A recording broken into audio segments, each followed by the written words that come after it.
Good morning. On this episode of The World is Run by a Satanic Pedophilic Cult. How y'all doing today? Hope you're doing well. Did you guys catch the debate last night with Kurt and Andrew? I might peer into some sections of that. I'm going to look at saw an interview from Bill Gates' wife pretending that she doesn't know about all the dark dungeon secrets of the world. I'll do that. Sarah Stock, that's funny. She probably doesn't know I exist, honestly. Don't you think? Wouldn't you say? Anyway. So yeah, we'll look at that stuff. How's the rest of you guys doing? It was good. Yeah, it was a decent debate. I mean, I wouldn't say like from an argumentative perspective that guy Kurt held his ground. He didn't have good arguments. He didn't realize that Andrew was running an internal critique against him. So, and a lot of times they don't realize that. So the prompt, however, is not the same as what we're used to, where it's like, what's better for society, secularism or Christianity or Christian nationalism, or a better debate topic for that those two guys, Andrew and Kurt, probably should have been pluralism versus Christian nationalism. What's better for society? Because the prompt is an affirmative from Andrew, but there's no affirmative from Kurt.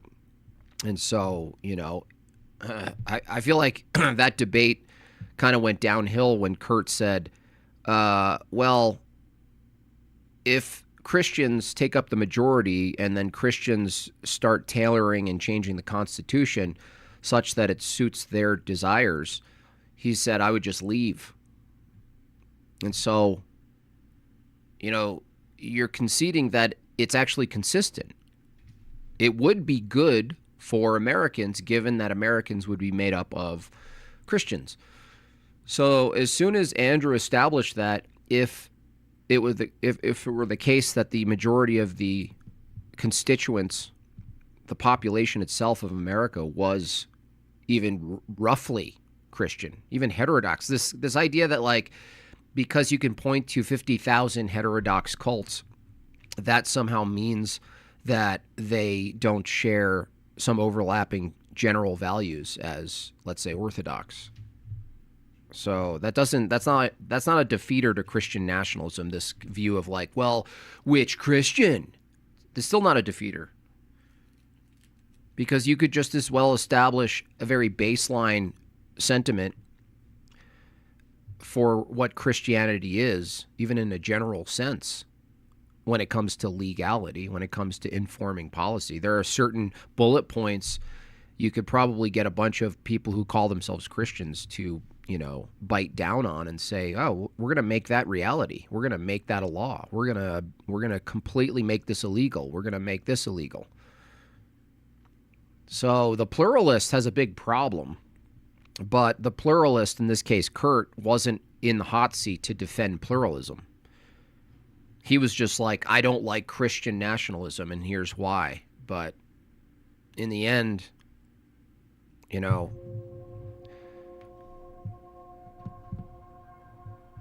it's like this. No matter who is in government, no matter who informs policy, they will be using force to make sure their worldview is actualized. That's what it is.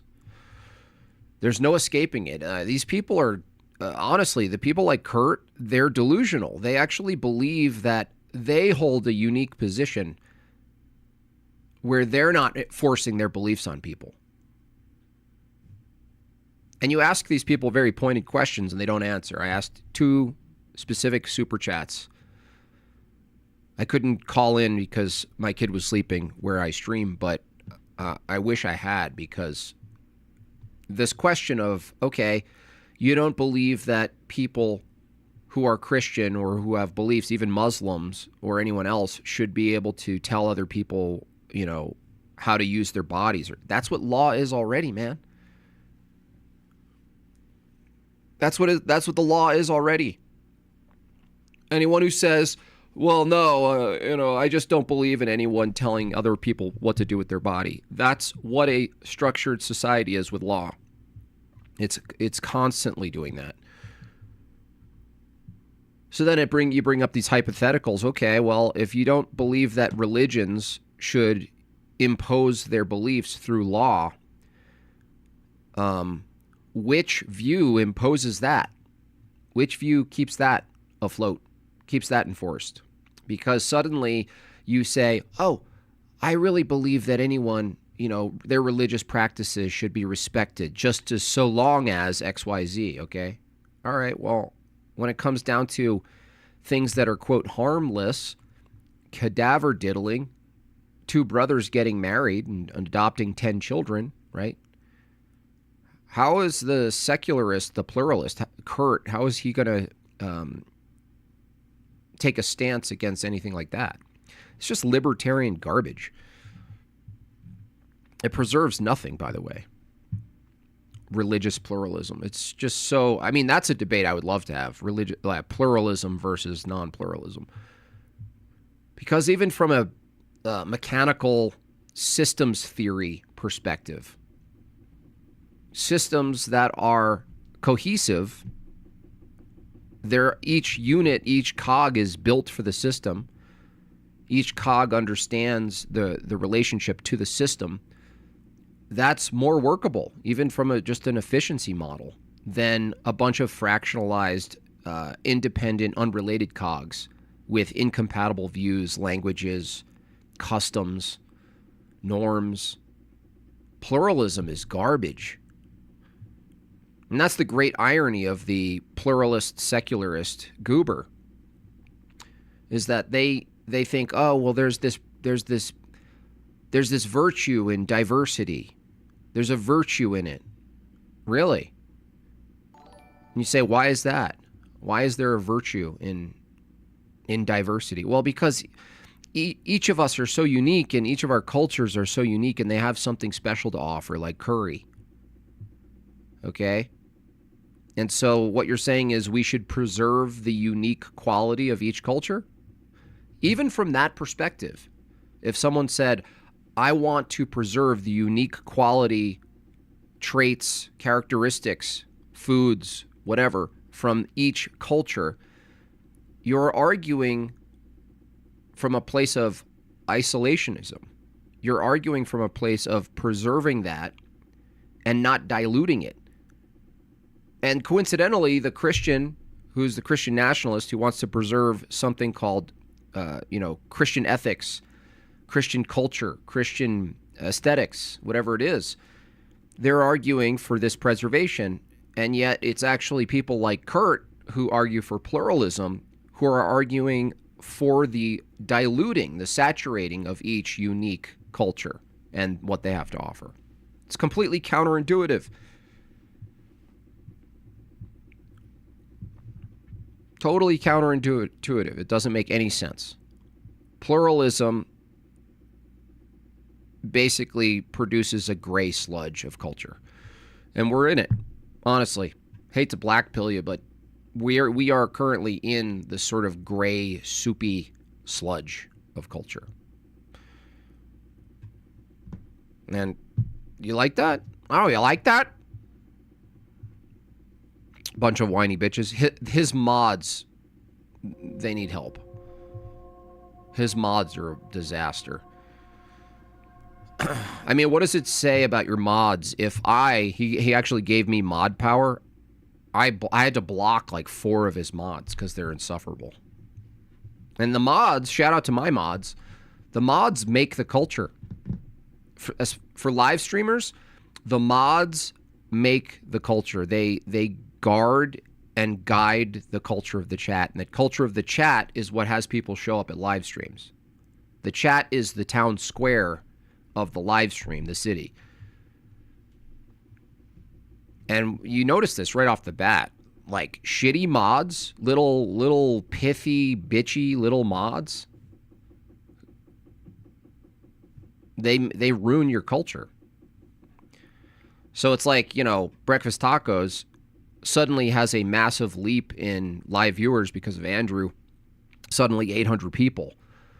And what do they show up and there's one question. Is this a cool enough chat to stay around and maybe show up at the next live event? And what's going to dictate that? The mods. The mods are going to dictate whether it's a cool bar to be in. So Breakfast Tacos, you have some editing to do if you want to sort of use the momentum that you're getting from these bigger debates. Notice how the content and the level of a conversation was elevated because of Andrew debating and bringing over people who can maybe jump on after. Even the after panel was a higher level discussion than what normally happens over at Breakfast Tacos. No thanks to bringing people like Mark Reed on. It's like bringing a retarded person to an NBA basketball game.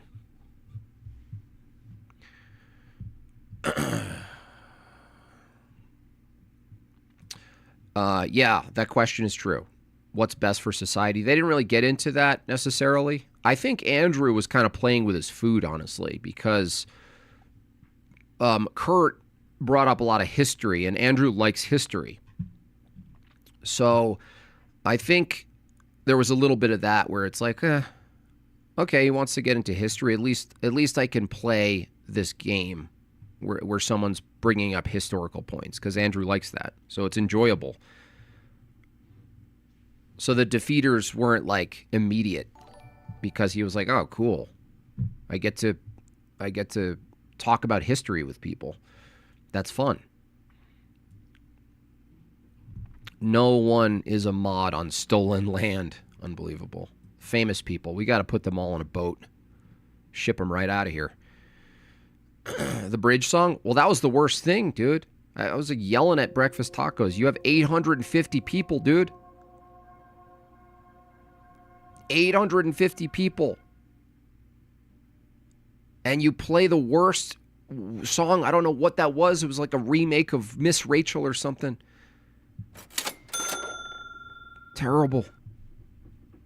Brutal. It was brutal. Do your mods need to be voluntary until you can get big enough to pay them? Moderating your own Discord seems daunting AF.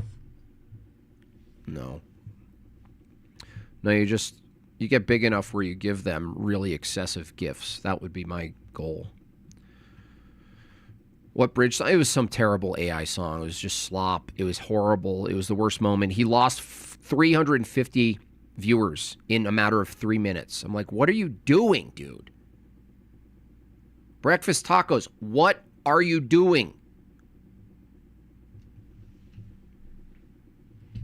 Andrew told you already, like, dude, the song's got to go. They do have to go. If you're going to play songs, you have to play songs before the debaters get there, Tacos. If you want to hang out before the debate and have all your chat hang out, you can play your shitty songs then, but when the debaters show up, you don't make the debaters and the viewers watch and listen to the horrible songs. It's bad. It's bad for you. Don't do it. Don't do it. I'm trying to help you. Don't do it. Terrible. Torture. But certainly if you have 850 people of new viewers, you don't purposely play something you know is going to make half of them leave. Why would you do that? Oh, man. It's like having a little brother where you expect more from him. Kurt was above average in skill, knowledge, his arguments. He had bad arguments, definitely bad arguments. And that's the only thing that interested Andrew is like the knowledge of some history. That's it. That's all. But the arguments, there was nothing there really. So are we clear then? No AI slop songs or art? What? No, there could be a good AI song. Most of it's not going to be good though. especially from people who aren't musical. They're just going to rely on the slop itself. But no, the point is the timing. It's not even about the art or the AI itself. It's about the timing. You know what I'm saying? Nobody likes it. Nobody likes these long intros. Nobody likes the long rap intros to a debate. Nobody liked it at Sarah Tomatoes. Nobody likes that stuff. That's the ad to them. They skip that. If your intro makes people skip, that's terrible. Terrible. Now, if your intro is good and gets people pumped, shout out to myself. Not even this, but you guys remember Mixed Bag Panel? Epic song, animated intro, short, sweet, to the point, gets you pumped, in, out, done. Here we go. Don't make people listen to garbage.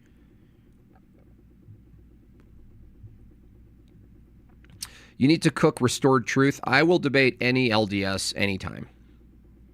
Anytime. There's not many, though. There are not many out there. The loudest ones don't really debate, like Jacob Hansen. They don't really do it. But, yeah.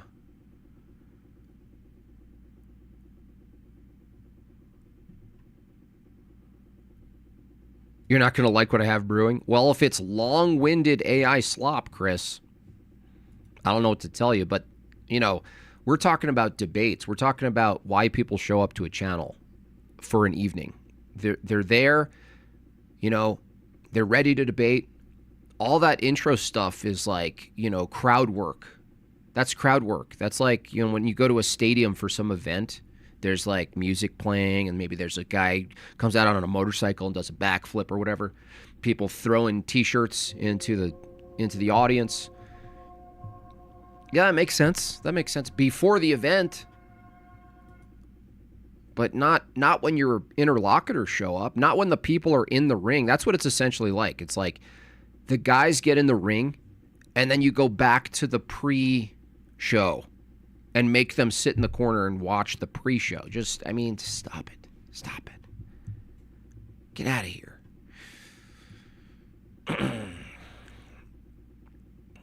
You never uploaded the post-chat debate? Oh, yeah, I have to look at that. It's not that interesting. I mean, maybe I'm wrong. Maybe it is interesting, but I was like, okay. There should be intro blockers. Yeah, you could pay. You should be able to pay to interrupt. That's Breakfast Tacos. If you're going to torture people with terrible intros, at least offer a $50 bypass. At least do it that way. Just be like, look, I'm going to play 2 terrible 5-minute terrible songs. Horrible. Not catchy. Not well written. The lyrics suck. Did I find Joel from Think Institute?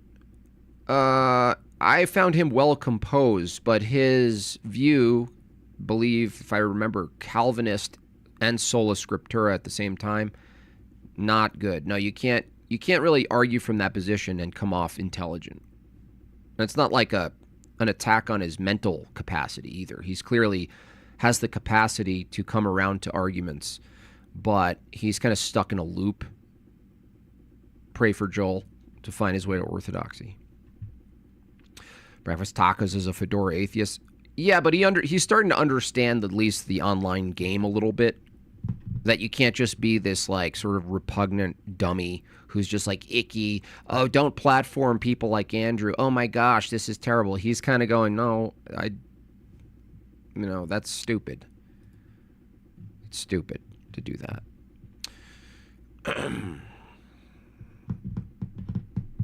So, anyway, I thought it was an interesting topic. I don't even know if there's some highlights there because it got a little, what's the word? They got into some details about history, which is interesting if you like history. But there wasn't like a moment to me other than Kurt sort of conceding some hypotheticals that was like a key moment where I was like, there it is.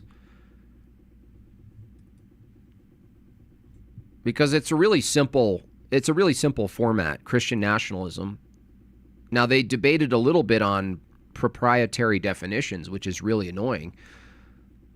This is why if you don't learn this lesson immediately, you'll just keep learning it over and over again, which is if someone's debating you on something like Christian nationalism, and I made this mistake with Corinth. I didn't ask him for his definition because I would have rejected it, but that was my fault. And so when we debated the two guys, Corinth and the other dude, for Christian nationalism, they just defined Christian nationalism as essentially worshiping the state above God, which is, I would never define Christian nationalism that way. He's like, nope, I defined it this way. And I'm like, I don't agree with that definition. I conceive of a nation that's Christian, that's informed by Christianity, that doesn't worship the state over the church at all. My favorite bands, I actually like The Cure. I'm not really a band person. I'm a solo person. I like solo artists like Doc Watson and people like that. I like Travis Pickers, Bluegrass Pickers. Bands for me are like a previous season of my life. Bands, like a band. Oh, a band. I don't really follow bands. I like the Pixies. I always loved the Pixies. Frank Black. Even his solo stuff. He's a dark spirit, of course. Really haunted character. But I like his stuff. I used to like Pearl Jam and stuff, but now looking back, I'm like, what? What a doofus. Remember he wrote abortion or something on his hand? I'm like, what is wrong with you, dummy?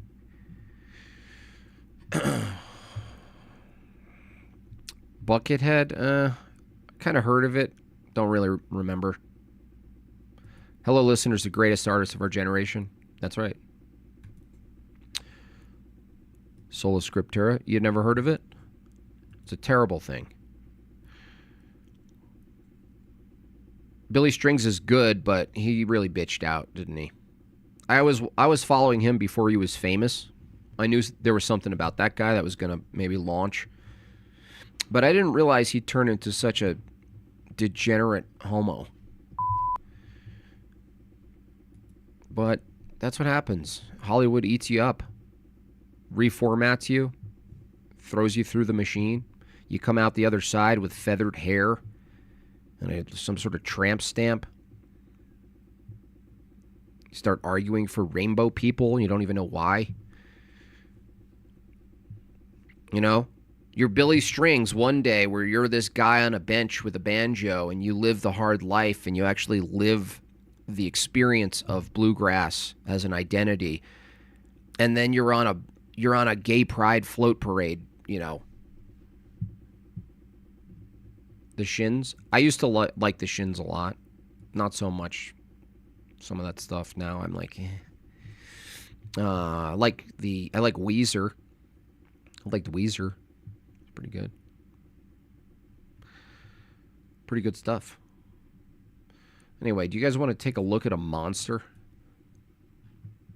You guys want to see a monster?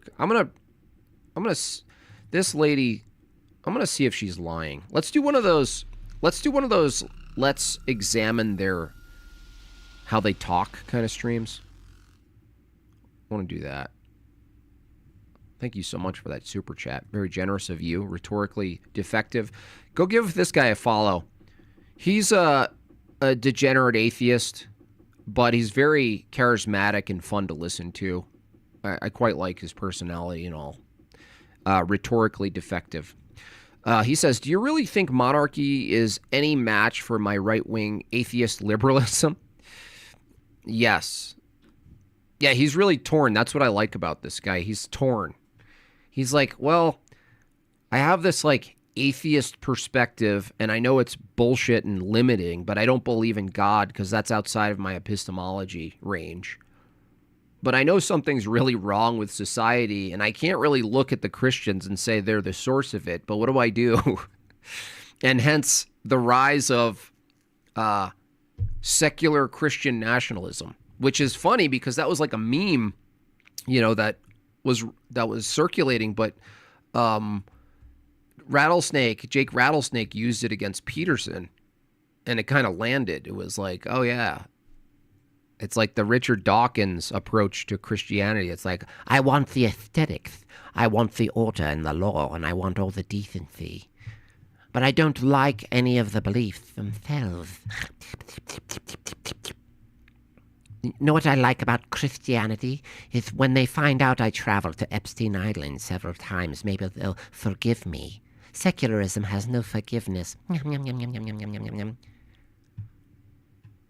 Tasty little Haitian boys. Tasty little... Oh, when you get one that's a little bit plump, which is rare, you dip the little humor bones in the Joe sauce. Suarez, have you seen any of Graham Oppie's debates? Yes. WLC/others call him the smartest atheist alive.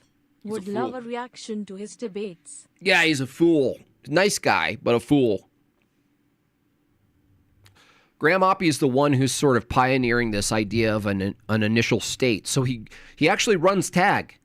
This is the irony. These people are basically glazing Graham Oppie, right? But he's running tag. He's running a necessary being to ground all things, the precondition for all things. He says he needs a being, but it's not a person. The being is an initial state. It's like this mystical singular moment in time that precedes all our knowledge of the regularity of nature and physics.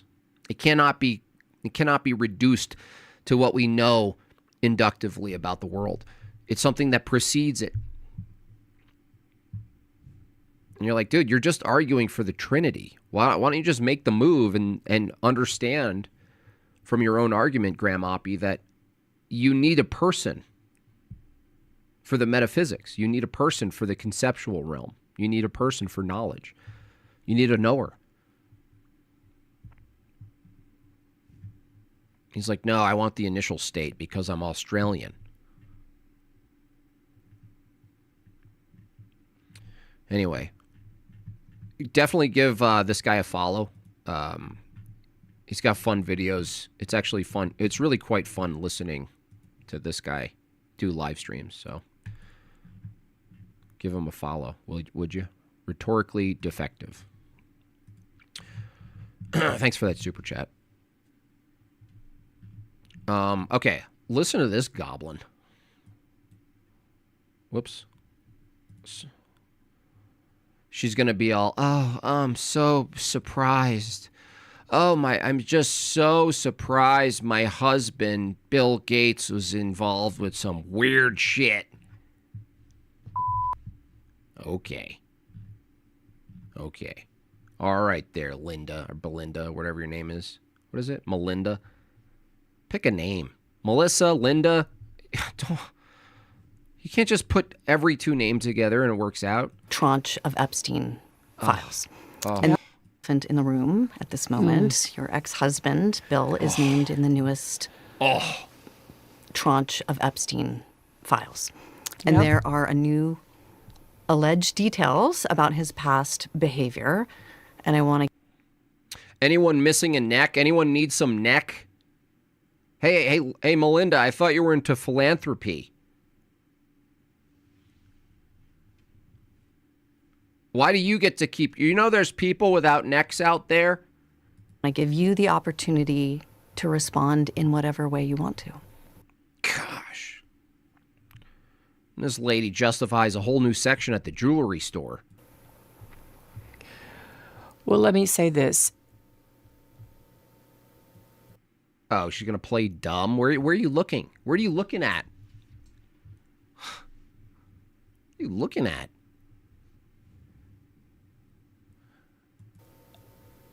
I think we're having a reckoning as a society, right? No girl should ever be put in the situation that they were put in by Epstein and whatever was going on with all of the various people around him. No girl. I mean, Do you know what your husband helped do to the world? No one should be put in the position where their livelihood is at risk because they don't want to inject themselves with some mystery serum. Fucking bitch. Forgive me. it's beyond heartbreaking, right? I remember being those ages those girls were. I remember my daughters being those ages, right? So for me, it's personally hard whenever those details come up, right? Because brings back memories of some very, very painful times in my marriage, but I have moved on from that. Oh, she is winning. I've been listening to Beyonce. I've been getting up early and doing Pilates. I am moved on and I am stronger for it. I am stronger.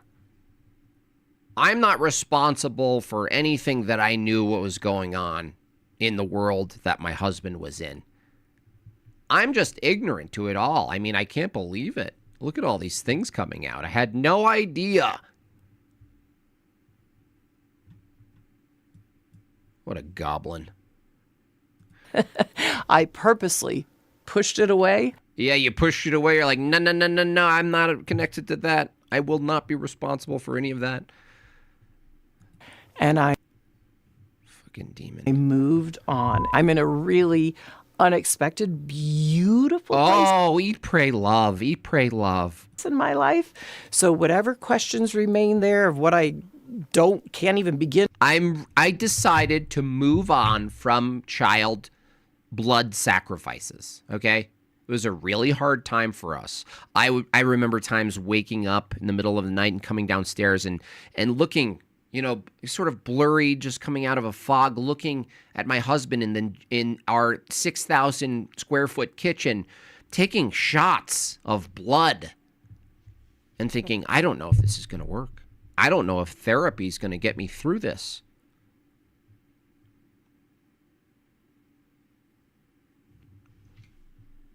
To know all of it. Those questions are for those people and for even my ex-husband. They need to answer to those things, not me. Oh, see, look at herself. You dopey. You swollen face goblin. Look at that. Look at the joy of being not responsible for anything that you knew about. Look at that.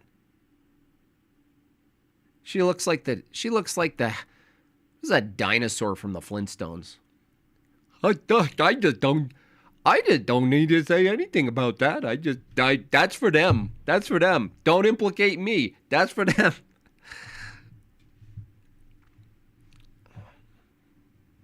Look, it's not for me to know what was in the paella. Did it look like a finger? Yeah. Nothing to do with me.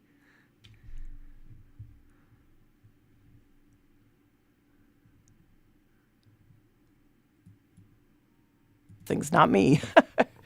Well, And I am so happy to be away from all the muck yeah, that was there. I have to put That was there? How'd you know it was there? How'd you know it was there? How'd you know it was there? Look at those empty black buttons for eyes. Look at the difference between these two people. I mean, would you just look at it? The eyes say everything. Look, imagine that figure standing at the foot of your bed in the evening with just a little bit of light from the moon shedding onto its face. Just seeing those black, beady eyes. Look at my neck. Look at my neck. You believe in dinosaurs now? You ogre. I just looked away. I'm just so glad I'm away from all the dark shit that I saw that I didn't know whether to say anything. And I'm glad I didn't say anything because now, you know, they have to deal with it and I get to live a life and I can write books. I can launch, like, you know, she's probably going to launch an app like My Inner Peace. more words to the muck for context for our listeners. The emails in the files suggest that Bill Gates had additional affairs and that he tried to get medication to treat a sexually transmitted infection and that he was going to give you the medicine without you knowing. His Bill Gates, you little worm. You're such a little, these people are so just disgusting. It's not even their activity that's disgusting. It's additional. It's like how they deal with their own activity is like this cascading loop of lying and sin. It's like healing a sin with another sin. It's like loopholes. Little Billy Gates of hell loves it when you lose your smell. He won't be happy till he maintains an easy pass inside your veins. representative has said all of this is false. It is not on you to have to respond to the details of that alleged behavior, but I'm a survivor. I wonder what your dominant emotion is when you read these news articles with these details. I don't know. I'm up to my big neck in emails. I haven't gotten a chance to really even look in. Sad. Just unbelievable sadness. You don't feel a human emotion. Is this supposed to be convincing? Are we convinced, everybody? Are we convinced in the chat? I'm not convinced. I'm not convinced. I'm just not convinced. Unbelievable sadness, right? And again, I'm able to take my own sadness and look at those young girls and say, my God, how did that happen to those girls, right? This girl's she's such a liar. What a lie. Any advice to avoid the black pill? Yeah, go to Divine Liturgy. Go to church. Get involved with your parish community. Hang out. Put your gifts into action. Action. Prayer, fasting. There's a lot of ways. I mean, in fact, it's actually quite. If you're Orthodox, you're more. I would say you're more sensitive to black pill external inputs, but you have a greater set of tools to deal with it. So that's what I would say. And then it becomes quite easy. And so for me, it's just sadness for, I left my marriage. I had to leave my marriage. I wanted to leave my marriage. Wait, why? Why is that? Why did you? Was there something specific? Were you in an ethical dilemma?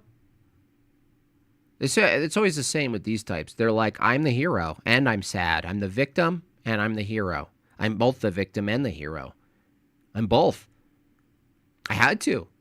And then they just like elevate their piety and they're like, I left. I did I did the difficult thing. I'm a woman. I was in this marriage and I decided to triumph out of it. I did take half of everything he built, but I got out of there. I got out of there with half of everything, but I got out of there. And that took a lot. That took a lot for me. It took a whole lot for me. And I feel sadness. Lady, you just felt glee. Just a second ago, you were giggling. You were giggling. I had to leave I felt I needed to eventually leave the foundation. So it's just sad. Unbelievable. It's just amazing. Melinda, you're guilty. We should get all of them. Get all of them. Round them up. Round them up. I was sad, and then I saw the bank account go to $200 billion. And I got the house. And, that's how that worked out, It was sad. It was difficult. It was difficult, Not more difficult than looking away from the horror for 20 years and being a part of perhaps one of the worst aggressions against mankind in our known history, helping facilitate that. Oh, no. Yeah. Honestly, it's like, yeah, everything you're finding out, the horror of the Epstein case and all that stuff. Am I surprised the most powerful people are involved with the sickest shit? No, I'm not. Not even a little bit. Not even a little bit. But it's like, let us not forget the thing that more locally influenced us, impacted us in the last 5 years was the biggest psychological warfare strategy that I've ever seen, that I could ever even imagine even in a book or a movie. The level of manipulation and gaslighting that time delivered to humanity, I mean, is just, these people are so abhorrent and reprehensible. Melinda, you beastly goblin. Lord have mercy on your soul. Anyway, not to be too judgy. Thank you for that super chat. Anyway, should we look at this? Guess we could let's look at a little bit of this. Well, I want to look at Kurt's opener. Let me just look at Kurt's opener here. We all both do, but cultural and fair to a Muslim, just truth. And all right. Resurgence of patriotism, limiting empire for domestic affairs, a focus on the family and nation, focusing on stopping mass migration, increasing our domestic birth rates, just to name a few things. Did I see all the Democrats, politicians that have been arrested for CP and assault on a minor? Yeah, I mean, I've seen that over time. Is there just more? See, I'm not surprised. I'm not surprised in the slightest. They find each other. It's like, it's so much worse than we could imagine, too. It's like Andrew mentioned on Joe Rogan, like that the left side of things focuses on mentally ill people. And, I agree with him that part of that is using that as a weapon. It's very useful as a weapon. But I think there's something a little bit more going on there, which is a spiritual phenomenon, which is this. If you defend your sin and you want to make it normal, then like reaching out and aligning yourself with mentally ill people and including them as people that are just sort of like, you should be looked at as everyone else, kind of alleviates all the shit you're doing. It kind of just like mucks it up. It's like, oh, we're just a big cult of insane, different people. We're so unique and different. And it's like, when you could imagine, you don't even have to, but if you could imagine all the worst things that these people are doing and all the ways they justify it after the fact, because that's how humans work. That's how you and I work. We do something, even from a Christian view, we do something, and our instinct and our intellect and our reasoning tries to justify it post hoc. I think the whole system is basically a spiritual ailment. And this stuff of like appealing to mentally ill people and having them part of your group, I think it's all part of this big mess, a big spiritual mess, where you just reject God and you live in debauchery and sin, and then you defend it. And then you go, well, I got to defend it. And then you get those people, into politics. I mean, think about how easily it is to control people who are slaves to their sin. You're already a slave to your sin. All you need to be, all that needs to happen then is to be found. Oh, I found you. You're a slave to your sin? What's your sin? Oh, interesting. Would you like to run for office? We could really use you. How does that sound? Will you protect my sin? Will you protect my behavior then? Yeah, you get the best of both worlds. Jim Bob, I missed you yesterday. God bless. Bless you. YouTube didn't give me a notification today and I am super mad. All these horror stories coming out make me feel better that the worst thing I do is play with cow poop. Ha ha ha. That's right. The worst thing you guys do is poop in the streets. Is in the agenda. The guardrails have come off of the American experiment and it's become volatile and explosive. You don't have to look any further than our streets right now to see that. Can I just mention right here a little self-promotion? You see that book right there? That's my book, Savage Memes. Right there on the right. Yes, the most famous person in the world has my book in their live stream background. Christian. And you can get that book, too, at madebyjimbob.com. All 3 are available. The first 2 aren't because they sold out because that's how good the book is. But you can get the 3. Nationalism seeks to correct the sinking ship with a way to have a tangible and focused approach to moral underpinnings for the nation to focus on for the health and welfare of everybody. And with that, I'll yield my remaining time to my opposition. Thank you for the introduction. Kurt, let me know when you're ready, and I'll start your 8 minutes. Well, I never saw Kurt in real life, but now I know he's an amateur magician. 100%. Yeah, I think I'm ready to go. There's no way this guy doesn't have in a section of his house a combination bar and magician table. You've got 8 minutes. I want to thank everybody for being here tonight, and I especially want to thank Andrew Wilson for taking the time to debate this important question. And of course, thanks to the Mega Bloodbath channel and Breakfast Tacos for hosting. It's an important topic, and it's one that history has shown is very important to be correct about. I want to begin with a discussion of a legal fact about the United States. In 1838, the governor of Missouri, Lilburn Boggs, issued what is now known as the Missouri Executive Order 44, which is an order that declared that members of a specific religious group, the Latter-day Saints, must be exterminated or driven from the state. Yes, and I'm listening. My ears perked up. Now, this happened after the Revolution. This didn't happen in medieval Europe or sometime in the Byzantine Empire. It was the United States of America. And the uncomfortable truth of that fact is that in 1838, I mean, what kind of argument is this anyway?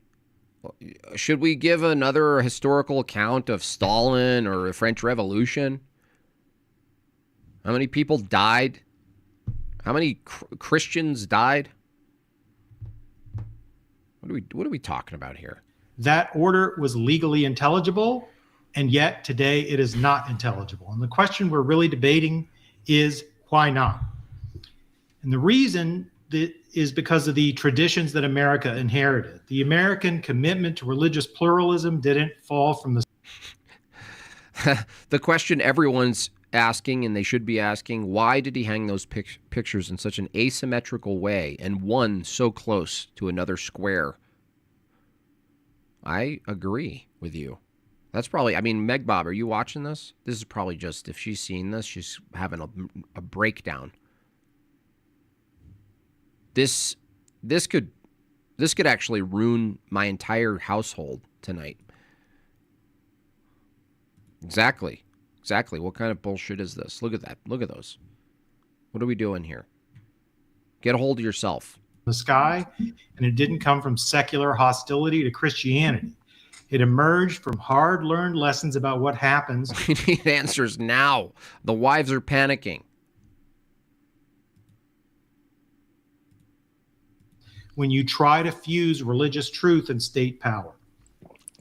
The lessons actually begun for our founding fathers with the English Civil War, a war in which Christians slaughtered other Christians, all of whom claimed a biblical warrant and thought that God was on their side.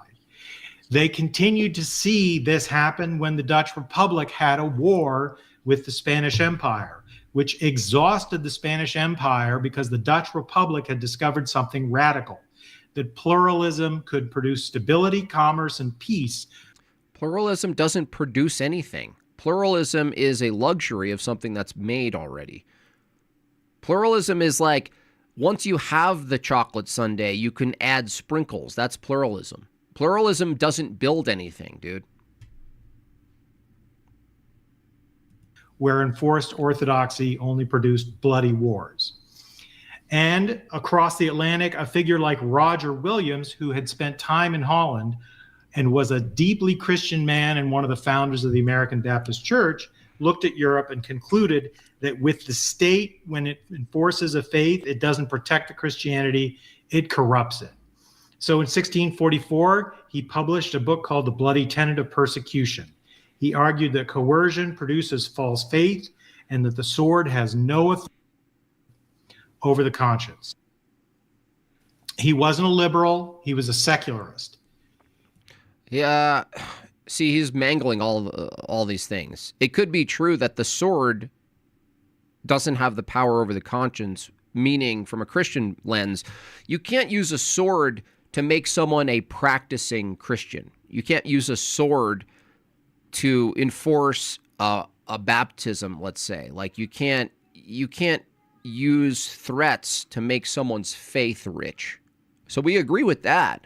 But he's using that phrase and he's actually mangling it and obfuscating it. And he's basically trying to argue from that phrasing that that's somehow the same as enforcing basic laws. Right? Basic laws. Right? So anybody who wants an ordered society, I assume Kurt here wants an ordered society with laws, those laws are going to have to be informed by some metaethical principle, metaethical view. Ultimately, from a secular position, you're going to have faith in something that's not even empirically verified, even if it's rights or human dignity or fairness or justice. These are all metaphysics that are borrowed from Christianity in the American context. And so what they do, the secularists, the pluralists, they borrow from the Christian metaphysic and then they apply their own secular arbitrary preferences and say, well, I don't need Christianity, I just need their metaphysics. You know what I'm saying? Thank you for that $5, y'all. Appreciate the support. So go on, keep borrowing from Christianity and then pointing to the things you don't like about Christianity while obtaining and sequestering the parts that you do like. Excuse me, he wasn't a secularist. He was branded a heretic by all the religious groups. And yet the colony that he founded, Rhode Island, was the first place in the modern world where people of all faiths could live under a single government without any religious tests or establishment.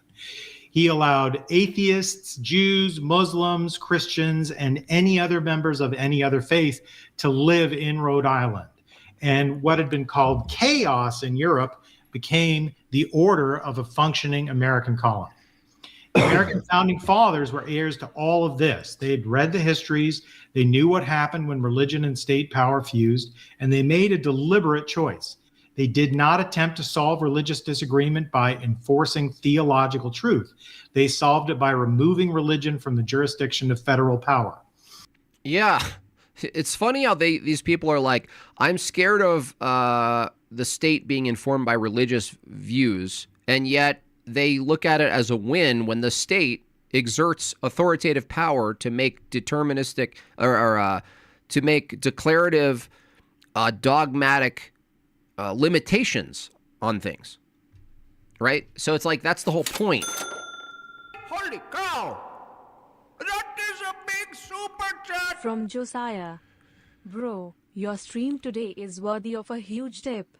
Thank From you. your comments about Melinda Gates' neck and that whole segment to this stream, you are 1000% top of your game today and I am here for it. Thank you, God Josiah. bless. God bless you. Thank you so much. Very generous tip, y'all. Another fiver comes in. Seculars have to steal from Christians. They have no historic society. They have nothing. They can't build. Secularism and pluralism cannot build. It's just like communism and socialism, right? They need what's built, and then they go, oh, look, I have the luxury of sitting in an apartment dreaming up an idealistic society now that I have the basics. And you're like, who maintains and builds the basics, foundations? Christianity has a foundation. Secularism has zero. They're maggots. They're actual parasites. Kurt, you're a parasite. Congratulations.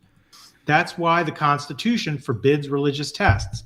That's why Congress has denied. And by the way, religious tests, the foundation, what was brewing, let's say the infrastructure and the relations between colonies and let's call it the soil. The soil for the garden called America did have religious tests.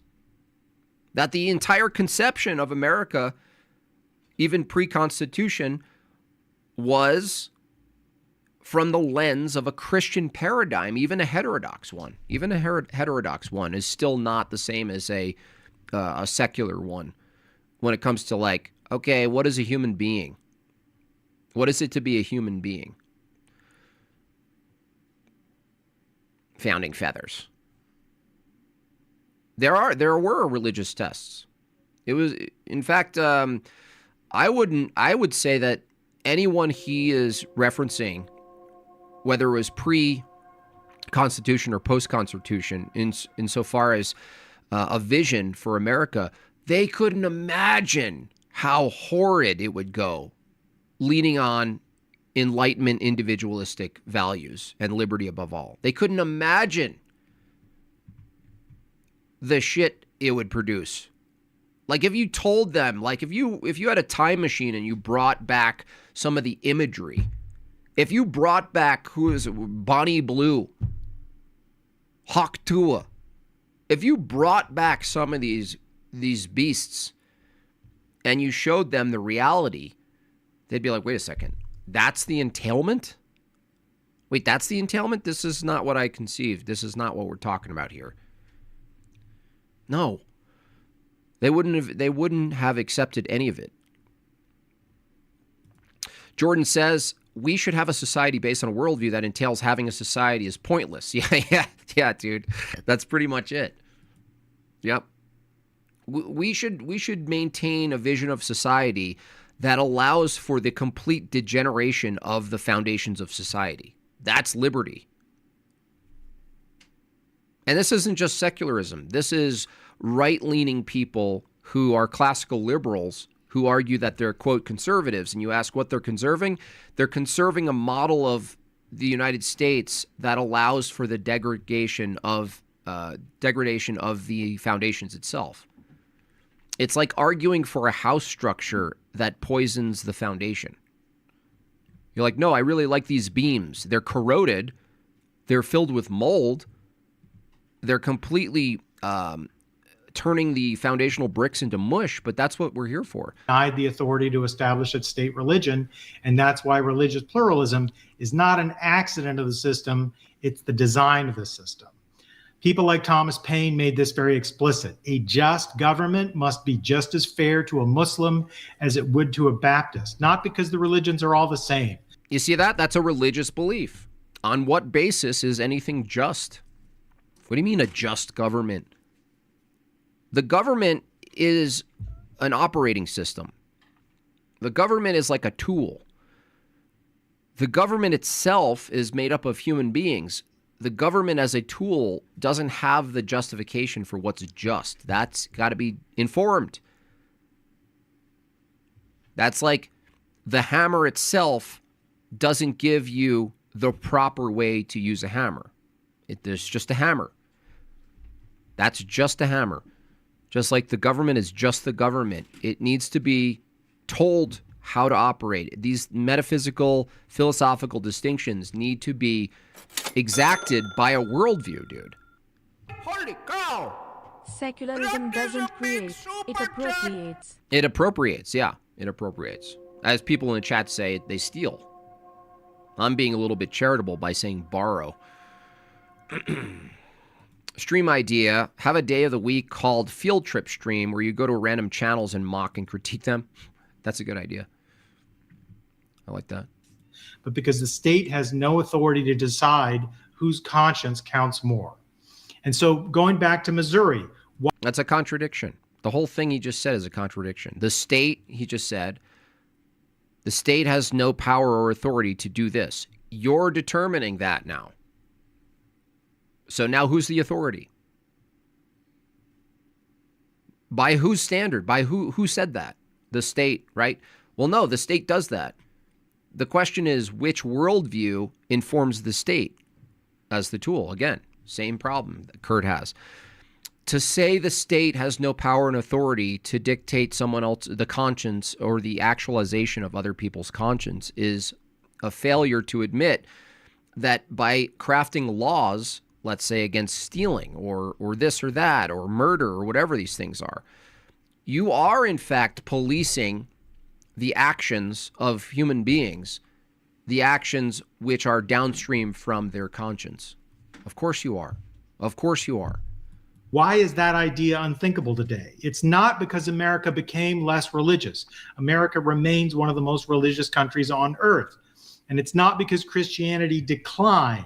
Christianity in the late 19th century was broadly popular and many churches were successful. But it's because after the Civil War, the constitutional settlement extended the religious liberty that the federal government had against the states, not just against the Congress. The Reconstruction Amendments completed the American experiment by making freedom of conscience a right no state could violate, no matter how popular, no matter how religiously justified. Christian nationalism would unwind that settlement.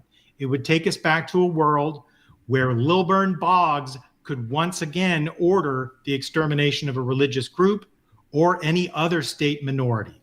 When the state decides which faith belongs and which must be suppressed. Before I close, I want to clarify. Who does he think? Does he think the state is this disembodied mind that does its own thing? Like I always come back to when I critique people like this, that they have a flawed category system. Like the way they think of things is flawed. They don't quite understand that the state is made up of a body of people who themselves have a conscience. They're not mindless neutral drones. And nothing's completed, by the way. He said completed. Your entire foundation, this is what the contradiction is. He was looking for a P and not P through this debate, and I found it toward the end, Kurt, if you're listening. The P and not P from your view, Kurt, is that the value of the Constitution is that it's amendable, right? All of the things that you value about the Constitution, which are in the form of amendments, you also say in the same breath that Christian nationalism is scary because then you could change the Constitution. It makes no sense. You can't value the Constitution because of its ability to be malleable and also say the argument against someone else applying their standard or their views or their ethical system to the Constitution in the form of amending it is bad. You can't have both of those. Totally arbitrary. All you're saying is that I agree when changes look like this, but I don't agree when changes look like that. That doesn't tell us anything other than you don't like licorice on pizza. He mentioned Governor Boggs. He kicked out the Mormons for stealing and looting people and killing people. Yeah, I would kick them out for less reasons than that. Critical distinction, because much of the confusion in this debate comes from collapsing two very different things into one label. Christian nationalism is a political ideology, and it's not an American founding idea. It emerged in 20th century Europe, especially in the 20s and 30s, as a response to mass democracy and secularization. And in that model, the state declares itself Christian, treats religious identity as a condition of belonging, and uses coercive power to enforce moral and spiritual conformity. That is very different from what's existed in the United States. From the beginning, America assumed that Christians would be citizens. They'd vote, argue morally in public. No. It was understood and expected that citizens were Christian. Notice how he swapped the two right there? A little sneaky move right there he did. Settlement extended hold the vast majority of the offices. The United States has been run and is. Christian nationalism would unwind that settlement. It would take us back to a world where Lilburn Boggs could once again order the extermination of a religious group or any other state minority, when the state decides which faith belongs and which must be suppressed. Before I close, I want to clarify a critical distinction, because much of the confusion in this debate comes from collapsing two very different things into one label. Christian nationalism is a political ideology, and it's not an American founding idea. It emerged in 20th century Europe, especially in the 20s and 30s, as a response to... That's what I was thinking. Did he just forget about what? How many thousands of years? Is it? How many thousands of years? Was it 1,200 years? I don't know. I'm not that great at history, but... Wild. Mass democracy and secularization. And in that model, the state declares itself Christian, treats religious identity as a condition of belonging, and uses coercive power to enforce moral and spiritual conformity. What do you think law is? This is what's really got me about this debate. It really pissed me off watching it, because like the obvious thing is he's picking and choosing. Of course he believes that the state ultimately is used to enforce belief structures about what you should and shouldn't do. Like, for instance, a secularist appeals to rights, something from their own epistemic criterion shouldn't even be accepted. Doesn't even pass the justified true belief criterion. Rights. Where's your evidence of rights? What are you talking about? Rights are just as fictional as angels or sin. You'll be like, do you believe in that you could violate a right? And they're like, of course. And you're like, do you believe that you could sin? And they're like, no. So this American experiment, you could swap out violating a right for a spiritual transgression. They're okay putting people in cages for violating a said right, which is a religious belief. Said right, that's their transgression. You go into a cage. But when we say, wait a second, not that we would do this with all sin, but rearranging the transgression and what we define it as from a Christian lens is that a violation of the law is a violation of the law because it violates something deeper than the law itself. And that the law ought reflect something deeper. That just laws aren't just because they're laws, they're just laws because they're downstream from something ultimate. They don't have ultimacy, these people. And that the irony is that they don't have ultimacy, but yet they hold an ultimate position on the limitations of religion. On what basis?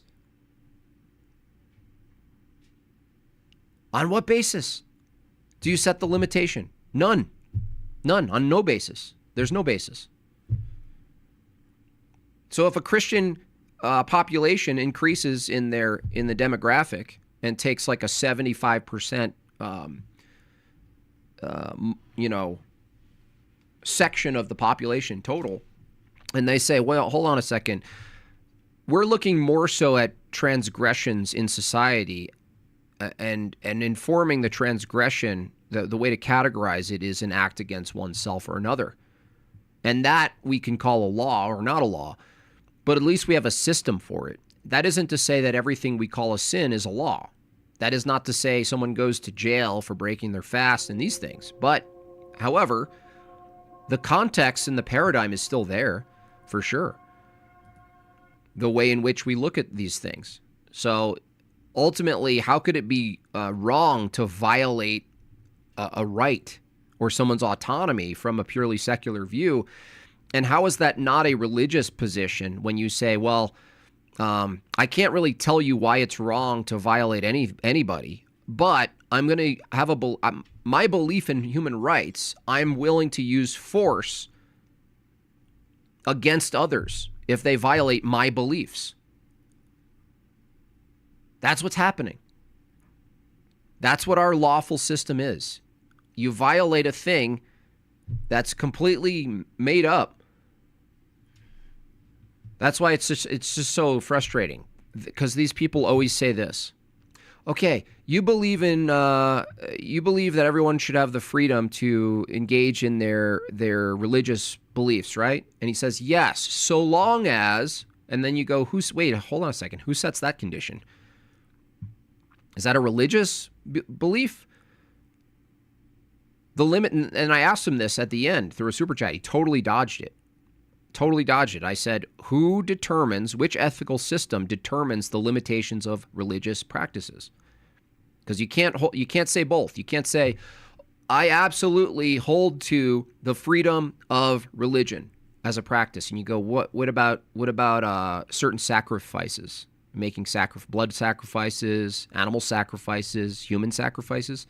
No, that's where I draw the line. Yeah. So you don't believe in full religious practices, right? So now you're going to use the state, and from a religious perspective, you're going to dictate who gets to practice what religion to what extent, right? Yes, right. That is very different. Now, the Christian at least admits it. They say, yeah, I don't hold to a view that society and civilization is based on the notion that everyone gets to just practice whatever they want. Oh, so you're biting the bullet?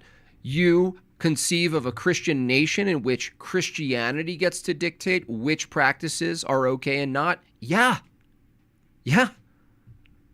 What's wrong with it? Well, I don't think you should be able to do that. You're doing it right now by saying that. That you don't think I should be able to legally do that. Different from what's existed in the United States. From the beginning, America assumed that Christians would be citizens. They'd vote, argue morally in public, shape culture, pass laws consistent with their convictions, and hold the vast majority of the offices. The United States has been run and is currently run by Christians to the first approximation. But that is not Christian nationalism. That is Christian participation in a religiously plural constitutionalist system. The difference is not whether Christians act politically. The difference is whether the state... Yeah. That was a great part. I mean, that was just Andrew just asking that. Witchcraft, satanic worship. I don't know if it was Andrew or Super Chat, but either way. Yeah. You're like, oh, I accept all of these things, except I just don't want Christians in charge. We don't want you in charge, dude.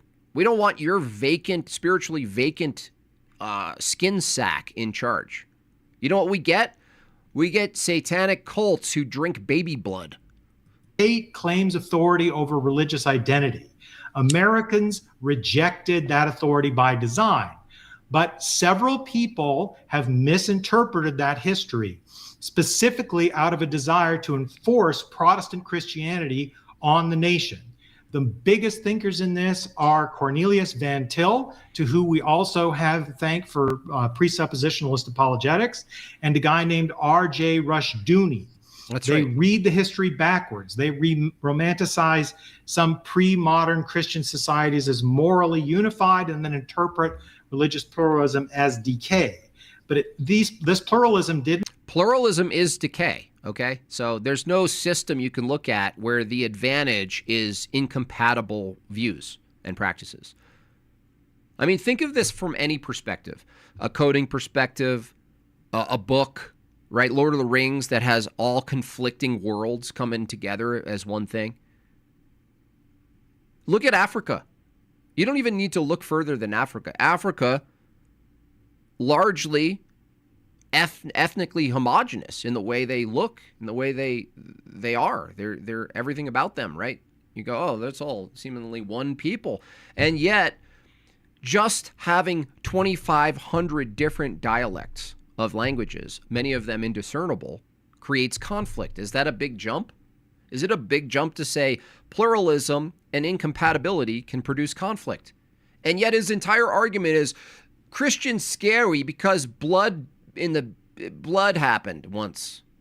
Blood happened. War happened once. So scary's Christian. You're like, so wait, so in order to avoid bloodshed, you're going to increase pluralism?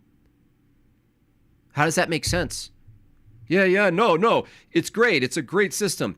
You open the gates and you let everybody in from different places who have different languages and value structures, different ways of customs, different ways of different etiquette, different ways of showing disrespect or not disrespect, and they can't understand each other, and they live really close together.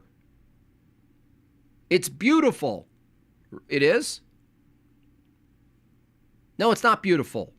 It increases conflict and lowers the coherence and the cohesion of the whole. It's like this. If a nation is akin to a quilt, not a melting pot, a quilt. If a nation's like a quilt and it's made up of threads that are integral to the quilt being a quilt, that is to say you don't want fray. That is to say you don't want holes in the quilt. That is to say that you want not only aesthetically, but you want the function of the threads to be uniform together so they're strong. And Kurt comes in, he goes, no, I believe in pluralistic quilts. And you go, what the hell's that? Oh, it's when we use different thread counts and different strengths of thread and different color thread, and we make a quilt of all of these incompatible threads. And then we get frays, beautiful frays. Look at the fraying. It's really nice. It's cultured. Look at that section. Pure crime. Look at that. It's amazing. Look at that. Look at that quilt. No, the quilt falls apart.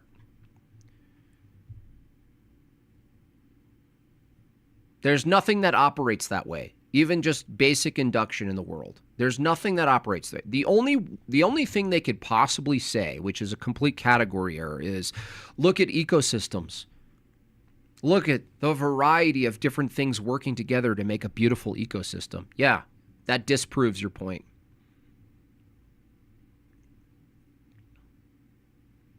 That doesn't in any way, shape, or form buttress the position that pluralism is good because ecosystems have dynamic aspects to them. Not at all. It didn't emerge because people became...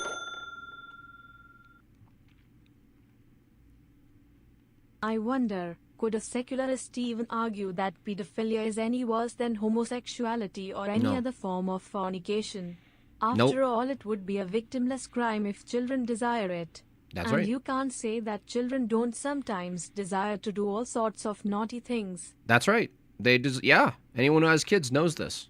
Anyone who has kids knows this. They start doing wacky stuff, and they start to fall into their, they access, let's say, their sinful quality, and you have to correct them. They do all sorts of wacky stuff, and you're like, did they learn that somewhere, or is that just embedded in them? Anyone who's a father or mother knows this. But you're right. Same thing with the grape argument that Andrew brought against Oliver, remember? He said, well, hold on a second. It's reported that upwards to 10%, which is a lot, 10% of women who are assaulted or raped, they actually, some of them experience an orgasm. So, and it's like, yeah, that's a good point. You'd have to argue from their perspective that 10% must be okay. It must be. It's an entailment. It's not based in the action itself. It's based in the outcome of the action. If the outcome of the action is tingles for that small percent of women, well, in that case, you actually reward the assailant. Give them a gift card to Apple. Hey, Jim, have you ever gone into philosophy of common sense? I know that the term is used colloquially, but the actual philosophy is related to the idea that we were born with blank slates, no soul, nothing. No, that sounds horrifying. But that's actually good to get into, especially in contrast to the orthodox distinction of, noetic faculties, which we could argue precede our sort of developed rational faculties that were used. That we have actually an account of what would most people call a priori knowledge. Without the nous distinction, I'm not sure any other view can argue a priori like justification of knowledge, things that proceed or are not constrained or confined by the interpretation of sense data and the evaluation of sense data. Because clearly children, babies, even before they come out of the womb, have knowledge, some knowledge of the who-ness of the external world. And it's fascinating. Less Christian, it emerged because Christians learned through bloodshed what happens when the state enforces the religious faith. It's Christian bobchats.com. Bobchats.com. nationalism is a modern European ideology. Christian citizenship in a pluralist republic is an American tradition. The claim I'm making tonight is very simple. Christian nationalism is not just bad for non-Christians. It is bad for Christians. It replaces persuasion with coercion, conscience with compliance, and faith with force. The American system did not reject Christianity. Evolved instincts? I don't think so. Instincts from a purely naturalistic sense still doesn't make any sense, because the thing that you have to appeal to that evolves into what you call an instinct must be an instinct of its own. So that's why naturalism falls apart, because there is no distinction between an instinct, an evaluation, and a reaction to stimuli. It's all one thing. It's all the latter thing, which is reaction to stimuli. Whatever you think from a strictly naturalistic view, whatever you think is an evaluation, that's a reaction to stimuli. Whatever you think is an instinct, that's a reaction to stimuli. So you can't even parse out which is an instinct, which is not, which is a reaction, which is not. It's all just one giant reaction. As the religion of its people, it rejected the idea that Christianity needs the state. That is the tradition. Everything needs a state, dude. What the hell's wrong with you, dummy? Any ordered society needs a state. What are you talking about? For you to limit Christianity, that needs a state. What's your point, dude? I mean, the dipshittery in this guy. America stands in, that's the settlement that Christian nationalism would abandon, and that's what's at stake in this debate. The question is not whether Christianity is true. The question is whether the truth or falsehood of Christianity needs power to exile, imprison, or exterminate in order to make its case. No, pluralism is not an American idea. Look at who authored the Hart-Celler Act. Bagels. Yeah, this concept of pluralism, Monkey the melting Boy is pot. live on YouTube. Assassinate atheism. No, that guy sucks. I already called into him. All you need to do with that guy, just so if you guys ever are bored and you want to call into Monkey, that guy, he's like a kid too. He's like just graduated high school or something. You just ask him if truth is absolute and objective, and he'll say no, and then it's like, okay, what are you doing then? What are we even doing here? Total waste of time. It's all in the bones.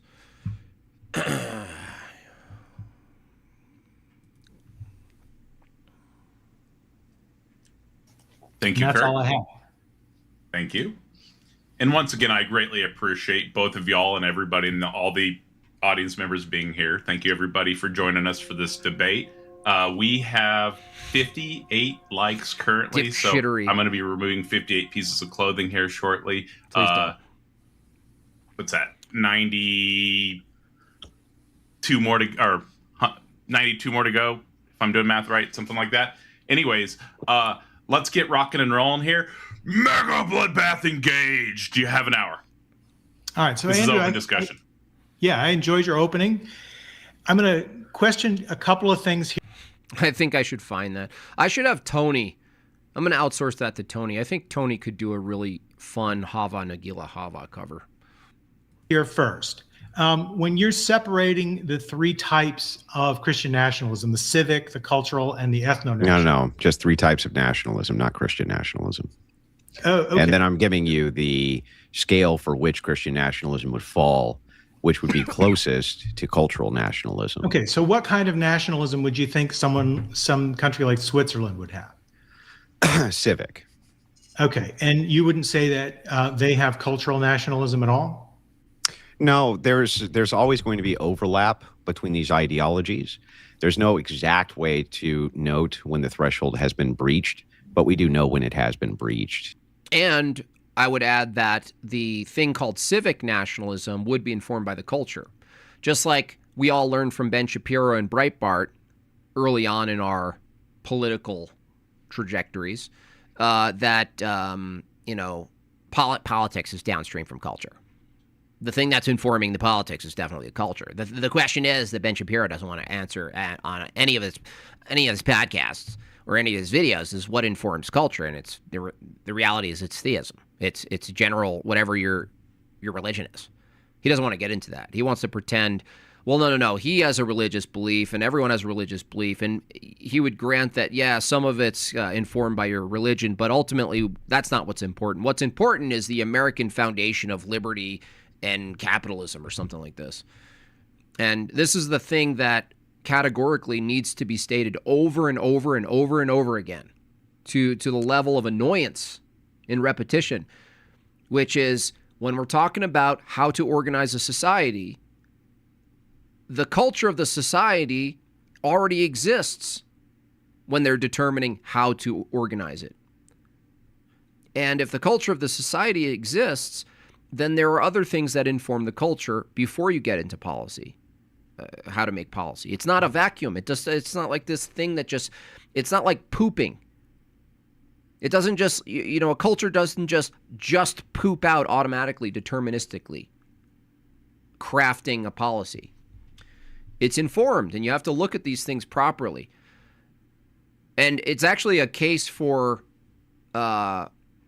theonomous epistemology in a sense, not from an epistemic lens, but from a hierarchical lens, which is, okay, policy is actually the last aspect. That's the third, at least. First, your beliefs. Second, the culture informed by your beliefs. You could have a culture that's ordered to some extent with some set of laws, but doesn't even require an exhaustive legal system if the culture is super homogenous. Notice how that the more homogenous a culture is, the less you have to arbitrate and mediate between events like what's wrong and right. It's less litigious. It's less legalistic. But now, notice when we ask, what's the set of laws, right? When you hear lawyer talk, it's not an accident that the stack of legal papers and distinctions is this big, and it correlates perfectly to a society that has the same stack of differing, incompatible cultures. We have to really get down to who did something wrong here. When it's the case that the ideals seem to revolve more around the culture than it does around the idealism of ideology, that's when we tend to know that it's cultural nationalism which is being practiced. Okay, so can Yes, you give me Jeremy. an example of a country that you would see as primarily civic nationalist besides Switzerland that doesn't have like five? Well, I can kind of give you all the stages, actually. Sure. So if you wanted to see a country which is a civic nationalist nation now, See you later, Josiah. Thank you for your tip. We I really broadly appreciate it. practice civic nationalism.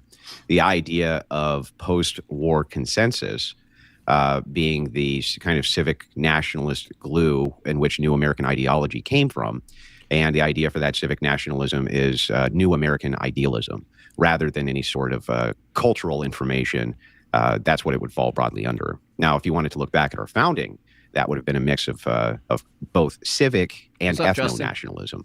The ideas still were there that white men were superior to all others, that they were going to have more rights, and that women were essentially not classed in the same category, nor were non-whites classed in the same category. That would broadly be considered ethno-nationalism. Or if you wanted to look at a modern state, you could look at Israel. I would say that that's mostly an ethno-nationalist state, though you could argue that that's ethno-religious. I wouldn't say that you're wrong. JB, if you do more debate stuff, you should try to attack the atheist materialists from the meta-ethical point. Ask them from which sets of events can they determine the acts can be enjoyable. Yeah, that's a good one. That's a really good one. But I would look to that and say that it's an ethno-nationalist state. So it's a state for Jews, by Jews, ethnic Jews. So, and if you wanted to look at ethnic national, or cultural nationalism, the idea that culture is doing the informing of the citizenry, right around pre-Civil Wars when you start to see that, and the cultural cohesion degrade between the North and the South. And that may have led to the prime cause of that war, depending on which historian you talk to. So what I'm trying to get at is there, it seems like you have a pretty sharp test in your mind of when a country moves from one position to another. So like you would agree, I think, and I would certainly think that the UK under, say, the Charles I at the time of the English Civil War was both cultural and an ethno-nationalist state, right? Well, if you know, monarchies don't operate the same way that nations operate. But when we're talking about these forms of nationalism, the three forms of nationalism, we're probably going to be talking about republics or democracies at the birth of nations, which is a newer concept. Monarchies follow different conceptualizations of, they don't have nations in the same way. The king is the nation. The king is the full authority. The king is kind of everything, right? It's God, king, country. Nationalism would be God, country, right? There's no king. So that would be kind of a delineation that I would make there. Taking objectivism, I went through an Ayn Rand phase, and she's horrible. Disgusting little goblin she was. Cool it with the anti-Semitic remarks. Yeah, sure, but kings always have to establish their legitimacy or they're overthrown. So that's true, but that's the case with any leadership. Presidents have to establish their legitimacy or they would be overthrown too. Any leader would have to establish its legitimacy. So, and not only establish it, but you have to defend it. What do you defend it with? Icky knives and guns and bombs. Icky knives and guns and bombs. Guns and bombs and knives, oh my. As a meme, you should play Ark Survival while talking about evolution. That could be fun. There's a layer between God and King where I was going to do Spore big time. I thought Spore was a little more appropriate than Survival. Time when a new dynasty takes over, let's say Henry VII or somebody like that. Yeah, Rand is just total psyop. I mean, the fact that that woman's face was put on a book or on a stage anywhere just surprises me. You know, call me vain, but woo. Takes over a country and their legitimacy is a question. And so the question is, how do they establish that legitimacy? Yeah, well, this is going to be broadly through the faith of people. That's how the legitimacy is garnered. Like faith, you mean religious faith or personal faith? Just belief. In the leader himself? Belief. Yeah, just co-opt of personal belief from X amount of people that there's a recognition of this office or station as being legitimate with the person who's in it. Okay, so in that case, then.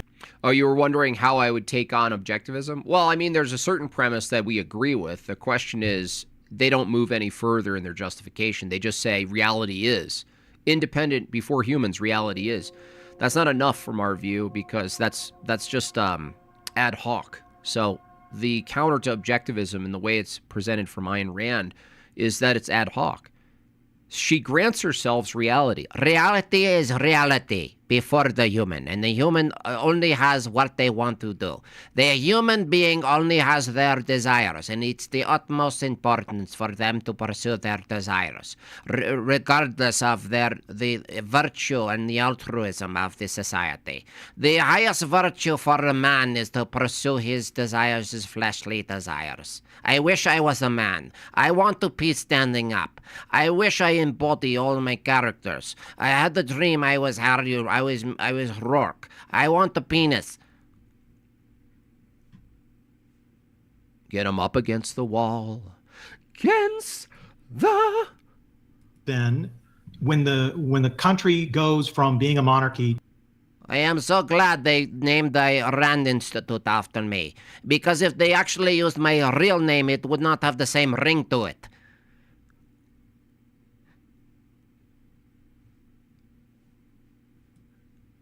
To being a republic or being a democracy, then you start to see these sorts of nationalisms form. It just doesn't sound the same when you say the Rosenbaum Institute. Everybody goes, uh-oh, Rosenbaum, Cool with the anti-Semitic remarks. So in England, after the Glorious Revolution, then you would say, because you now have a parliamentary system, then you start to see a kind of nationalism that's different from what existed under the strict monarchy? Or does that monarchy structure persist through Victoria? Well, there's still structures of monarchy which exist within any executive branch inside of democracies. We never fully got rid of that. But as far as how those transition, even a monarchy, like, I get it. When you think of a monarchy, you think of the king, and you think of all these like little locations and people, in, furry coats and staffs and stuff like this, and guilds. Guilds are based. But if you're really honest,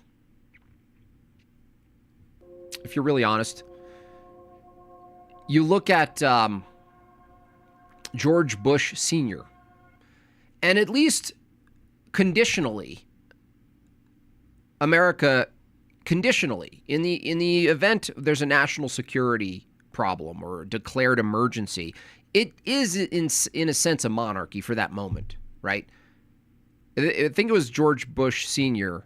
who passed a Senate bill that really explicitly made that the case. I think it was always the case, but it was just sort of like established legally in a written sense that the president could have essentially put on the crown in a certain event and just be like, this is what's happening. They can't do that the way we have checks and balances now. You can't do that across the board, but there are instances where, yeah, you might as well give the guy a coat and a crown and a staff. You might as well, because that's kind of the reality. Have you heard of the game Ancestors? When you play as an ape, you evolve into a human over time, running through the jungle. That sounds hilarious. I'm definitely gonna play that. Definitely gonna play that. Go. It's different for each nation. Each nation transitions differently to democracy, especially in the West. 2 minutes, y'all. And it's the same thing with minutes. the secular wall. That has been established differently depending on the nation that we look at. It's very hard to give hard line specifics because history, as you know, is extraordinarily complex, and it's not really a one-size-fits-all. Yeah, I know. But so what I'm trying to get at here, and this is on point, even though it seems weird, our country comes from England, right? So I'm trying to establish that since we come from England, well, it comes from a rejection. It comes from a rejection of England, I would say. Correct, exactly. So there would have been a point. The ideal was that Puritans who came here in the 1600s, right? They wanted to essentially establish a much more rigorous version of the church outside of Anglicanism and outside of Catholicism. So it was actually a rejection of England, and it was a rejection of the monarchs. And so I mean, that was kind of the foundational principle. But we still managed to pull from sort of common law, and so that's why metaphysics and ethics are so important in these debates, because you're really looking at a bigger question. And Andrew he could do like presup stuff, but in this particular instance, he's going to get into the nitty gritty of history and policy, which he should. But ultimately, at like, as Jay would say, at a paradigm level, you're dealing with a bigger question. You're dealing with a much bigger question, but ends up, to be honest, if Andrew led with that, it would be a less, entertaining debate. So, it would be a stick right in the wheel from the start.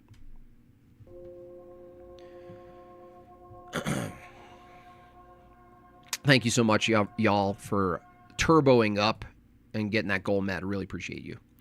Based on the bones. That's right. Yeah, so that's what I'm trying to get at. So was England ever a Christian nationalist? That's what I want to know. By how I'm determining it today, no. So England was never a Christian nationalist state. Not by how I'm defining Christian nationalism today.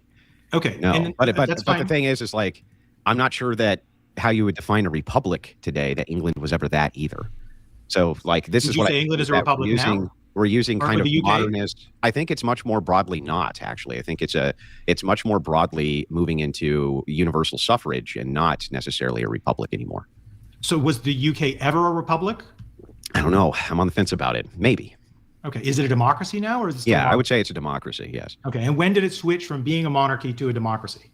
I don't remember the exact year date. So sometime after Victoria, sometime after George III? I don't remember the exact year date. Okay. What relevancy does this have to what we're discussing? Well, because is it just like Andrew needs to pick out historic facts and remember dates, or no, not at all. What I'm trying to establish is, was there a Christian nationalism that the founders would have been aware of? Yes.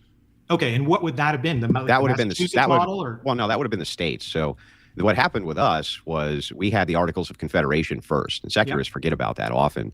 I'm sure you're a historian, so you didn't. The Articles of Confederation were broadly a failure. Yep, the actual compromise of the 10th Amendment for giving prospectively to the states all rights that the federal government didn't have was actually a compromise on religion more than it was anything else, so that each state could have an independent religion. Yeah, and they did govern locally based on those independent religions.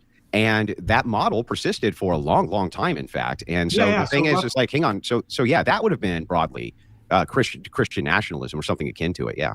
Okay. So yeah, and every single one of those states had abandoned their state religion by the start of the Civil War. Well, they had a lot of political pressure to do so. So where was that political pressure coming from? Well, it started with Jefferson. Jefferson began to do a tour around the United States, putting political pressure to begin the abandonment of that because he didn't like it. He wanted more power to the federal government. Most of the early founders did because they were spooked by the Articles of Confederation. We almost lost it all. Right? The United States almost lost everything. If we hadn't federalized, we would have lost everything. So it started early on, and the idea was basically the federal government has been trying to transfer power away from the states essentially ever since the founding, which is what... See, this is why Andrew probably enjoyed this debate, not just because Kurt was at least maintained his composure, unlike most of the panels I've seen him in. I was actually surprised by his behavior. But Andrew gets to get into the weeds and nerd out on the history, on American history, which is one of his strengths and one of his passions. So, he's kind of, in a sense, it's like, in a weird sense, it's almost like that's how you can, I don't know if you could use it as a tactic, because ultimately Andrew's going to control the debate, but it is if you could use it as a tactic, getting Andrew to get into the nerding out of history, as opposed to concentrating on sharpening the guillotine and, dropping it down. Prospectively, the states were concerned about initially, which is why the 10th Amendment compromise was there to begin with, right? Sure. And absolutely that your interpretation of the 10th Amendment prior to the Civil War is absolutely correct. But then the question is, do you see the 14th Amendment as taking away some of those possible governance strategies from the states?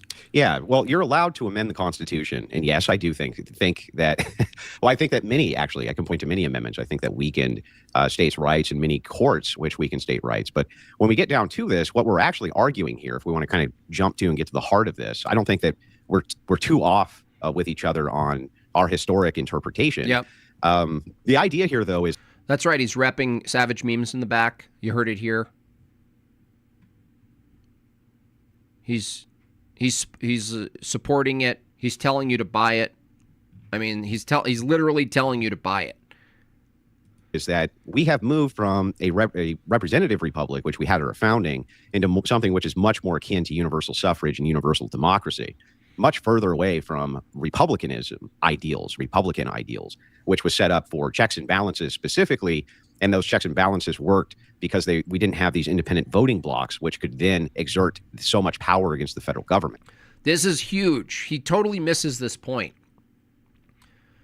Is that the conception of how this all works comes before, how it operates comes before this notion of splitting the family unit into different voting sections, even men and women in general. Just that alone. Just introducing a much broader system for people to vote was a massive misstep, huge misstep.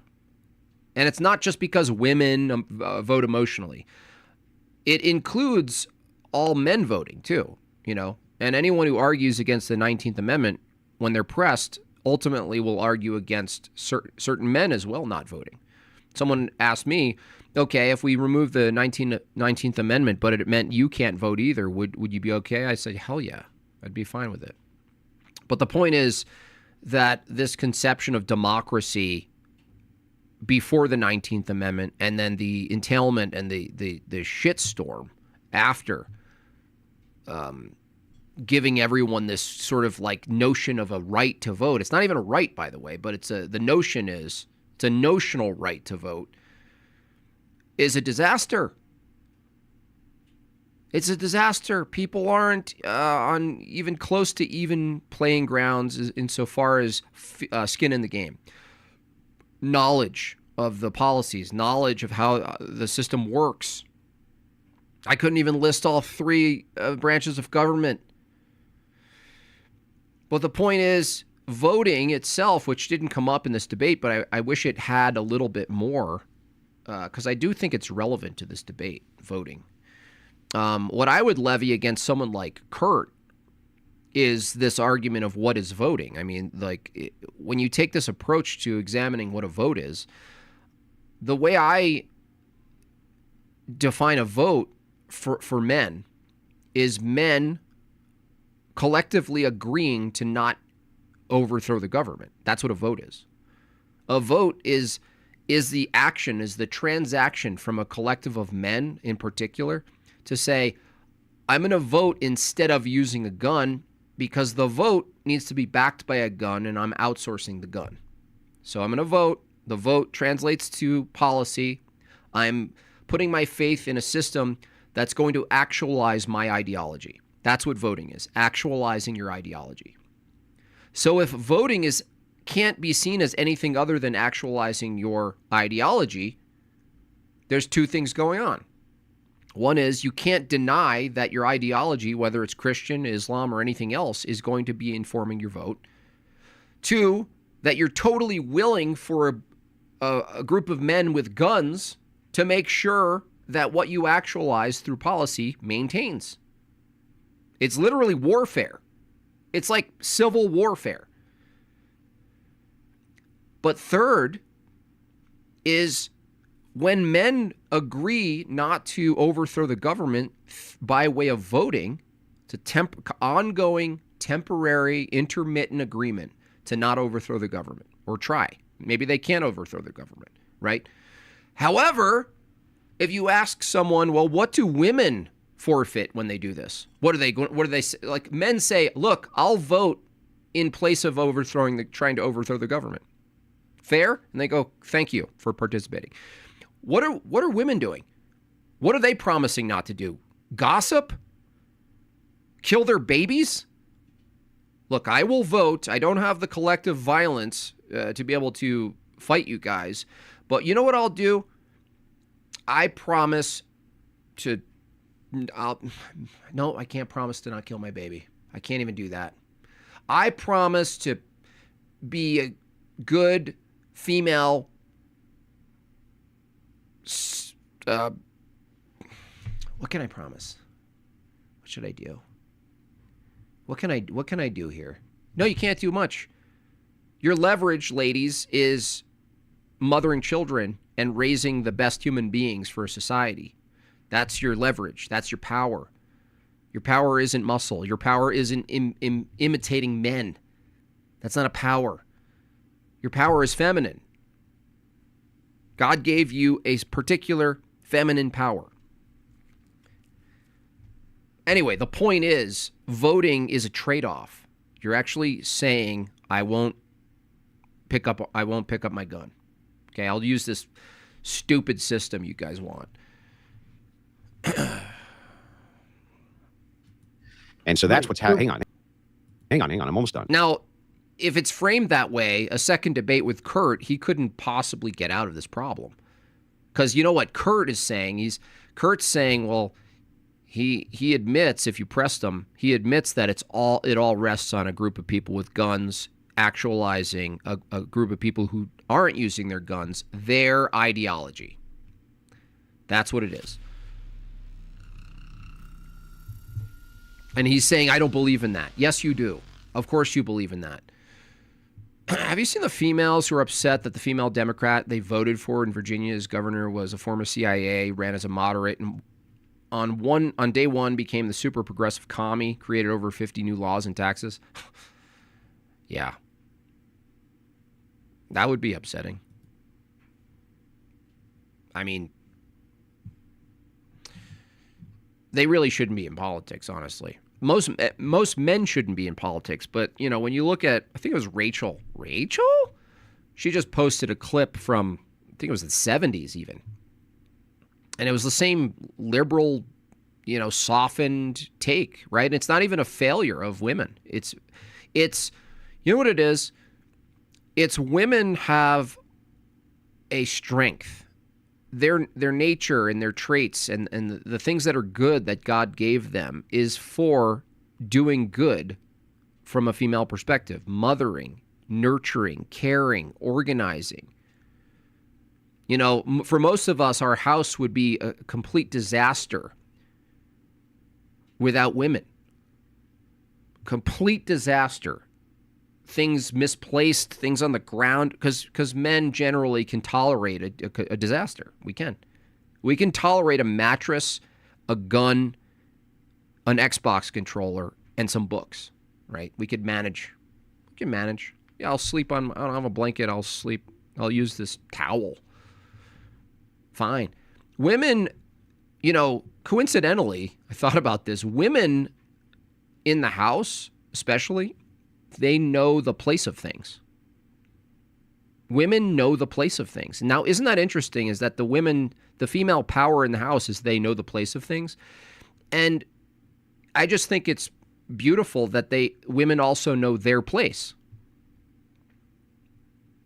I think that's just like poetic beauty. And the women who understand this are empowered by this. They're empowered by the distinct trait and capability that the man doesn't have as much to do this. And they step into it and they go, yeah, this is my jam. And they lean into it and they're happy. It's hard. It's like task oriented. It's a lot. It's nonstop, especially with children, but they're good at it. But the point is, when you misappropriate that and you put it into politics, guess what you have?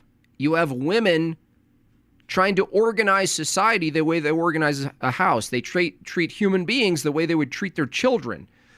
It turns into a daycare center. Oh, we should just have all the immigrants here. It's fine. We'll take care of them. Everyone deserves a spot at recess. It's like, no.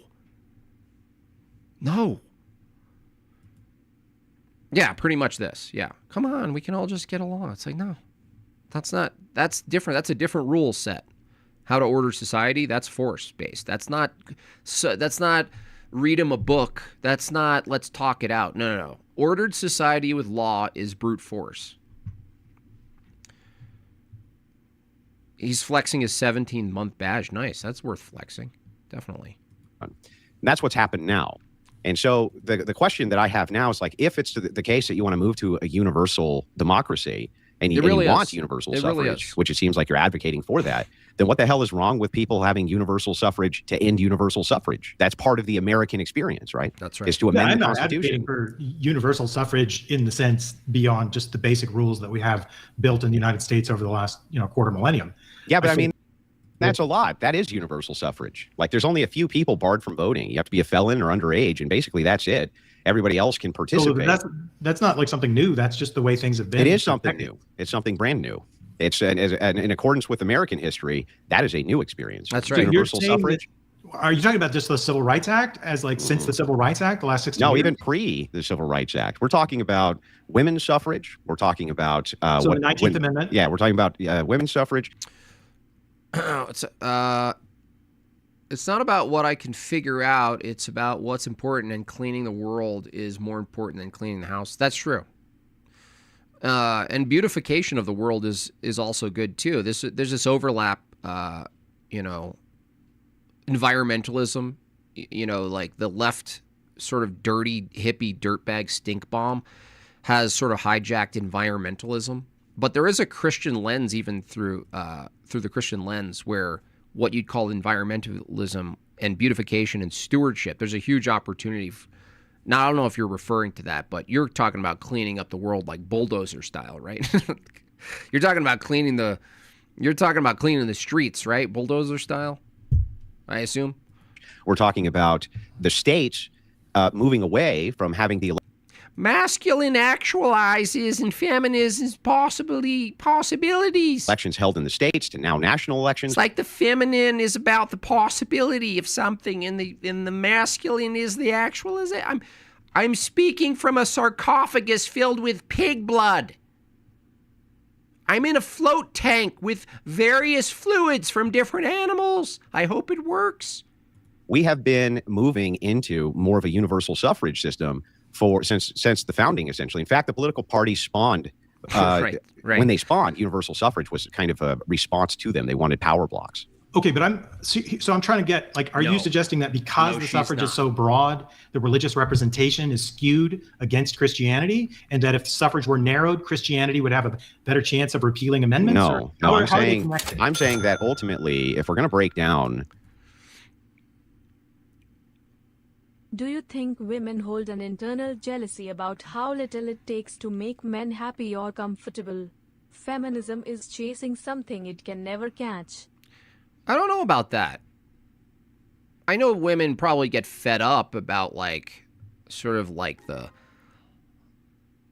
what is it, the word? Lackadaisical? Sort of like the, men just kind of like sort of, walk around. Even if out of our will, not even asked, like, try to, like, just straighten something up. Let's face it. We're just folding a blanket for like a half hour. We're just like, and like moving stuff. We just move a thing over to another. We don't even see the difference. We're like, oh, the thing was over there and now it's over here. I guess I'll just fold this blanket again. But yeah, I think there's a frustration. I don't know what you call it, jealousy, but there's probably like almost like, how can you live like this? I mean, how could you be a man and how do you tolerate this? Is more like it. How could you tolerate this? How do you tolerate squalor? That's more like it. What America is now, what it is right this second. I'm a very good It's something more akin to a universal democracy than it is a republic. It's a republic in the sense that we still have some checks and balances intact, but we're more directly moving towards direct democracy than we are a republic. If that's the case, then there's obviously a weakness with direct democracy, and that is that you can vote it out, or you can vote directly to begin to put in people in office that represent your views. And this is what the advocation is towards. So if that's going to be what the system is, and that is what the system now is, then I'm going to advocate for my power block to be in charge of that system. Yeah, no, there are some dudes who are OCD about putting things in their place. I'm not saying that doesn't exist. It's just like when you look at it, women are good at organizing. They're just like good at, they just kind of do it. They just do it. Kind of makes sense. Ridge Pounder, every one of these, quote, intellectuals eventually admits they would flee the country. Yeah, this guy definitely did. You saw that, Ridge Pounder? Yeah, that was funny. He was like, I would just leave. Unbelievable. So this is what's so cowardice of them. They expect other men to put their bodies on the line to enforce their worldview, which ultimately puts limits on other men and their worldview being actualized, in this case, Christian nationalism. But when it comes down to it, if we win by fair procedures, right? That's why the procedural argument was good in this debate, which is, well, if we use proper procedures, we can change things, and we could also not change things and take power, right? Reproduce more than you, right? We already do. And then when we say, well, what happens when that happens? And he goes, I'm going to run away. And Andrew just giggled at him. He's just like, yeah, exactly. You're just going to run away. It's another member flex. Look at this. Look at the member flexing. I like the member flexing. Never thought about that. Great way to put it. Liberals need to accept illegals is just misplaced nature. Yeah, that's why you have to be, in order to win women over, you can't ridicule them for exerting their nature, right? You have to separate the misplacement, their nature, from how it's being misplaced, or their duties, I should say. Their duties and how it's being misplaced. Then maybe they can get behind it, right? He said he's immigrating. That's exactly what he said. He said, I'm not running, I'm immigrating. That's funny. That's funny. I just released a meme. Go like it and share it on X. It was it was the border agent, right? The immigration agent with a clipboard asking the South American of some sort, what was his reason? What's his basis for seeking asylum? And he just says bad economy. Utilizing the systems in place which represent my beliefs best. Okay, so that doesn't sound to me like Christian nationalism. That sounds like just general politics, which, politics has always involved voting blocks of like-minded people voting together. Well, there's many different flavors. Whoa, Flex. Whoa. Jessica flexing hard right now. Just emasculating how many men right now? Just emasculating them. Jessica is. Woof. Emasculation. Member maxing. He is lying. Where is he running? Europe becomes homogenous by the day. Less homogenous. Yeah, there's no place to run. And notice this is true for even locally. I always complain about this. The evil Christians who build really nice communities with gazebos and kids walking, without fear of being taken. And everything, there's ice cream everywhere, and there's just bocce ball or whatever you call it. And the playground's beautiful, and there's no garbage, there's no crime. The liberals move to those areas because their own principle of diversity and pluralism falls apart, and they go, well, I got to go somewhere. And they go, where do they go? Just like they go to the countries that are built by and maintained by Christian aesthetics, Christian principles, Christian ethics. They go even at the state level and the town level, they go to these places. These maggots, they're like parasites who also complain. They always move. The red people never move to the blue places. The blue places always move to the red places. Always. Well, no, there's many different flavors of democracy. Repealing the 19th Amendment would be required 3/4 of the states. Do you agree that Canada and the UK share a voting system and that it's very different from how the voting system works in the United States? Yeah, they have parliamentary system. Yeah, but do you agree with me that both of these are democracies?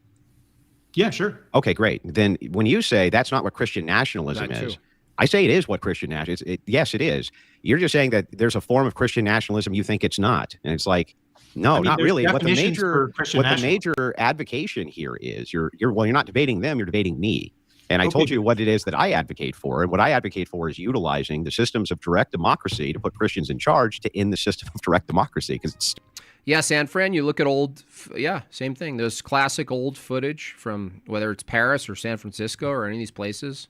Pristine, super white, ordered.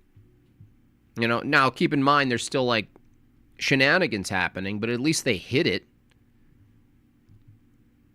You had to go and stay up late in the dark to do those things.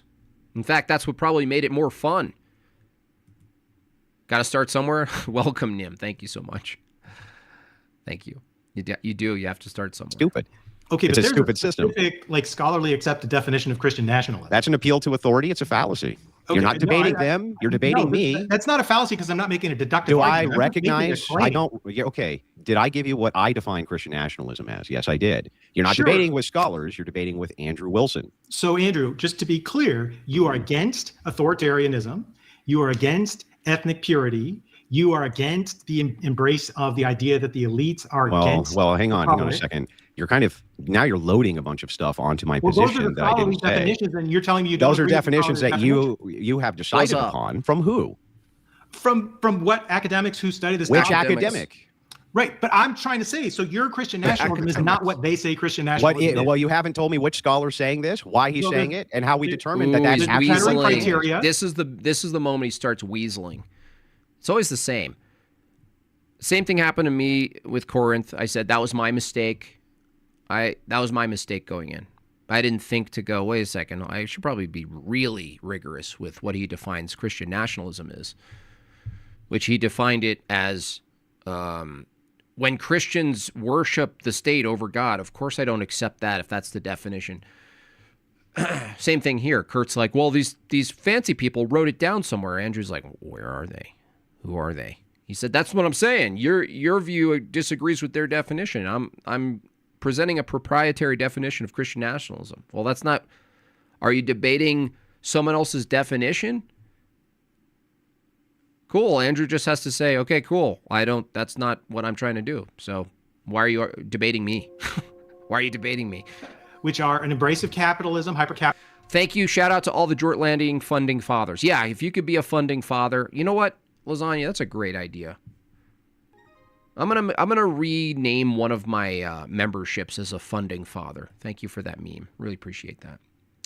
Since I paid for Jessica and my membership doesn't count as 44 months, it does, Extanglia. It does. According to Thank who? you. Thank you for that. According to who? You? According to the definitions given by people in the scholarly literature. Who? The Who? scholars. I just told you the Kettering. The scholars, the scholar people, Kurt says. The scholarly people.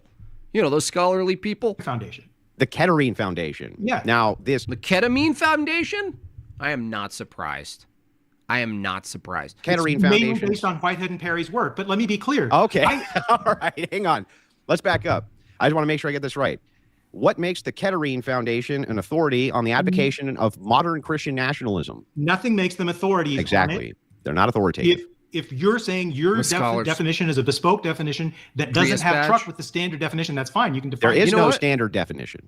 That's okay, actually there funny. is a standard definition. No, in there's not. scholarly literature. I should release a Prius sticker for you guys. For everyone who's been here since the Prius days, you need a Prius sticker. There No, there absolutely isn't. is. There is not. Show it to me then. Sure, Show me I the just gave it standards. to you. No, you show me which scholars agree that this is the case. I said Whitehead and Perry. Yeah, which other scholars? You said it's universal among scholars. They agree. Who? Who agrees with them?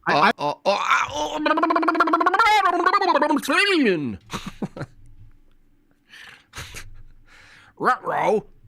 These are my favorite moments where they just like literally have a brain. There's like a minor. I'm convinced that really minor seizures happen that we don't know about.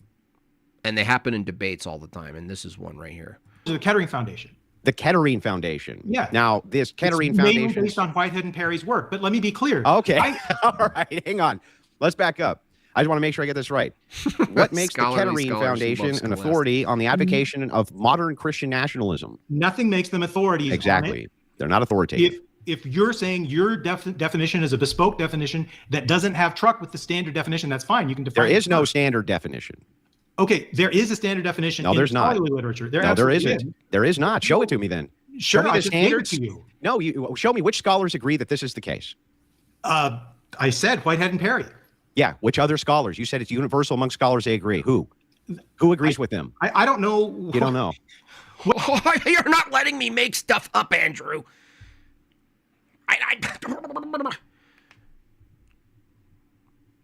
This usually works on my other panels with breakfast tacos where I get just to make shit up. What scholars agree with your position? You don't know. Well, you do.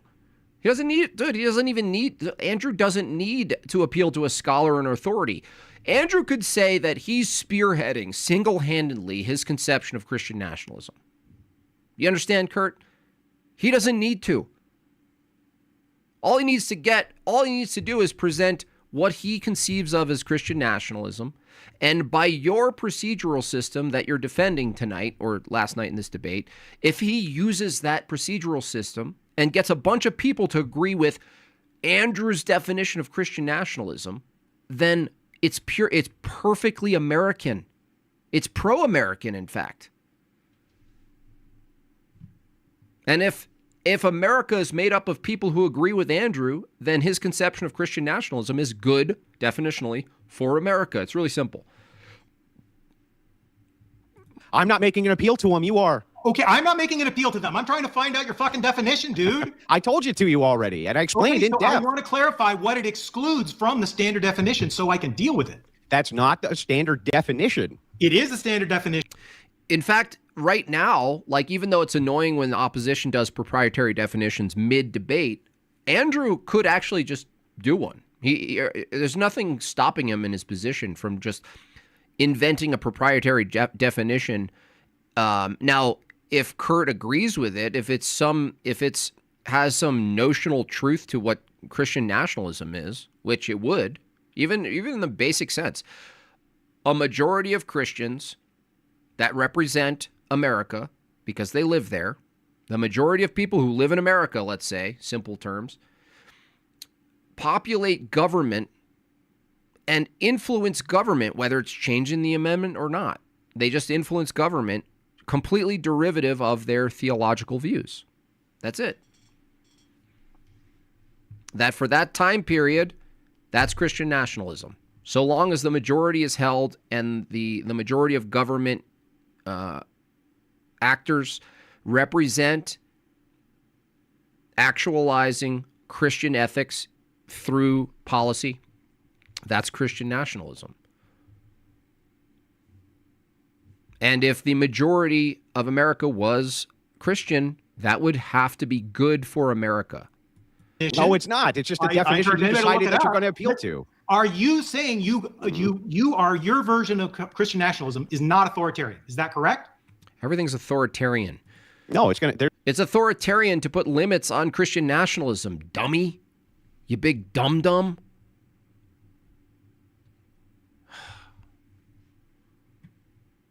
There's versions of authoritarianism which would be involved in it, just like there's versions of authoritarianism. Hang on. Calm down. Let's make sure that we get this right.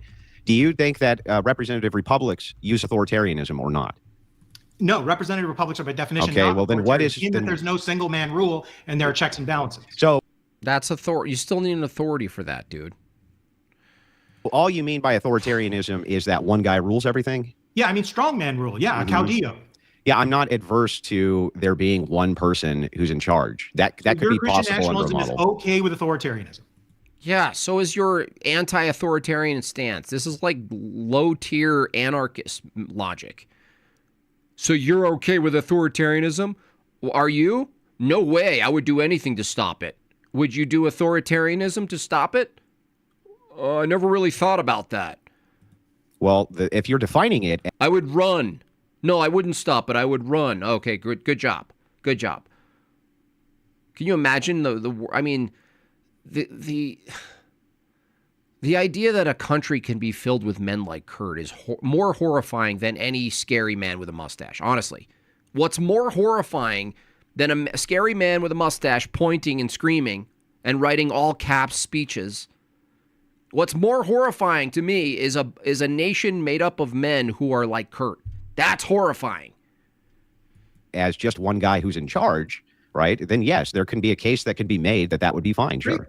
Okay, so that's part of your definition as well as the authoritarianism. No. Can be. It can be acceptable. Not. In other words, you don't rule out authoritarianism. Most Americans. If you're defining authoritarianism as just a single guy. Let's just use the word a tyrant. Yeah. Okay. Well, what would be the difference between an authoritarian and a king? Not much. So the difference would be that a king would supposedly come from a royal family and have a bloodline. Well, they don't have to. And establish Washington could have been a king, and he wouldn't have come from any of that. He would.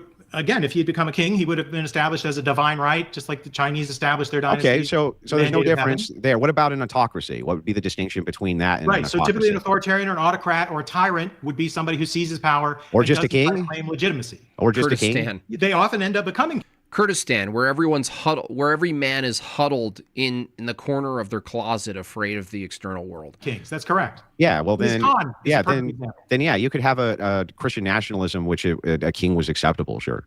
Okay, so you're okay with authoritarianism. How about a belief that the elites are acting against the public interest? What's the public interest? Some elites are, yes. Okay, so you agree with that one. Then how about hypercapitalism? Well, I agree with which one? See, that's the thing. Andrew kind of skipped past this because I think he re-examined this problem before, but even that hypothetical right there, there's a general interest of the public. If the general public is made up of Christian people, right? There's an in-group identity called Christianity that makes up the public. If the elites go against the will of the public, what is that? What is that? Is he okay with that? Because the opposing view, if you were to inverse it, would be that the elites, whoever's in charge, would represent the Christian public, and then you'd have Christian nationalism. See the paradox here? So the elites not representing the public, that's a bad thing. But suddenly if the public is Christian, then the alternative is that the people in charge who can do, the movers and shakers, the actualizers, if they were to represent the public and the public is Christian, how is that not a Christian nationalist view, right? Where's this distinction made, Kurt? It's never made. It's never made. That's right. The general interest of the public is the thing in question. He just really misstepped right there. Like right there, he stepped in it hard. A tyrant. Yeah. Okay. Well, what would be the difference between an authoritarian and a king? Not much.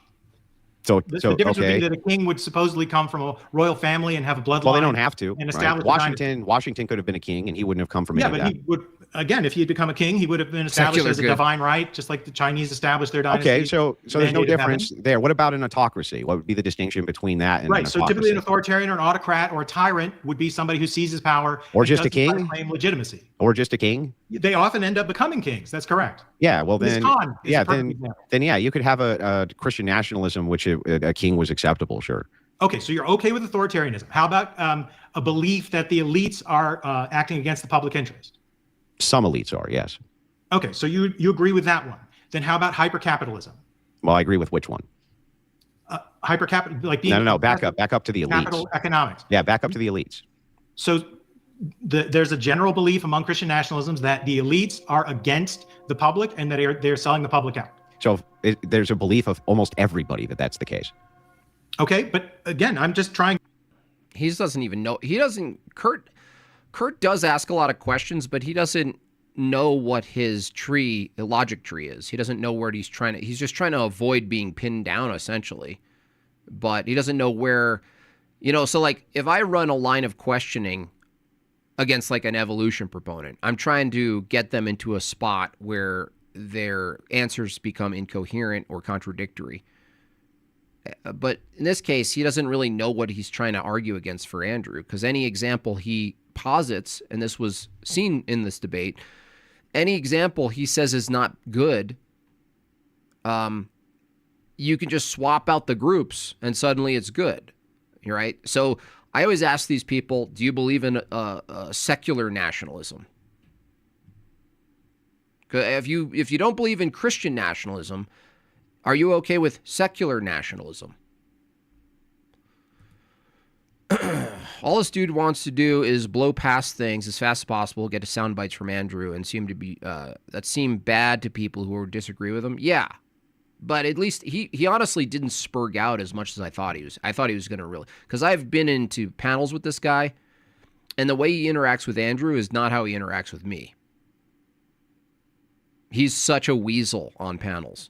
To see where you interact with the standard definitions. Yeah, I think that some. making Yeah, a value I think judgment some. there. I think some elites do. Sure. Sure. Okay. So, and then how about in terms of capitalist I love economics? Do you Remnant. strongly support capitalist economics? I do. Okay. And then do you emphasize religious identification with the country?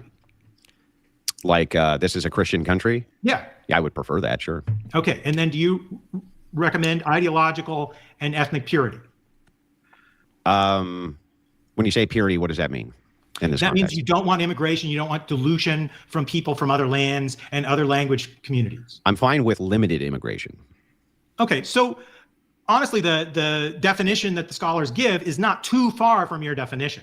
Well, it seems like there's quite a bit of delineation, but I would say that we could say the same thing for almost any ideology. For instance, you could say, okay, there's a democracy. Other than authoritarianism, they could fall under the spectrum for all of those things as well. Every single one of them. Like they have a heavy preference. This is what it gets down to, is like these people hate any conception of purity. And that's why diluting cultures and pluralism is so key to their pattern, is that what you get when you dilute a nation or dilute a town or even a parish, let's say, like this is why ecumenism sucks, is that it's pluralism. And that what it does is that it undermines, when you undermine so-called purity, you undermine the objective rooting that it has. And you start to maybe create some phrase and weak points. And so that what is it ultimately from a Christian view is it's weaseling out of accountability. Is that if the nation and its population and its governance is kind of this ambiguous changing blob, then you're never going to be pinned down on shit that you do. You're never going to be called out for stuff. You get to live your life, and everything's sort of like a muck. It's all confused, and then they'd argue that the bottlenecking in government is actually a good thing, that it's inefficient. It's good that it's inefficient, that it doesn't represent anything. That's good. It's good when there's not a clarity of a nation. It's good. I like it. I love teleological views. I love it. I love it. This is like a mall. It's like the mall. I love malls. And that's all they defend. Anything that leads toward a narrow path, they literally are allergic to it. They have a meltdown. Anything that calls man into proper function, they hate it. And it's all it is don't tell me what to do. That's all it is. Don't tell me what to do in the dark. Don't seize my hard drive. This is all I hear from this guy. Capitalism. They don't want immigration. That would be the UK right now, in fact. That's right. Right? You think democracies have an economic system that like is necessary to be a democracy? No, I just think that it seems that there's a economic system. That is true. That's how it becomes a fraud machine, because there's no rigor. There's no accountability. You can't use your from a pluralistic view. How could you use your ethical view to cross-examine someone who doesn't share your ethics? How are you supposed to do that? And that's my critique against secularism. It's the same for pluralism. Christianity is better than these because a Christian can walk up to another Christian and hold him accountable as a man in society from a certain perspective they both share. You can't approach as a secularist any other secularist and say you're being a bad secularist. You can't be a pluralist and approach someone who lives a completely oppositional, contradictory, incompatible value set as yours and hold them to your standard. So how do you hold a government accountable if it's made up of pluralistic ethical paradigms? Which one do you use to hold them to account? Kurt? Which one? Mine prefer. Fucking idiot. Preferable. And that does seem to be capitalism, yes. Okay, so it's literally like my kids, like just being like, I don't like rules. I don't like the rules today. That's all Kurt's doing. He's a big baby. He's a giant baby.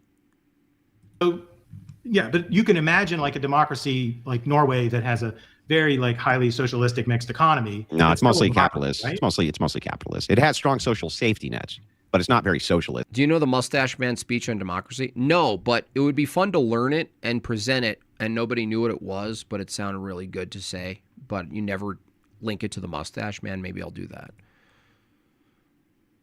It's like it's not out there nationalizing industry, right? Okay. So I mean, you do agree with that, right? That it's not out there like nationalizing all of the industries, and that would be more akin to socialism than just having strong safety nets. I think mixed economies are the norm throughout the world. It's just a question of where you like pull the dials. I think a lot of the left-right discussion is ridiculous because you're just talking about where you're going to set a dial, and it's not that big a deal. You can just change it. Okay. Mostly, it's being done to confuse people, but. Well, let me now ask and make sure I got your system correct. Are you basically for the status quo then? Well, again, it depends on what particular portion of the status quo you're talking about. Well, here, let's go through the status quo. The status quo is you want universal suffrage to stay basically exactly where it is, right? Yeah, is that I don't right? have a problem with the voting rights. And you want the voting rights to basically stay right where they are. I mean, there are amendments that I think might be made better. So I'm not saying but you want them to at least stay intact. No, not all of them. Which one do you not want to stay intact? I think you could certainly update the second with new language. Oh my gosh, what a cock. The guy who would run from conflict. Gosh, this guy's such a cuck. Well, I think you can update the second with some new language. I'm scared. I'm going to run when things don't go right. When finally my opposition takes over, I'm going to literally run. I'm going to run.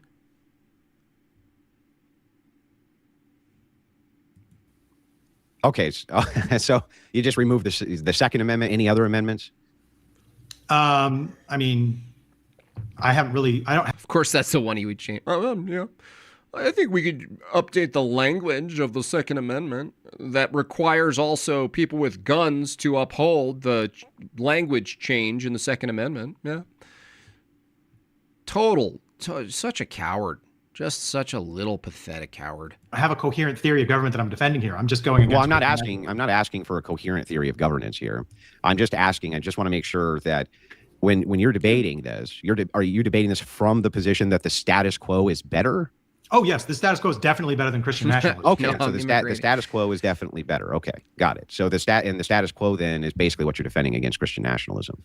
Yeah, the American settlement. Yeah, the settlement in which we saw what happened in the English Civil War, and we said we don't want one group of faith patrons to take control of armies and fight with other faith people. Now help me out. That failed. Yeah, I understand. Failed because I understand the historic. I understand the religious war in the prism. Civil War. Oh gosh, shut up. Yeah, I understand the historic prism, but help me out here just to understand a couple other things. Would you want? Yeah, I know. Isn't that so funny and ironic? He's afraid of tyranny of the minority, right? And he's like, well, the first thing I would remove, because Christian nationalism is big, scary stuff. And you guys are going to take over and make us do things, and I don't like that, and I would run. But, the one thing I would probably change about the Constitution is the Second Amendment. Make it harder for you and me to actually defend the thing that I'm scared of. I mean, seriously. Is your brain an omelet? Like you would want witchcraft and Satanism and these things to be protected under the Constitution, correct? I mean, I would protect plural religious beliefs, whatever those religious beliefs were. So witchcraft and Satanism do not harm other people. Right, exactly, and that's what we're getting to. So witchcraft and Satanism you would want protected as long as you're not harming other people. Any religion, sure. Okay, so that when the Church of Satan comes out and says that specifically they want to protect Roe v. Wade as a ruling, right? You would have to concede that Christians believe overwhelmingly that they're supporting mass murder, right? Oh, I don't think that's. I'm not asking if it's true. I'm not asking if they're. Look, this is where he really demonstrates throughout this debate and in the panel, if you stayed for the panel, he's incapable of following the lines of logic that he holds to their end results. And that's what hypotheticals are for. He's like, what? He's like, wait a second. No, I don't think it's killing a baby. Belief is justified. I don't know if it's an overwhelming majority of Christians. You don't think so? I'm See, it doesn't matter. If it was. I'm not 100% sure on the sociology. Okay, if it was. Of it, but there's certainly many devout, faithful Christians who don't support abortion. Roe v. Wade being overturned. No, there's not really. There's most of the traditional. There are Christians, religious hospitals that prior. This is all deflecting, dude. This is like deflecting. Most of the traditional Christian churches do, but if you wanted a complete breakdown, we can actually pull one up. But sure. the whole point here is to ask you this. And this is actually a decent tactic against Andrew. Why? Because if you say something that's untrue statistically and Andrew has direct access to it, it's a type of red herring that you might predict someone like Andrew might follow, in fact. Because you have to weigh it out in real time. You have to go, do I correct it, but take the red herring and correct it because this is not true, and beat him on a position and show that he's saying something not true? Or do I stick to the internal and run him to the end? I say the latter. Is it safe to say that the Epstein files are a fruit of secularism/pluralism? The Epstein files? No, I would say pluralism is downstream from something more spiritually relevant. And the Epstein, all of that behavior is the same. It's all downstream, I think, from a rejection of truth being narrow. That's what I think. So in a sense, yeah, but that's all just behavior being documented. That's all downstream from rejecting Christianity. Yes. If it's the belief of a mass of Christians, let's just say it's not even the majority, it's like 49%, right? Sure. That is mass murder, right? Mm-hmm. Would they then have moral obligations to stop that mass murder from their view? I mean, if you're saying that if people think something is bad, they should try to stop it, of course. And so if they say, well, there's certain ideologies which lead towards this idea of abortion, why wouldn't they be resisting those ideologies? Why wouldn't they? Of course they would. And so the idea here that Christians are trying to get other Christians in the positions of power and are even willing to erode these various systems, we kind of have to, because you want to utilize these systems in order to protect abortion rights. He's so confused by this. Why is he so confused by this? Wait, wouldn't Evo be a giant red herring when they speak on the transitional things? Well, Evo, when we're debating evolution is like a giant heuristic, honestly. Transitional things would be argued inside the massive, larger assumption of what evolution is. So I'm not sure what you mean by that, but I'm interested. Status quo. Who right? are the people who aren't Christian that were in power? What do you mean? Yeah. Oh, the You're entirety. talking like the entirety. Doesn't have any Christians in power. It's good. Well, he can do it fast enough. Andrew can correct a false stat fast enough and get back to the line of questioning.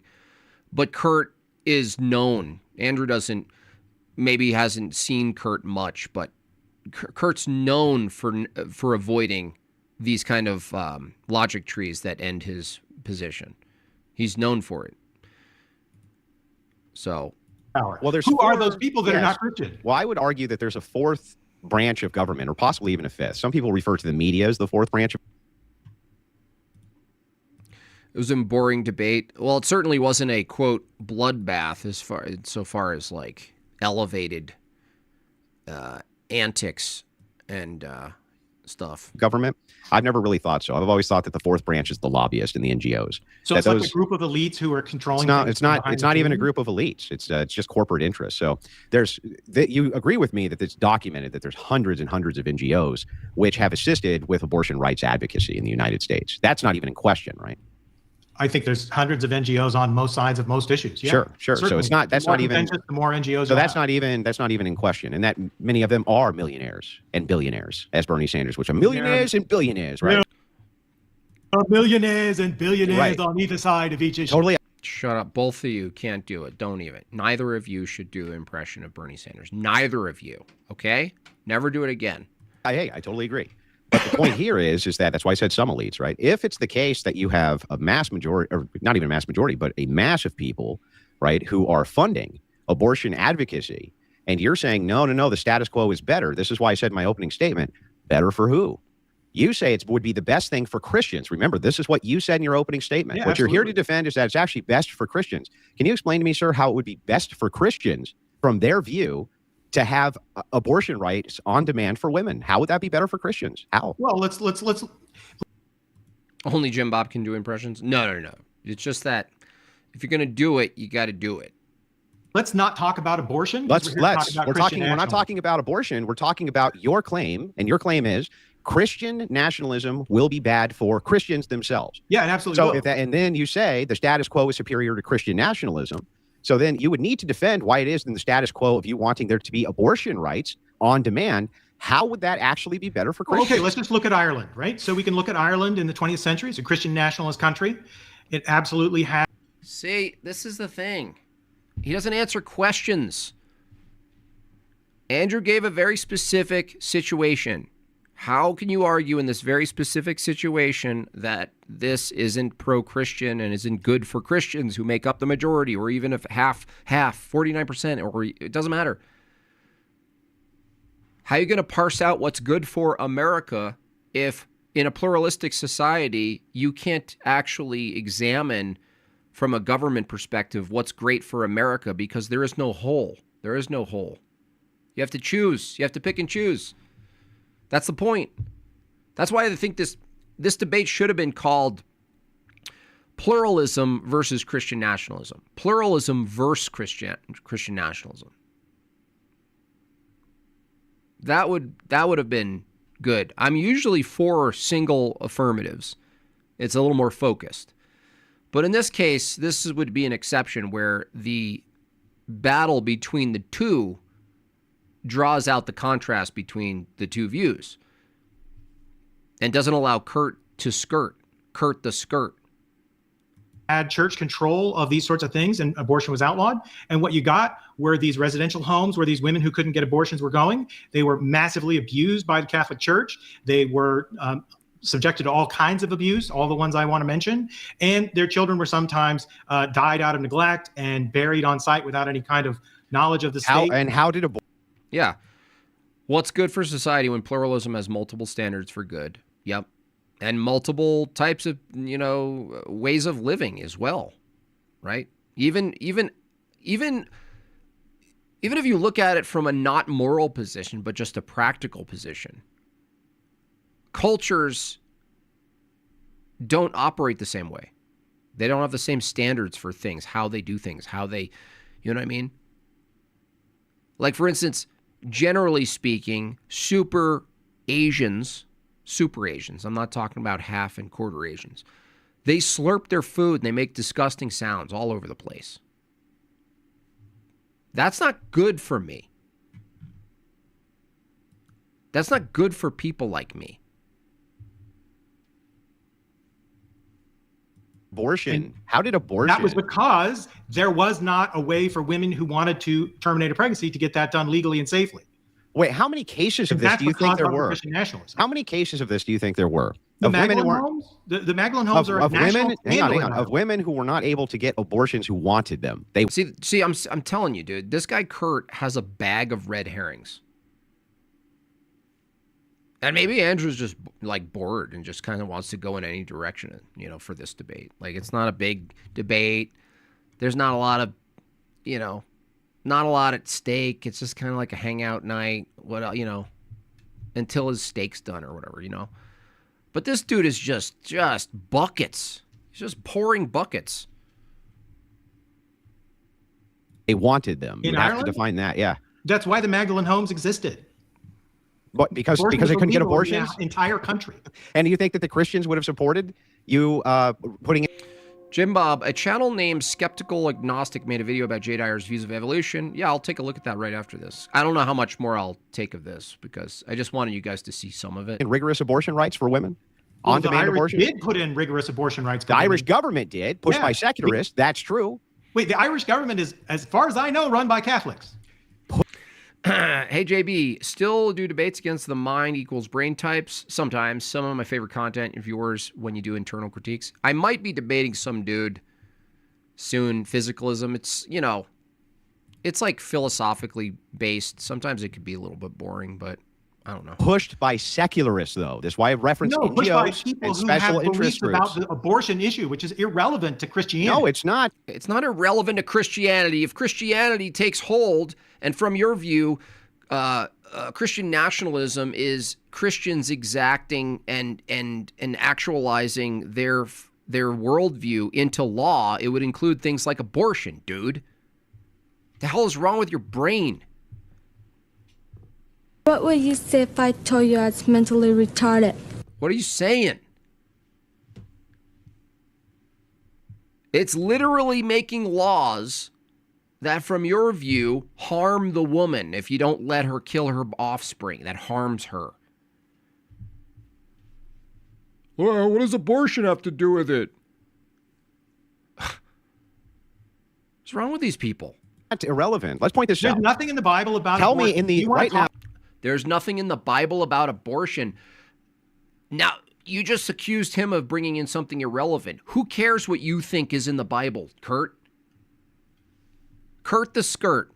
About the Bible stance on abortion? Let's talk specifically about no, it's irrelevant. Remember, whether it's true or not. It is irrelevant. Whether so let's talk about Christian nationalism. Stop. Listen to what I'm saying. He knows he's stuck here. Whether it's true or not, you said in your opening, and I agreed with you, whether Christianity is true or not is not what's relevant here. Yeah, I agree. What's relevant here is on what people perceive as better outcomes for themselves based on government design. What you haven't explained to me here in the United States is why it is that Christians would want to say to you, okay, let's keep the status quo in place. If Christian nationalism assured that 600,000 babies a year, by their view, weren't being smited in the womb, why would they prefer the status quo? Why? So do you know what that number was in 1967? No, what was it? It was another red herring. Unbelievable. This 800,000. Unbelievable. Because Andrew's kind of shooting the shit here. You know what I'm saying? He's like on Power 3 or something. You know what I mean? Just like, I don't care. Shoot the shit. But this guy's just like, well, what about this? What about this? Okay. That was before Roe v. Wade. Do you know what the birth rate was in 1960s? There were a lot more to abort. So the point is like, no, when we're looking at actually this, the abortion rate per pregnancy was higher in 1967 than it is now. Right. And that was when it was illegal nationwide. No relevancy whatsoever to why. It's irrelevant. The whole thing is irrelevant. Doesn't even matter.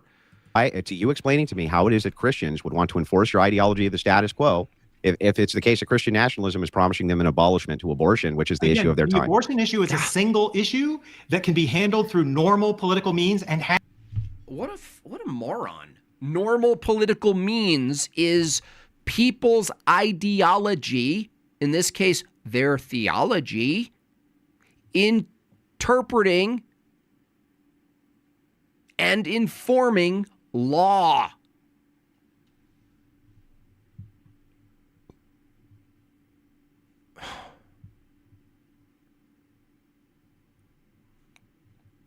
No, that's just politics. That's not the same. That's politics. That's just regular. Look, abortion can be sorted with regular politics. It's a massive issue, dude. Kurt the Skirt. Does he think politics happens in a vacuum? Where everyone just, how you go into a government facility, you have to put your anything that's dangerous in your car and you have to leave it out.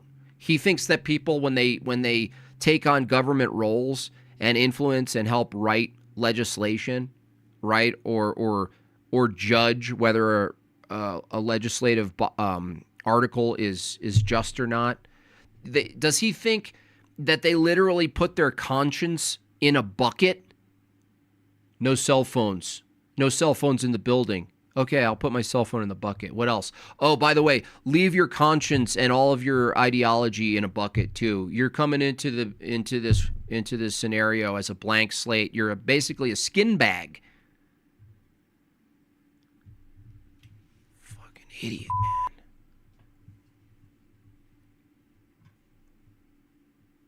Kurt, you're a dum-dum.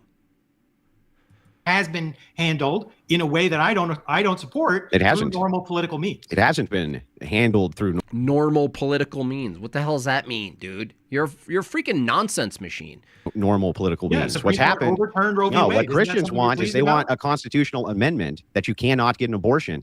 Yeah, maybe they can compromise on exemptions for specific things, but that's what they actually want is that. And if they can't get that through normal means, and they're assured that they will get that through other means of Christian nationalism, Christians. So you think Christians right now want a constitutional amendment to do what? I think that they would to forcefully remove people like you, even if you, quote, didn't do anything wrong. Kikachu you mean demolished? Oh, debated. That sounds horrifying. I don't know. I can't. No offense to Danny. I mean, he's a nice enough guy, but I can't listen to his helium voice. I just can't. Institute a constitution. If they could, they would put in a constitutional amendment to outlaw abortion. Well, they can. They can't. Of course, the amendment process still works, right? Yeah, but they don't have the numbers. Need 2/3. They don't have the numbers. And 3/4 of the states. Yeah, they don't have the numbers. Is they can't. Yeah, that's my point. They can't. Yeah, so they can't. So that's just normal politics. Yeah, so what? That's my whole point. Even if it's normal politics, if it's the case that they used. I would have just asked this guy, hold on a second, normal politics, how do you distinguish normal politics from people using strictly their theological paradigm to then influence politics? How would you even know the difference between the two? Abnormal politics, let's say. So and you're we're able to want an authoritarian who will ride roughshod over the American system. That's irrelevant. Totally irrelevant. You have to explain to. He advocates for child marriage as young as 3 years old. Yeah, people like Daniel Kikachu should be forcibly removed from society, like out of the country. Me, why Christians? Because you say this is better for Christians. Remember? Yeah, this. It is. Okay, then explain to me what a Christian wouldn't give up for life and liberty to save 600,000 babies per year. What? Okay, so yeah, life and liberty in 1838. Oh my God, another red herring, dude. He can't answer a single freaking question, dude. insufferable. The question was, currently, what would any person who's against abortion, what wouldn't they do in regular politics or whatever, irregular politics, to stop 600,000 babies from being murdered from their view? What would they do? Oh, in 1899, I'm just going to not answer the question because I'm an idiot. Mm-hmm. People who identify as Christians were being targeted for extermination in the United States. That's What? life and liberty, dude. What? Andrew's dumbfounded. I can't. I'm sorry. What part of anything you just said answered the question I just asked you? Wait, I'm sorry. Say Sorry, what? What the that last part again. In 1838, people In 1838? who identify as Christians were being targeted for extermination with a kill-on-sight order in the United States because of their religious beliefs. You mean Mormon That is life terrorists? and liberty. Mormon terrorists? Is that what you're talking about? People who identify as Christians. Yeah, Mormon terrorist is what you're referencing. If that's your call, that's your. Yeah, dude, this guy is such a, I kind of wish he was. Now, because Kurt and Andrew tends to match his opposition's energy, it's the professional thing to do. I don't always take the professional approach, but that's just me. This guy needs a verbal beatdown. He's such a little weasel.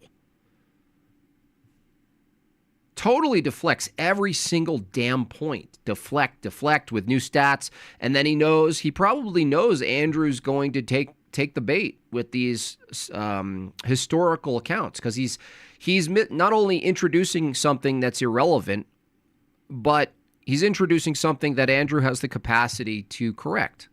But the moment Andrew's correcting it, then Kurt the Skirt's not answering the question. So it's like feeding Andrew an endless scroll of misinterpreted historical events for him to correct, and then Kurt the Twerp gets to be like, oh, I have 3 more gulps of air before I die. At least that gave me some time. I mean, it's like when a police interrogation happens, and instead of answering the question, you introduce another thing, and it gives you more time to then think about the question you were asked. And this is what it looks like. It's like this is like Kurt, was it Chris Hansen?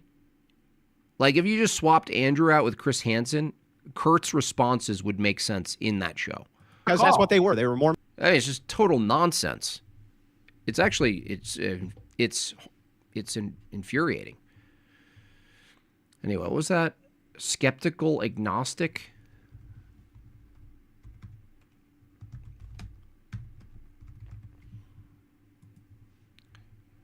Political tactics. Yeah, he's just a coward, dude. Just an absolute coward.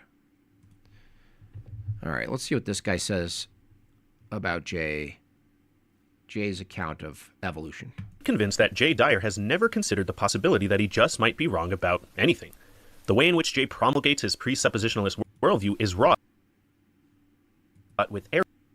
What do you mean? Jay has an entire life of being wrong about previous theological stances that he's taken, that he's corrected. What? Arrogance and smugness. And this way to start the stream, skeptical agnostic, with well poisoning. Chest thumping has no doubt drawn many to his frat boy brand of Christianity.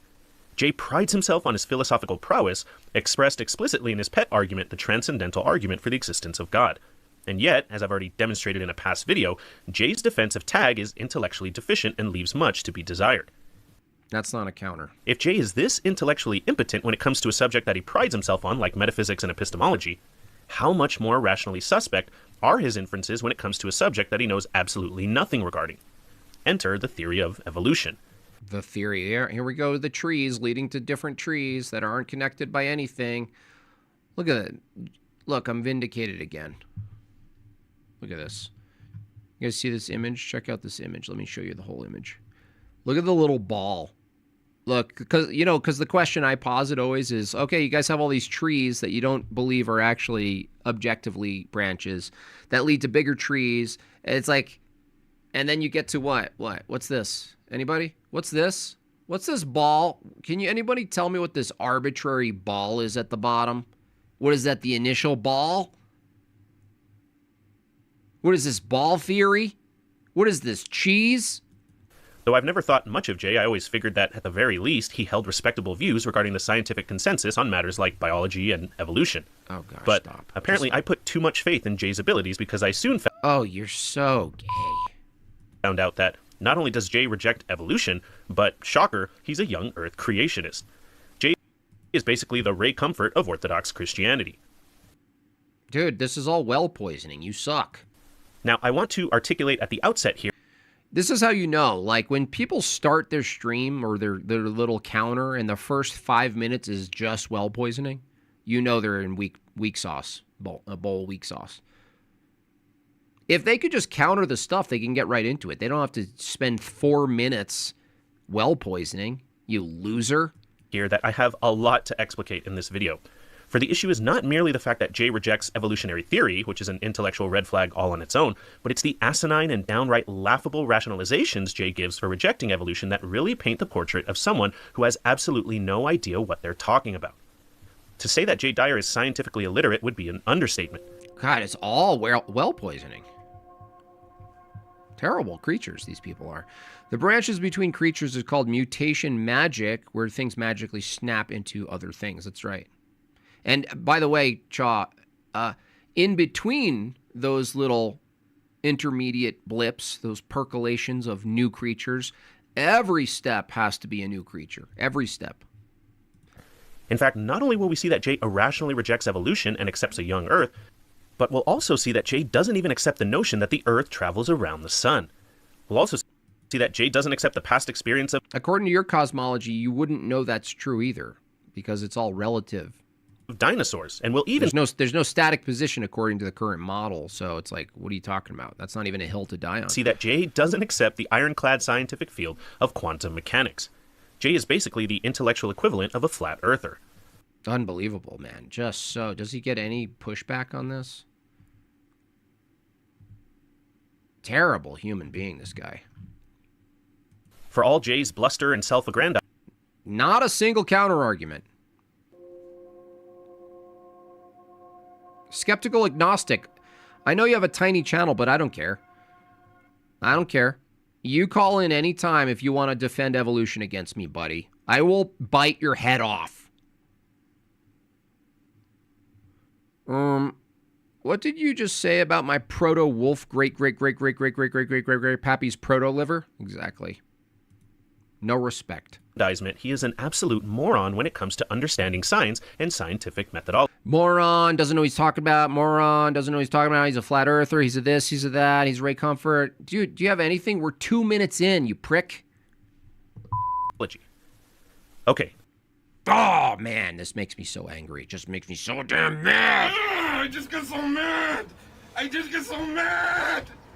I just get so mad.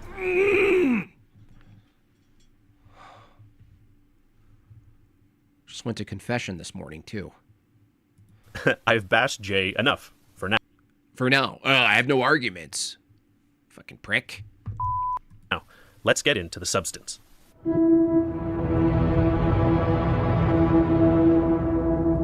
What a shit graphic. Ugh. Who made that for you? Steven Seagal? What did you do? What did you do? What did you do? Jay, enough.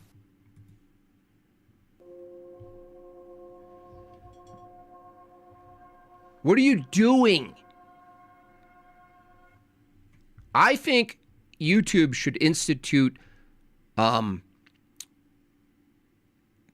do you call it? You get channel what do you call it? My channel got a mark. I forget the name. I think we should give them out based on aesthetics, honestly.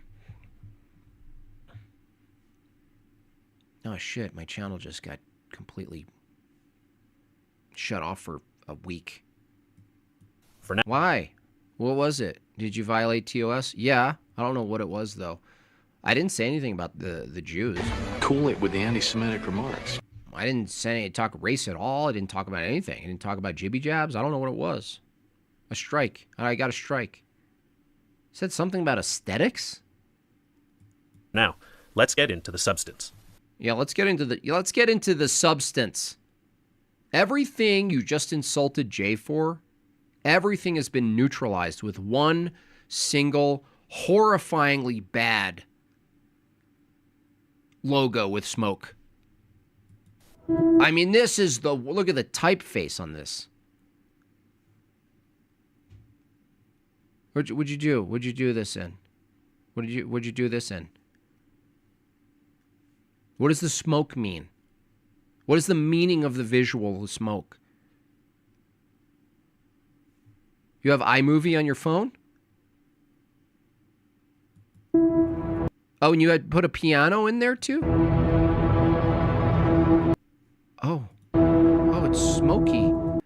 Oh, terrible. Look at that logo, man. Metallic SA. Dude, you don't want your logo to say SA. But look at the filigree work, the engraving, partial engraving. Why? What is this?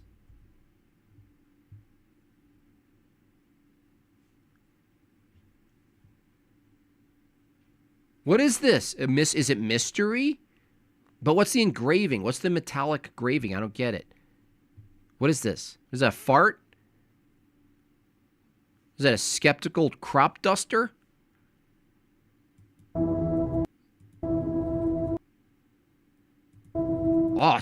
And more smoke in the background. I get it. You get you got the horizontal smoke one, then the vertical smoke in the background. You got two smoke videos. What does that even say? It looks like it says SJA.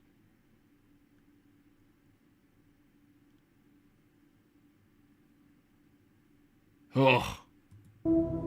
Let's begin by securing an accurate Hey, look, I'm here. picture of one of Jay's primary scientific beliefs, or lack thereof. First and foremost, Jay, given his allegiance to the interpretation of Christian scripture, believes in a young Earth and a young universe. So I have a question. How old do you think the Earth and the universe is? Is it 7,000 something years old? The Byzantine calendar for the Orthodox Church is a young Earth calendar, so it would be anywhere from 6 to 10,000. Sure. Can you just tell me real quick then, under your view, you don't want that smoke, JB. the Earth was created around 7,000 to 10,000 years ago? Is that right? Sure. So, I love biting that bullet because they're like, they spurg out as if like some like this current new paradigm of the age of things isn't new, right? Like old Earth isn't new. Of course it's new. And by the way, you can't, like, they're so retarded, these people, that they think there's an actual thing called the start of the Earth. They actually think in their head, they visualize it in their head that from their materialistic, accumulative, gradualistic view, that there's a beginning of anything.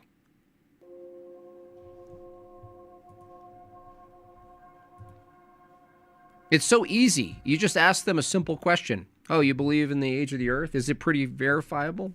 Yeah. Oh, yeah, it's totally verifiable. How? We know how old dogs are when they die after 7 days. Okay, great work. How can you tell me when you know the Earth is itself? What do you mean by that?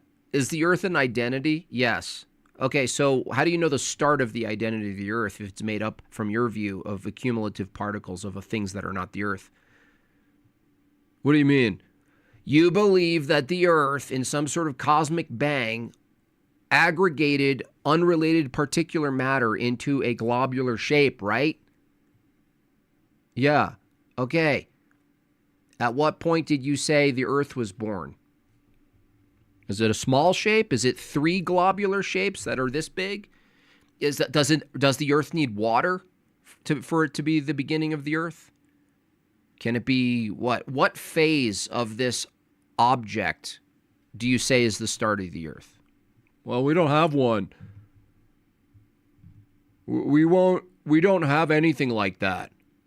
Jay believes both the Earth and the universe itself to have roughly the same genesis around 7,000 to 10,000 years ago. Now, for anyone who's even mildly scientifically literate, they would know. Even from a philosophical perspective, as I've established just from the debates against evolution proponents, is that these things called categories and identities really only make sense from a model of creation, that things were created specifically inside their categories. From a evolution proponent, from their view, or even before life, from this view of the universe coming from a different state, and it's also in a transitional state, they have a trans view of everything. All of them are trans. If they're not trans in the sense of their gender and sex, they're trans in the sense that all the objects in the universe are trans. They actually transform their identity over time. There is no start or end to their identity. There is no complete heart. There is no complete human form. There is nothing like that. All of it is unrelated, particular, in flux, coming together, separating, coming together, separating, breaking down, building. They basically have a metabolic view of reality. Catabolic, anabolic. It builds up, it breaks down, it moves, it shapes, it's deformed, it's formed. It's dancing. And it's like, okay, well, the thing you call an Earth then doesn't even have a maintained identity because it too is in flux, right? There's no complete Earth system. You can't say a cosmic bang from a singular point in time, singularity, produced regular workable systems of unrelated particulars like the sun, the moon, the stars, the Earth, the waves, the air, all of it. That system is in flux. That's changing. That could be changing. That's not set in stone. So when you say when who's the black dude studies science, when we study our system, ooh, we're learning more and more about the universe. How could that be the case if it's changing? How can that be the case if it comes from flux? Oh, that's not how it works. What do you mean? That's not how it works. Your whole system, your whole epistemic system is completely in question, dude. Know the mountains of scientific data we have that refute this. Surveying evidence from astronomy and physics, we know that the universe is around 13.8 billion years old. Yeah? How do you know that? With this picture? Where'd you get this from? A Mormon cartoon? Listen to the certainty this guy has. Skeptical, agnostic? I don't know. You don't sound very skeptical or agnostic right now. Data we have that refute this. Surveying evidence from astronomy and physics, we know. Surveying evidence from astronomy and physics, we know. Oh, the skeptical agnostic? You're criticizing Jay for being the skeptical agnostic when that's the freaking title of your channel? You little pig snake warrior. Listen to this dope. No wonder this guy makes videos hiding behind the screen and goes after people like Jay who show his face and counter people in real time. Listen to this statement. Refute this. Surveying evidence from astronomy and physics, we know that the universe is around 13.8 billion years old. Uh-oh. Uh-oh. We do. Well, if you actually had the balls to talk to Jay, you know what he would say to that? You know what he would say to that? Do you know what he would say? He'd say, "Yo, hold on. How do you know that, dude?" No, you just made a claim that we know from the evidence that the universe is 13 billion, boy. How do you know that, dude? How do you know that, dude? What, have you never been asked this question? Skeptical agnostic? I mean, I thought you're supposed to be asking yourself this. Skeptical agnostic. How do I know this? Due to the cosmic microwave background, the expansion rate of the universe, nucleosynthesis. You don't know what the universe is. There's no expansion rate of the universe because you don't know what the thing is. How can you have an expansion rate of the universe if the universe is made up of particulars? What's expanding? This is all trickery. This was actually demonstrated quite well when Eli debated Peterson, because he asked Peterson was, essentially what's reality. He said, oh, the universe. We're looking at the universe. Is that a set of particulars or is that a unified one thing? The universe is expanding. What's that? See, I could blow up a balloon, and because the balloon has contours and has an identity, I could say the universe, the balloon is expanding. I could say the liver of a duck when we're making foie gras is expanding. But when you say the universe is expanding, you're saying a metaphysical term is expanding. That doesn't make any sense. That's incoherent. And it's always simple questions with douchebags like this that get them. You say, what's the universe? What's the universe? It's expanding. What's the universe? Oh, no. And the time required for the formation of stars and quasars, as well as much, much more. Yes, that's how the universe works. What's the universe, atheist? Did you just not hear what I just said? What's the universe? When you say that's how the universe works, what's the universe? Is that singular? People, man, they should be locked up, I swear. Lord, forgive me. I have much, much shorter of a list for justifying locking people up. Way shorter of a list. Or surveying evidence from... The stars we look at the nighttime are already dead. I'm sorry, were they living? Were they living? How did you verify that they're dead? What does that even mean? The thing we're looking at are already dead. Fucking lunatics. You guys are lunatics. The shit that you guys are programmed to say without even thinking, it makes you sound like homeless people. The star I looked at, it died. What does that mean? It is singular because uni means one. Yeah.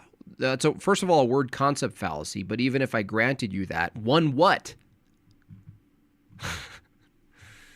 From geophysics. Is it one what? One what? We know that the Earth is around... One universe. Yeah, what's that? What's one universe? 4.5 billion years old due to radiometric dating. Oh, okay, radiometric dating. The other thing you have no verification system for. Plate tectonics and mountains of stratigraphic evidence, again, along with much... He's giggling. Much more. Much more. I'm not going to explain any of that or verify how that's the case, but I'm just going to say it because I read it. However, Jay is not interested in any of this evidence because... That's not evidence, dude. Jay considers... These people call evidence is hilarious.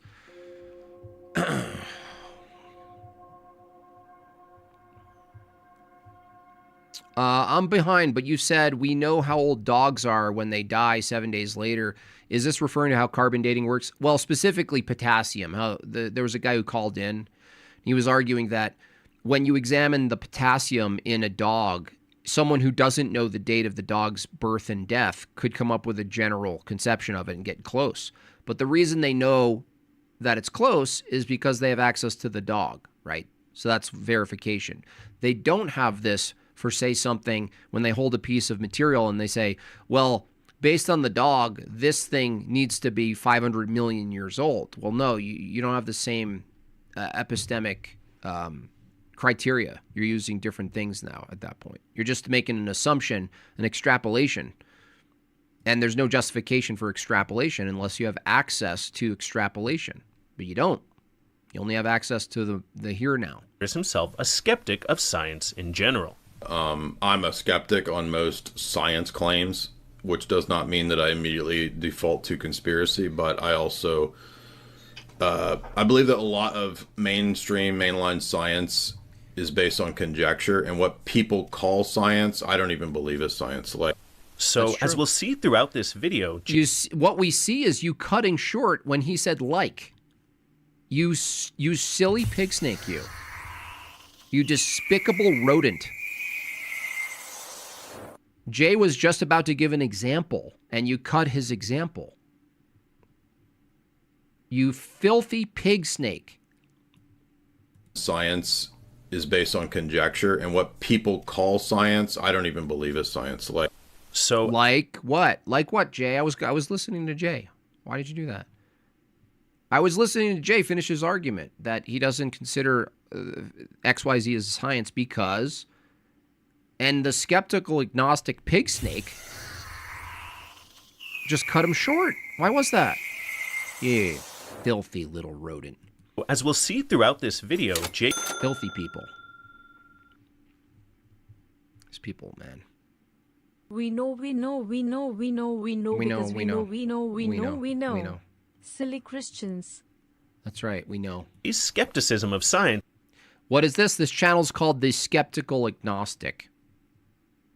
The guy with the worst logo that I've ever seen. Causes him to throw out wholesale large swaths of evidence and modern-day scientific consensus. And again, we'll get to some absolutely asinine beliefs that Jay holds to.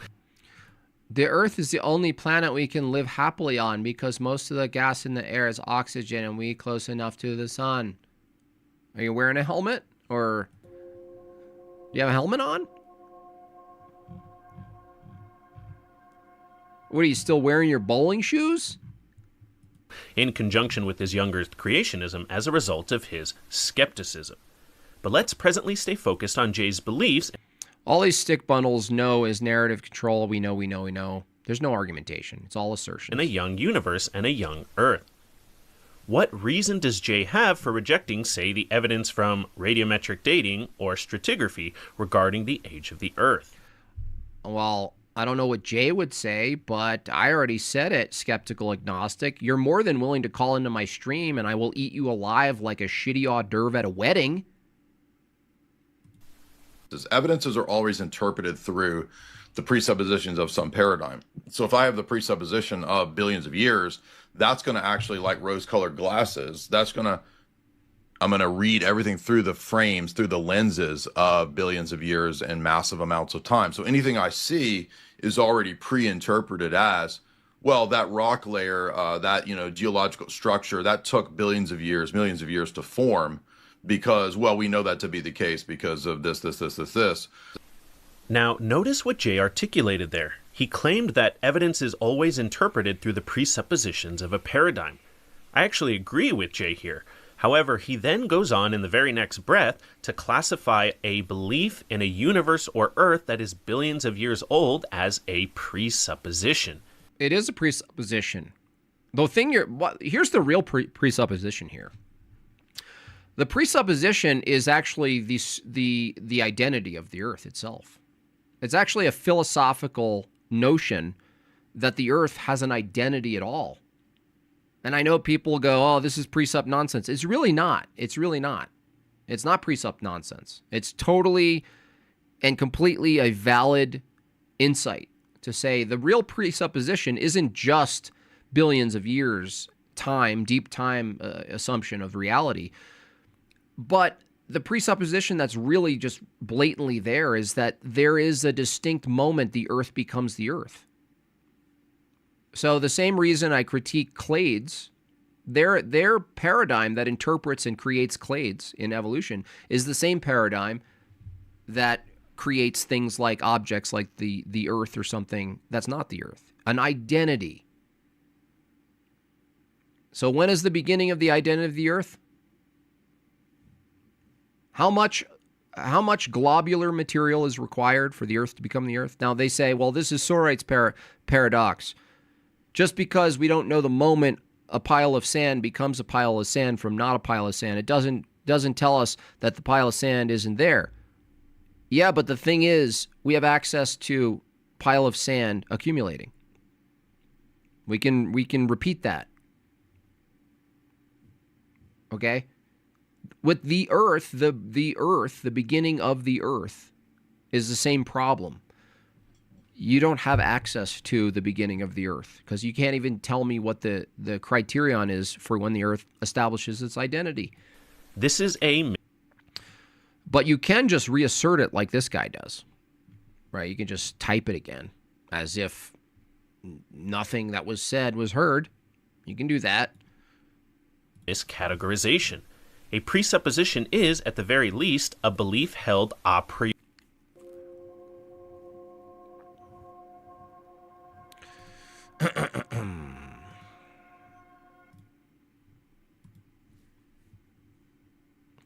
I have no arguments to defend scientism, but I won't let you take my dinosaurs from me.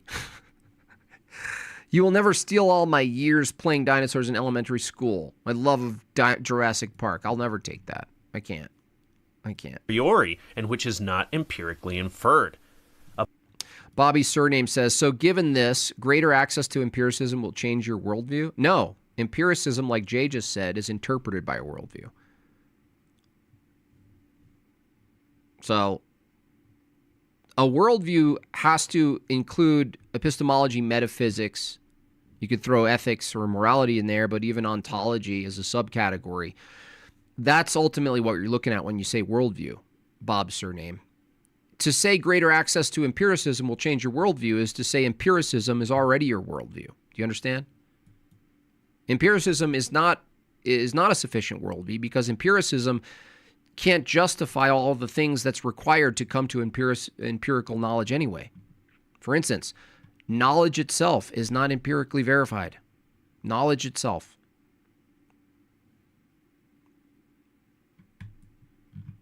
You can't even empirically verify that empiricism gives you knowledge. That claim. That's not even a claim that you can justify empirically. A belief that the This is so low tier, dude. universe or the Earth is billions of years old is a belief inferred a posteriori, and thus cannot possibly be a presupposition. What's amusing is that we're talking philosophy here. Jay's supposed field of expertise. No, hold on a second. Hold on. And which is not empirically inferred. No. He's confusing this. He didn't listen to Jay. The assumption, the presupposition is the age, that deep time. And you're trying to use a starting point of deep time to then come to some like inferences about particular ages. So yeah, deep time is a presupposition. It's a statement that has to be the case about the past. You didn't come to it. You started with it. A belief that the universe or the Earth is billions of years old is... No, not the Earth itself. The Earth is a particular inside post-paradigm that you're assuming deep time exists. You have to first establish deep time exists. Then you go to particulars. The age of the universe, the age of the Earth. What's the universe? That's a presupposition. You're presupposing what the universe is. What is it? What is it? Is a belief inferred a posteriori, and thus cannot possibly be a presupposition. You didn't listen to what he said, skeptical agnostic. What a disgusting disservice to skeptics and agnostics to call yourself the skeptical agnostic and deliberately misinterpret Jay's position. You're not even being charitable at all. How can being uncharitable be consistent with being a skeptical agnostic? What's amusing is that we're talking philosophy here, Jay's supposed field of expertise, and he can't even correctly classify different epistemic categories. Nope. You misinterpreted what he was classifying. Jay commits the... He was saying that the age of the Earth is a secondary claim to a presupposition. You already think about the age of the universe. You didn't come to the age of the universe as a concept by assuming the age of the Earth. This mistake countless times. He explicitly makes this egregious error in the following clip. This guy sucks. Wherein he classifies scientists studying geological structures as an a priori endeavor. Tells what the universe is. I'm not saying I'm not holding that view. Thank you. It's awesome. I'm saying from their view, generally specific. They don't know what the universe is. You can't say what the universe is from their view. Saying that they make the same mistake that you make, which is to think that looking at a piece of data like a rock or geologic structures itself a priori gives you an aeon's timeline of date, when the same model of a creationist model can accurately and sufficiently explain that as well. As already noted, Jay is simply incorrect here, which again is incredibly embarrassing for him given the fact that we're dealing with the a priori, a posteriori distinction, which, as already highlighted, is in the domain of philosophy. So... No, dude. You don't have... Look, The a priori is things that you come to without the sense data, And the post is after, through your experience, after you get all these things, you gather. Okay? No, you have no access to anything in the past. You have nothing in the past you have access to. So you can't say that you have the latter because you don't have access to the empirics of deep time. You don't have access to that. So you can't derive it from that. You have to assume it. You can't derive. You don't get that from sense at all. There's no experience any one of us has of 14 billion years ago. None. So Jay can't even adequately attack science from the purview of philosophy, which is what he prefers to do. Jay continues to commit this glaring philosophical conflation when he also incorrectly classifies beliefs in the age of the Earth as, quote, metaphysical beliefs. Well, I don't think figuring out how old the Earth is a giant metaphysical question. It's just well, there you go. So there you just demonstrated my point that science men have no idea what metaphysics is. They don't even realize that absolutely that's a gigantic metaphysical question. Of course it is. Well, it appears that Jay doesn't know what metaphysics is. Is this all you have? Apparently, this guy doesn't know stuff. Metaphysics is inquiry into the fundamental nature of reality. It asks questions regarding the existential first principles or ultimate grounds of being. These are a priori lines of inquiry. Metaphysics doesn't ask questions regarding things like how old is the third planet from the sun? No. The universe. When you say the universe, that's metaphysics. You're assuming something you don't have access to, the universe. That's the point. A posteriori line of inquiry that cannot be determined from sitting in an armchair. Jay doesn't know what the hell he's talking about. This is even more amusing given that Jay likes to pride himself on chastising others for the very same shortcoming. How do you know that they're not making metaphysical claims if you don't know what metaphysics is? I have a hard time buying into the conflicting, contradicting narratives of atheist retards who can't make sense of basic metaphysical claims. So, well, there you go. There's Jay's MO on full display. He hurls petulant insults at individuals while simultaneously falling victim to the You literally did that for 10 minutes, you prick. Where do you live? Same error he's accusing them of. Well, listen, Jay, if you're watching, I have a challenge for you since you're such an expert in metaphysics. If inquiring into the age of the Earth is an a priori metaphysical endeavor, I challenge you to find me just one, textbook on metaphysics that includes it as a domain of inquiry. What? Just one metaphysical textbook should prove your point. Metaphysics, reality. It's so easy. First of all, this is fallacious. If something's not found in a metaphysics book, that's not evidence of either position being true, you dipshit. You dipshit retard. Second of all, the claim is reality itself. That's a metaphysical claim, reality. The same holds for the universe. The universe. No different than reality, because you don't know what the universe is.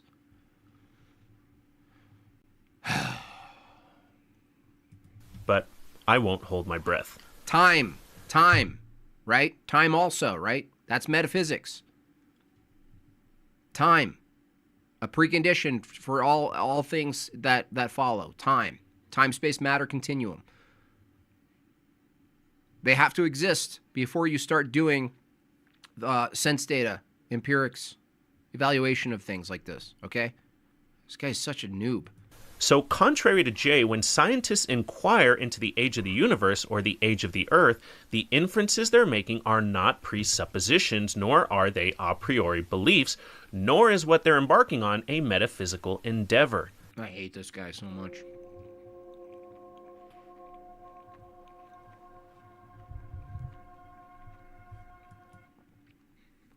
So much hatred. Solo metaphysics, yeah.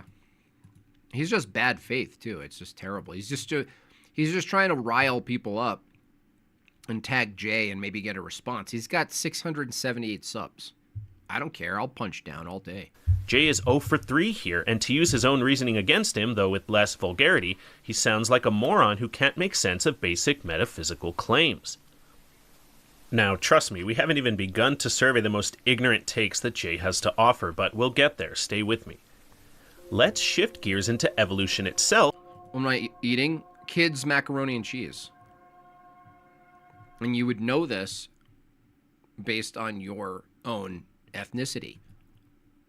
Because this is where we will begin to traverse the depths of Jay's irrational inferences. Jay, like all creationists, rejects macroevolution, a word made up by creationists and the scientifically illiterate. Jay accepts mutations and adaptations within a He's literally doing an impression of Professor Dave.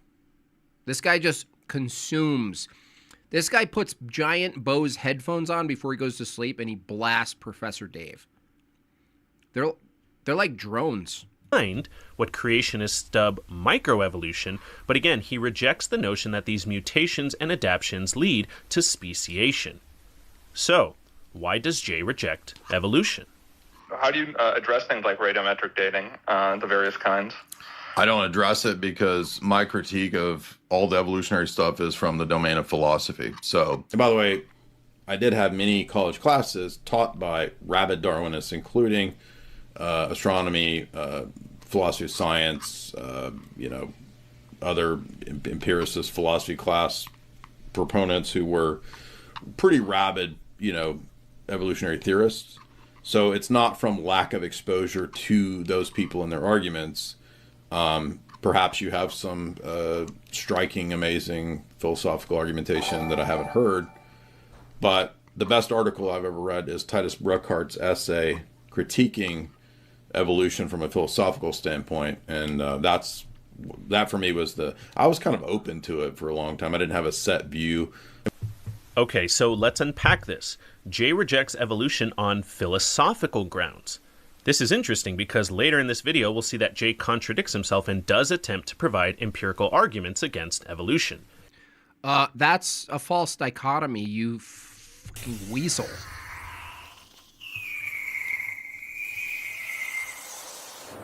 That's not a contradiction, you dipshit. If Jay says I attack evolution from a philosophical, he's not saying it can't be attacked from empirical. You're a terrible human. Really, terrible. One of the worst. Nevertheless, Jay claims that his impetus for rejecting evolution is predicated on philosophy, the very discipline we've already seen that he constantly conflates and poorly misunderstands. He's actually, look, I'll prove it. Listen, watch this. You'll get Professor Dave and his Professor Dave.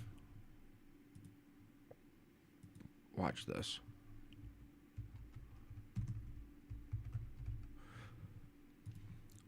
He's actually doing. He's honestly doing an impression.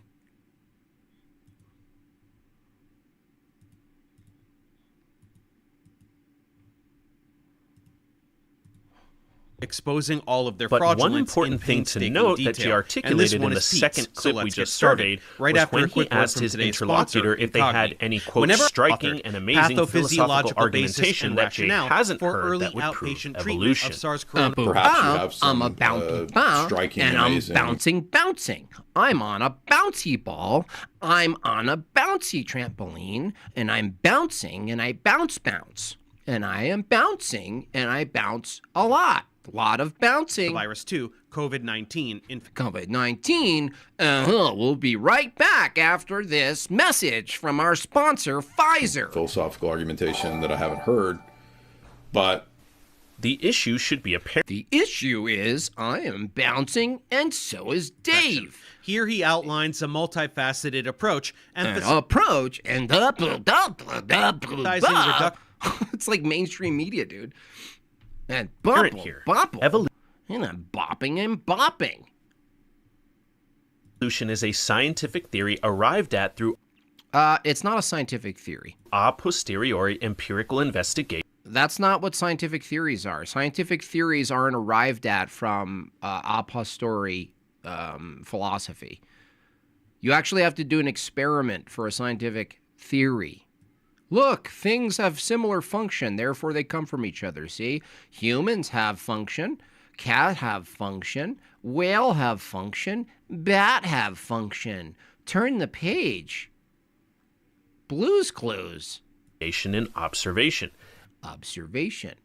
I see, I don't even know which one's talking. Of viral replication, immunomodulation, and anticoagulation, often starting with hydroxychloroquine or ivermectin plus supportive. It's not a theory arrived at through armchair philosophy, nor oh, it is. It's post hoc rationalization. That's what it is. That's exactly what it is. Look, showing a bunch of skulls doesn't show you or explain any process at all. It just assumes it. As any other scientific theory that I know of. Jay is, again, fallaciously committing a category error here by requiring non-empirical evidence for empirically inferred frameworks. Supplements. He has... Step 1. Take a real phenomenon and inflate it beyond recognition. As we have discussed in other debunks, there is a minuscule risk of myocarditis. Minuscule? No. Yeah, just a minuscule. Only an 80% increase of athletes between the age of 22 and 30 dying on the field. Asking for philosophical argumentation to justify evolution is akin to asking for a mathematical proof to justify anthropology. They're two completely separate domains of inquiry. Thus, Jay once again demonstrates that he doesn't even have a keen understanding of the intellectual playing field that he's participating in. Now, there is actually a crucial reason that Jay argues against evolution from the domain of philosophy. As we just saw again in that second clip, Jay claims that there was a specific influential essay that sealed the deal for him in his quest to supposedly objectively determine whether or not evolution is tenable. But the best article I've ever read is Titus Burckhardt's essay critiquing evolution from a philosophical standpoint, and that for me was them. But the best of all was Titus Burckhardt's essay in the Sword of Gnosis book, which you can get on archive.org, by the way. And I've never heard anybody give me a better argument. Let's take a dive into this essay that, according to Jay, articulates the best argument he's ever heard against evolution. The essay Jay's referring to is a 17-page paper entitled Evolution and the Traditional Idea of the Immutability of Species by philosopher Titus Burckhardt. You heard that correctly. The essay that can cripple the entire theory of evolution is a measly 17-page, non-peer-reviewed essay written 6 decades ago by some... That's called an incredulity fallacy. I thought you were a skeptical agnostic. You heard it correctly. It sounds like something, from my view, that's not likely to be the case to debunk anything or sow any doubt. I'm a skeptical agnostic, but before reading it, that's right, you heard correctly. If you felt incredulity, personal incredulity, and I did, it must mean something about the truth. I'm a skeptical agnostic. Someone with no expertise in anything related to evolutionary theory. But let's not poison the well here. Let's not poison the well that you just did all day? Where are you? Let's give Burckhardt a fair shake. Now, before we dive... What a scumbag. This guy's a total scumbag. Imagine poisoning the well so bad and then saying, let's not poison the well, and pretend that you're not poisoning the well. Total scum of the earth, honestly. Just scum. Let them not reproduce. Dive into the essay, I just want to say that this next section is a bit long, and if you're not particularly interested in what Burckhardt has to say, despite the fact that Jay has placed a heavy intellectual burden on his views, feel free to skip to the next section wherein we begin to survey Jay's specific arguments against evolution. That being said, let's see what Burckhardt has to say. First, Burckhardt's main argument against evolution is a very strange and idiosyncratic Very strange? We don't need your well poisoning. Stop saying things are strange. Let the fucking guy talk, dude. He's dead. You scumbag. By the way, I'm going to continue the well poisoning by putting it into the listener's ear that this is very strange, which means nothing. Saying something strange means nothing. Platonic theory of species origination, which we'll get to momentarily. But before that, I do want... That's kind of like my argument. To highlight some bizarre and downright abysmal argumentation promulgated by Burckhardt. On page 8 of the essay, when considering transitional species, he doesn't even steelman it, dude. This guy's such a scumbag. You're not a skeptical agnostic, dude. You're nothing. You're a scumbag. He doesn't even steelman it. He doesn't even take a skeptical agnostic view of going, let's take the best possible charitable view of this guy's argument. Let's take a look. Nope. Burckhardt states that, quote, as for their interpretation as forms of adaptation to determine surroundings, this seems more than dubious. For what could be, for instance, the intermediate forms between some land mammal or other and the dolphin? Yeah, that's right. What he's saying is that it's ambiguous, that you have to have all these in-betweens that need their own identity. Like I said, like I argue in every evolution debate, you start from one thing and then you end with another, and then you interpolate in between that some change happened. But if change happened, then there's a bunch of other necessary generations of entirely new kinds of species in between. But you don't have a standard to delineate between the two. It's all just completely arbitrary. There's no, you can't even tell me how many types of animals there actually are. You can't even tell me how many different species or kinds of animals as a population exist in between one and the other. It's a philosophical problem. Why? Because it's a category issue. Clades, species. We'll see later that Jay follows the same line of shoddy reasoning to dismiss transitional forms. Nevertheless, Burckhardt's entire argument here is nothing more than a lack of imagination. Exactly. He just owned himself. Yes, correct. That your enhanced imagination that you grew up with the dinosaurs and evolution and everything you imagine happened, is that, isn't it? Imagination. You said it himself. Look at him. He literally outs himself. Hilarious. That earns a slow-mo. Definitely earns a slow-mo. Dismiss transitional forms. Nevertheless, Burckhardt's entire argument here is nothing more than a lack of imagination. Yeah, your entire argument is the presence of an imagination. Thank you. Thank you for being so transparent. Thank you so much. You literally just owned yourself. That's literally it. That's actually a valid critique. Imagination is not scientific, bucko. My kid has an imagination. It doesn't validate any of the ideas he has. Oh, you just lack an imagination. My son just said he's a chicken monkey. Well, I don't believe that. Well, I think that's just a matter of your lack of imagination then.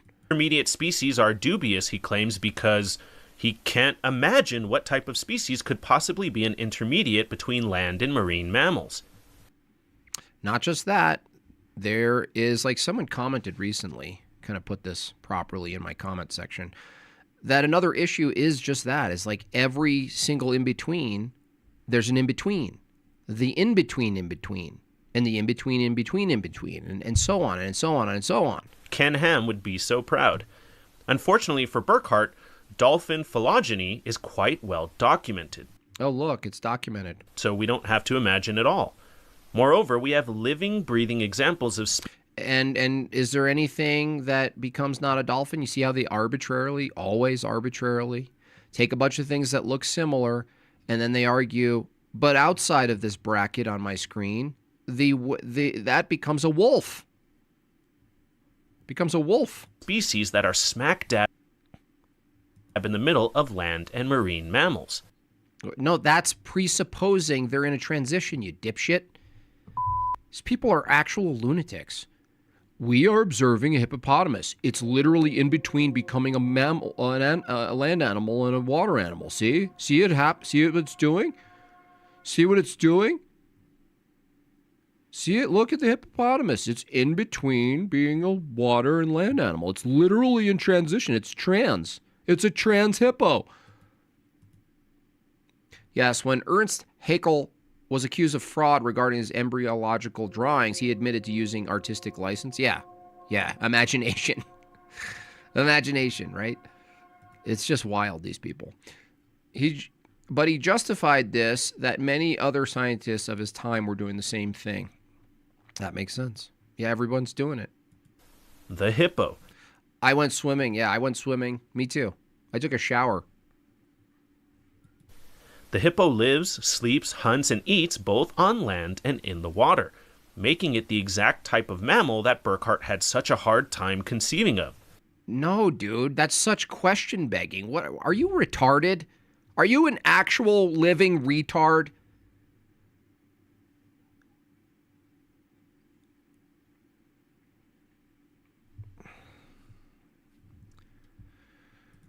And this is precisely why armchair philosophizing gets you nowhere. You literally just did armchair philosophizing. You just said, look at the hippo. That's the transition. How would you know that the hippo is not coming out of the water and onto land or out of land into water? How would you know this? How would you even know this?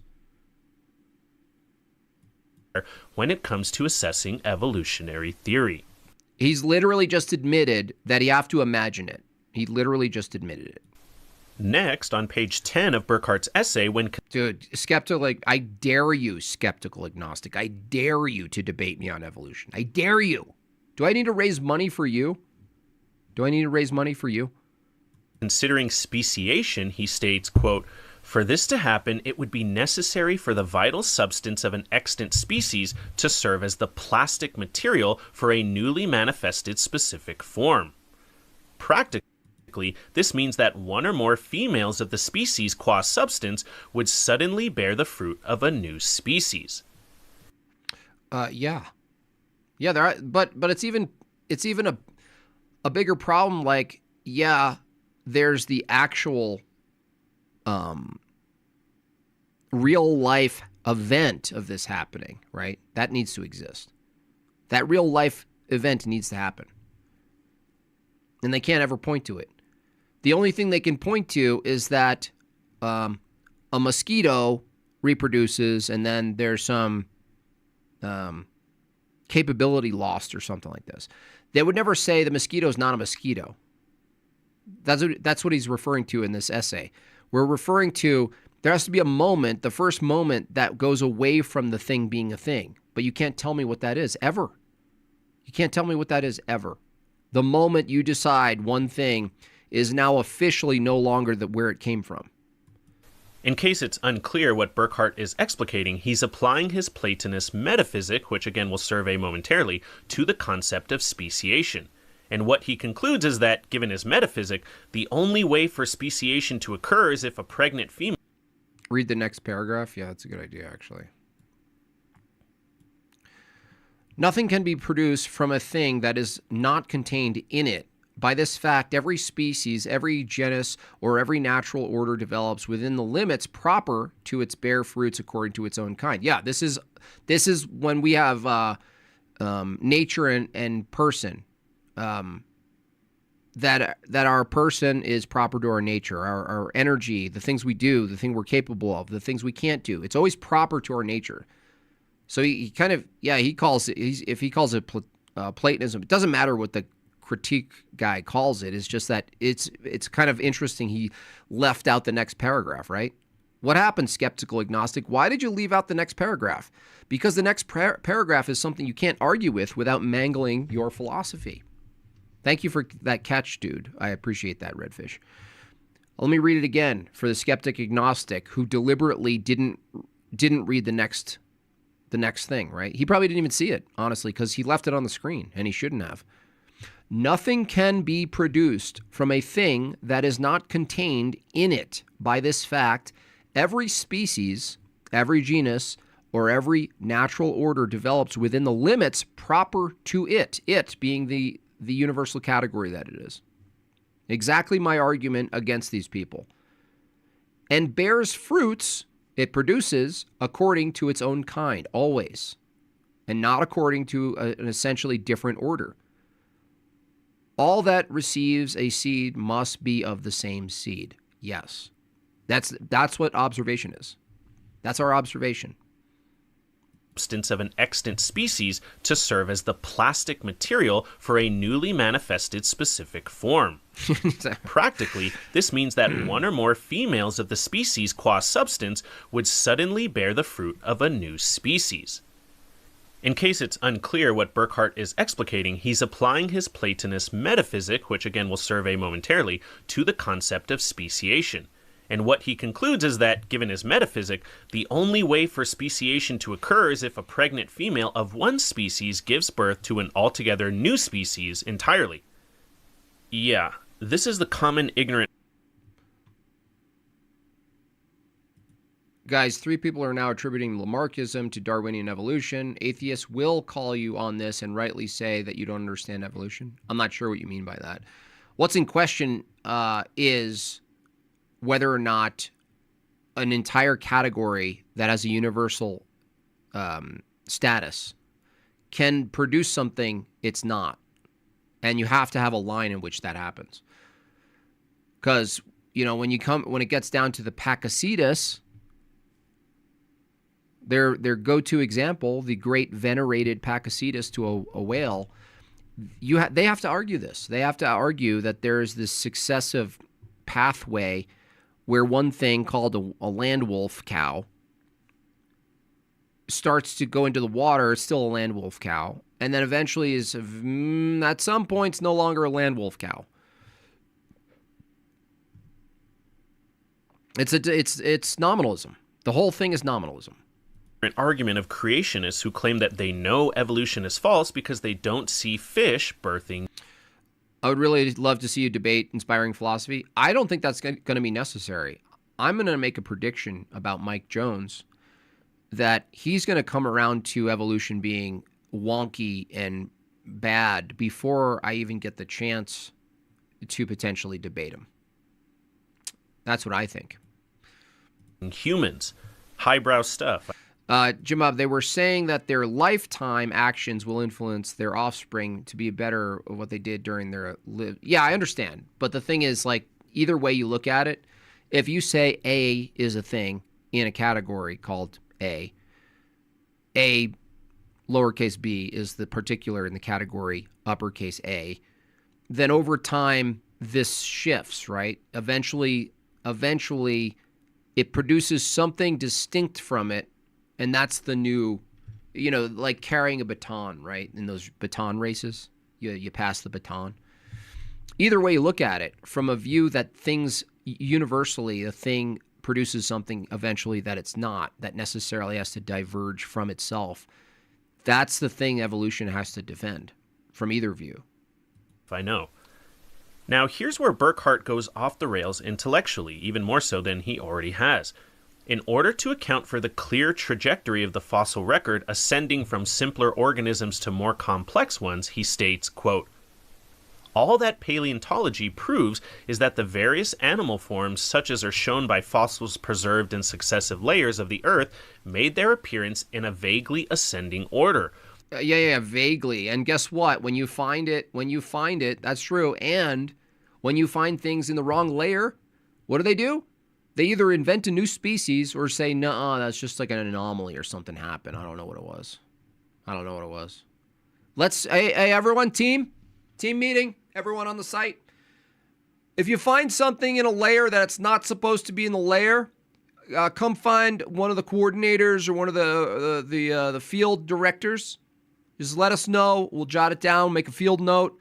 Don't worry about it. We'll figure it out. You move along. You find the things that stick to our paradigm, okay? Things that don't stick, bring them to us. Things that do stick, celebration and beer. Going from relatively undifferentiated organisms, but not simple ones, to ever more complex forms. What means this order, then? Simply that on the material plane, the simple or relatively undifferentiated always precedes the complex or differentiated. The successive appearance of animal forms, according to an ascending hierarchy, therefore in no wise proves their continual and cumulative. Lamarckism is when giraffes have long necks because they stretch their necks. Yeah, it's the idea that, like, in the lifetime of the animal or the population, the lifetime, though, not even the population, the individual, that whatever they acquired is now somehow transferred, grandfathered in. But the thing is, even though evolution proponents discredited that view, they still hold a very similar view, because eventually you're going to have to say there was a population that had some mutation, and it has to be in their lifetime that they pass that mutation to the individuals. So, the reason it looks funky from the Lamarck view is that you're looking at things like a giraffe neck and assuming the stretching of the giraffe neck somehow got passed on into the next generation. It just continues. If you look at it from the molecular level, the gene level, they think the same thing, essentially. That a population suddenly has a random mutation at the population level, not the individual, which is one and the same, honestly. And then that mutation, even though it doesn't do anything, there was no fruit produced, no new trait, no new appendage, no new sawzall mouth that chops up coconuts. Just the beginning of something. That also, their view actually passes down. In that lifetime, passes down. So that distinction, when I look further into it, really doesn't distinguish one from the other, because it's just looking at a micro level of it versus a larger level, like an appendage. Like the giraffe figured out how to blow bubbles with the leaves or something, and so it passed down. To me, from the evolutionary view, there's really no difference other than scale. There's no real difference between the two aside from scale. Genesis. On its own, this passage from Burckhardt appears as if he's merely claiming that the fossil record, taken in isolation, doesn't prove common ancestry. And he might have a point here if scientists only considered the fossil record on its own without also surveying the mountains of evidence from genetics, molecular biology. Nope. Yeah, another problem that I'm getting really good at arguing against these people is that they use similarity to argue as evidence, and yet if you take a deeper look at time from their view, you have to argue dissimilarity is common ancestry, both genetic and phenotypical. Both. In the hyper magnified view from their view in relation to the grand scheme of time that they need, when they look at organisms changing from their view, the evidence is common ancestry by similarity. That two things have a common ancestor because the two things look similar. And the problem with that view, if you want to go back and listen to it, I'll probably post it as a clip when I talk to Colossus, and he got this. So good on Colossus for getting this, is that the moment you say this thing's like this, therefore there's another thing that it branched from called a common ancestor, and so forth and so forth. Well, sorry, dude. If you're using similarity to develop a common ancestry paradigm on a graph, very quickly, the further you go back, the more dissimilar things are. So therefore, similarity isn't a rigorous view of common ancestry as far as evidence is concerned. Neither is genetic similarity.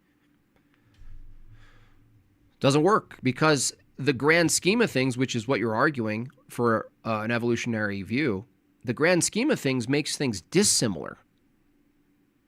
You're chasing dissimilar things. Comparative anatomy and embryology. Yet it's not merely... Name a time evolution has been disproven. That's not... Dude, you don't understand how, first of all, proof works. If you say evolution exists, you could defend it. Feel free to call in anytime. Okay? I'm always hungry. Burckhardt's passage here that demonstrates his crackpot creationist theories, but it's how he pairs this observation. See, I would destroy this guy, skeptical agnostic. You set up a debate with me, a moderated debate. All of your little tricks and all your pre-made edits here in this video, you couldn't defend a lick of evolution against me. With his idiosyncratic Platonic philosophy, for he states only a few pages later that, quote, the different types of animals pre-existed at the level immediately above the corporeal world as non-spatial forms, but clothed with a certain, quote, matter, that of the subtle world. Thence these forms, quote, descended into the corporeal state wherever the latter was ready to receive them, and this descent had the nature of a sudden coagulation, and hence also the nature of a limitation or fragmentation of the original anemic form. Mm-hmm. This is Burckhardt's central thesis, that common ancestry doesn't need to explain the ascending fossil record because we can postulate an immaterial Platonic realm where the Platonic forms of these species existed and subsequently merged with the material realm and no, that is the most uncharitable take. Even if he's toying around with Platonism in so far as the language he's using, you're not even close to responding to what he's saying. Terrible, man. This guy's terrible. Truly, truly terrible. Gollum. Soulless Gollum. He can barely read a script.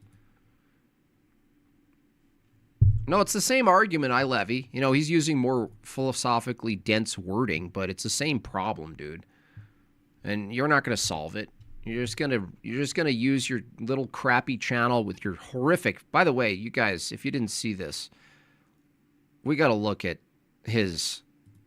We got to end at least looking at this with his logo. Jay, enough for now. Let's get into the substance. Oh man. Oh man. I've been hard. I talked to Tony a bit about aesthetics and how hard it is to figure out a look of something and why the look of something and all this stuff, right? Endless endeavor. But boy, does this make me feel better about everything. Oh my God. Wow. I mean, just wow. It looks like some sort of rock climbing gear. It's horrible. Horrible aesthetics. Horrible philosophy. Horrible aesthetics. That's what happens. Anyway, I'm always open to another debate. Apparently someone from Taco's channel, Kieran Dave, wants to debate, is evolution a scientific theory? And no, sir. Nope, sir, it's not. Nope. No, it is not. Not even close. Yeah, essay. He is. He's essaying. It's abuse. It's abuse of all of the technology we've been given. All of the Adobe Premiere, Photoshop, any of the rest. He's just abusing it. He's abusing it. He's abusing it. It's terrible.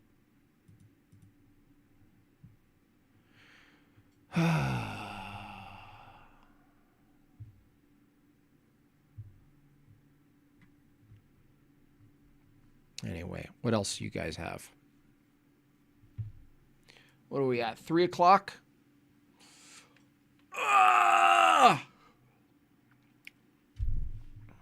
Who wants to fight me? You want to debate? Contact Breakfast Tacos. Hit them up on Discord. Go for it.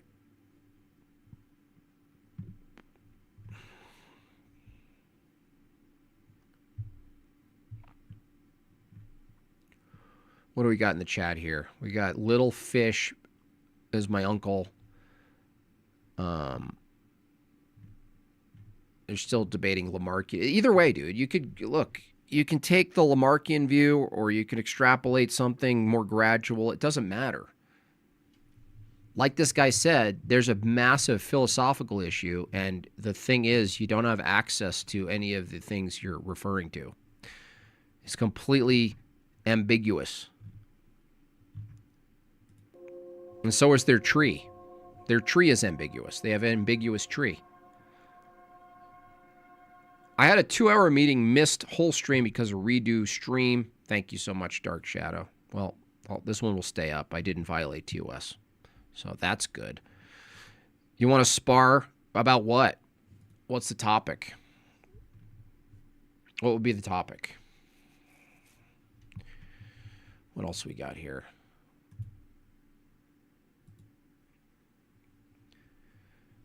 Danny, brainwash Muslims. Oh, man, that sounds awful. Awful. Oh, look who's teaching. Hey, look who's teaching you guys. This is interesting. The highlight. Although the presence of cecal valves and large heads in hatchlings and juveniles suggests a... This lady. The lady who said this. This goblin here said this to me.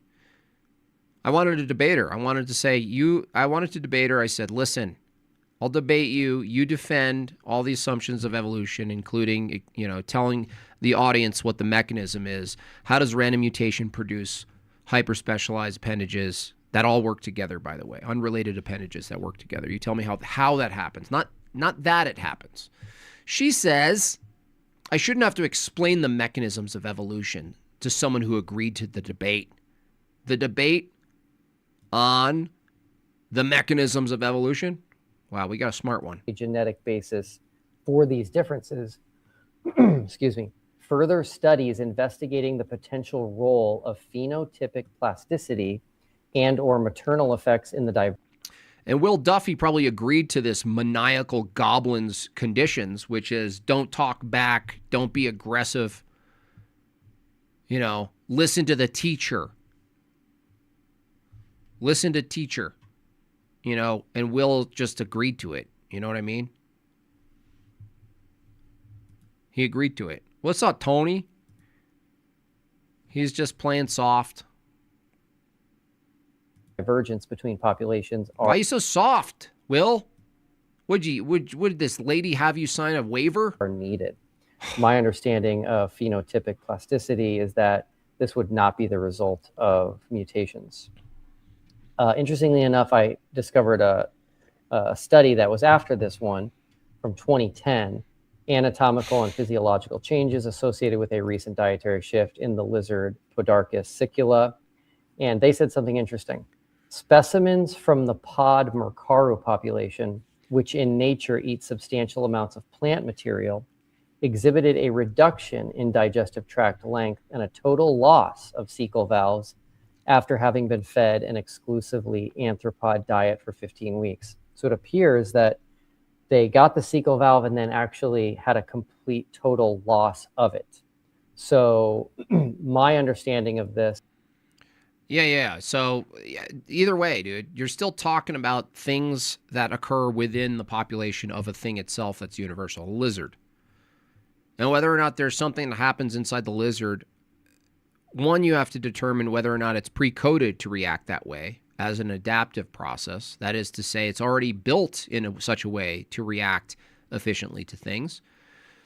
Versus this idea that if that was true, that the lizard reacts in a certain way that alters its digestive system in some capacity, that means that if you extrapolate that out, it means that eventually down the line, they'll fundamentally change and no longer be lizards. You know what I'm saying? I don't even know if this is a joke, but he says over millions and millions of years, somehow complex organ systems slowly emerged unfunctioning, but helping produce offspring until one day it worked for someone. Yeah, that's kind of my incredulity as well. That doesn't even make sense.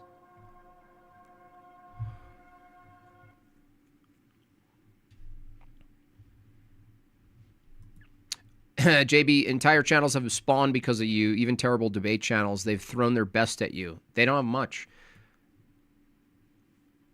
This lady's the worst. Man, I hate her face also. I really do. Oof. What a bitch. And of course, I could be wrong, is that... And I don't say that out of nowhere. She sent me an email, and she is, in fact, objectively a biatch. This paper is arguing that this is more plasticity in these creatures. Hey, thanks. Coming from the aesthetic king himself. It is weird. Both of us, Tony and I, changed our PFP. Is that what you call it? What do you call it? I don't even know what that stands for. Profile picture. to a blue background. Which I see, and again, I'm biased, I know, I think we all are to some extent, which I see as more of a design aspect versus they got a random mutation that just happened to give them a Sequel valve at the same time as they went to an island that had more plant vegetation. The thought that goes through my mind, just so everybody knows where I'm coming from, is that would be a pretty cool design to prepare. Oh, stop it, dude. Will Duffy, just come in. See, he's a psyop. I'm going to call it out.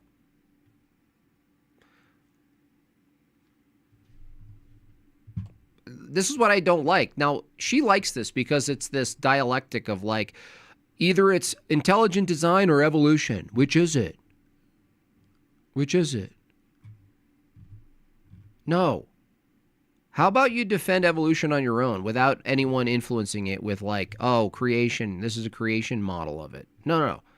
Just evolution on its own, you defend it.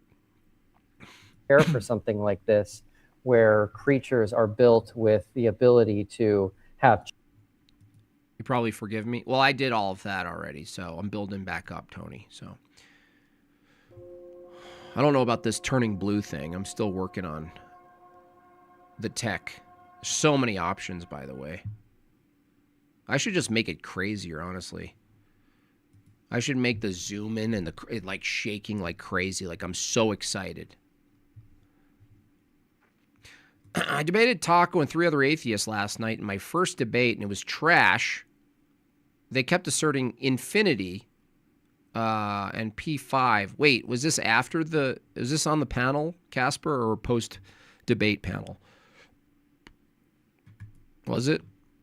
I don't know. Changes when food sources change. Sexual selection, we talked about this last time. It didn't make sense to me. We talked about the peacock, and I thought about it a lot more. I watched a couple of extra videos that Erica sent me, and I still don't really follow. It didn't make sense to me, and it still doesn't make sense to me. And I've put a lot of thought into it. Now, you can't research sexual selection for very long without the mention of the peacock. It's in almost every video I watched, maybe all of them. PBS calls it the peacock paradox. And interestingly enough... Look, it's not just the peacock paradox. I wish more people would get this. Everything about evolution is a paradox. Everything. Every little blip or transition inside the body, outside the body, at the individual level, at the population level. The paradox is 1/8 of a nub doesn't do anything for you. The paradox is the thing that's not itself, that's not functioning, doesn't do anything for you, but you have to keep it.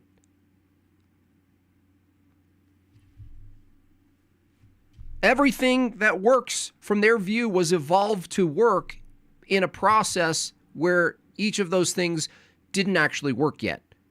The alternative is that everything in our body had a predecessor that eventually didn't look like itself. Eyes, nose, ears, mouth, esophagus, bones, heart, liver, lungs, penis, vagina, nubby, dimple.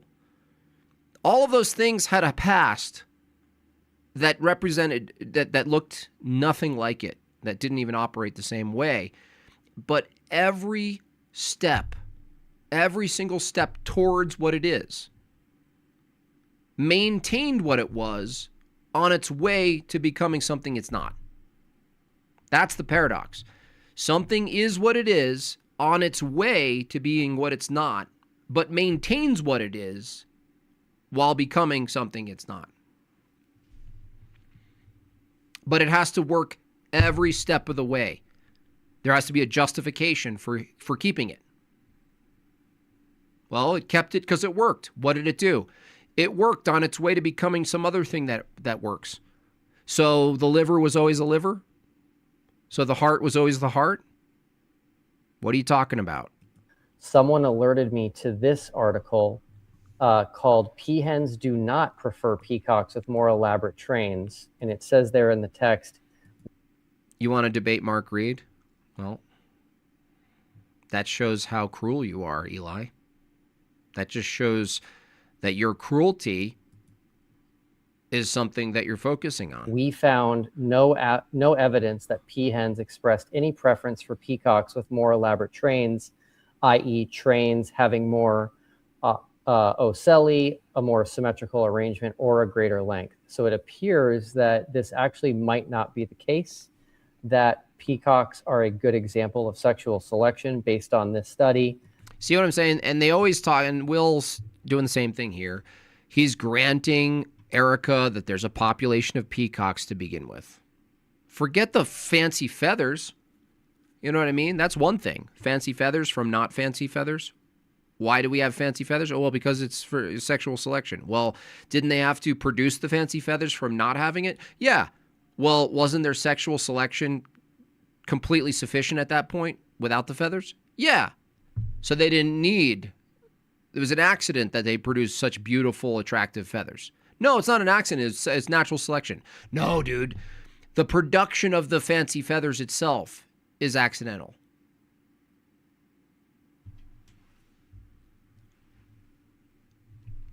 Then nature, quote, selects, right? He's granting that there's such a thing as a peacock. That has to come from something that's not a peacock eventually, too. Now, I didn't have a chance to, dive into this fully, but someone did make me aware of it. They said, hey, Will, you should look at this because it does seem to go against what you were told. So to me, it really seems that sexual selection is purely speculative. So understanding sexual preferences of extant animals is hard enough, and knowing this about extinct animals seems impossible. And by the way, this also jumps from asexual in-house reproduction to outhouse reproduction, outsourced. What's the sexual advantage of moving your sexual reproductive facility into two parts that need to compete? What's the advantage of even developing that accidentally, by the way? How do you develop that accidentally? Preferences? What is a preference? What's a preference when everything's asexual? Why would preferences lead to an asexual to a two-part sexual system? Why would that be a preference at all? I think we need to send these Evo proponents to Mars or something so they could watch the sand turn into humans. Yeah. Yeah. Ugh. Oof. All righty. 2 minutes, 5. I don't know. Can we get 5? Can we do the last run here? Can you guys aggressively meet it? 2 minutes, 5? I think you guys can do it. I got to wrap up the stream at some point. I like to wrap up with a win. You got 2 minutes to aggressively do it. 2 minutes. Depends on what you mean by happy. Now, this was brilliant. It occurred to me live that it was good, but on second watch and third watch, I would say this is actually brilliant, which is this analogy of evolution in species, comparing it to evolution in languages. This clicked for me. No, dude. Will, come on, man. Dude. This clicked for you? Let me just debunk this, Will. I know you know who I am. Maybe you watch my stuff. Maybe someone will tag you. This doesn't work. This does not work. I can't believe people are still using this. This doesn't work. Thank you so much. 1 minute, two left. 2 left. Aggressive. Well, not aggressive enough, apparently. For you, Extanglia.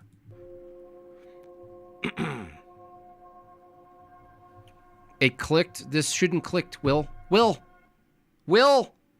Look, you know what I should do? Every time Erica teaches Will something, I should debunk it. That would annoy the shit out of her. Oh, man, that would annoy her. They were asking me to provide material evidence of God's mind. I said you can't prove a dog with a cat. That's funny.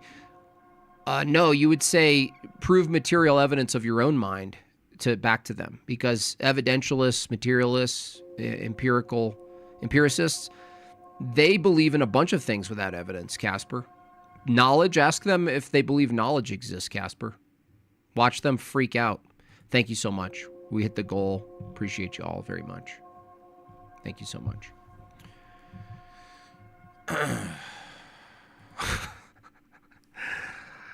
Okay, so here's why. Let me just... Thank you so much. Have you seen the top of the tiger design where it's drinking water? It looks like eyes to make it look bigger. What the hell was hunting an apex predator such that he needed that mutation? Yeah. Well, it was a pterodactyl. It was a giant pterodactyl. You hit the goal. Thank you so much. All right. Here's why language doesn't work. The thing when we talk about language, Will Duffy, is the referent itself. An apple. The thing itself that you're categorizing. A tree, an apple, this, or that. The fact that language itself, which is a reference, a sound, a symbol, a word, a picture, for the referent, because that changes, that says nothing. That's not a good analogy for evolution at all.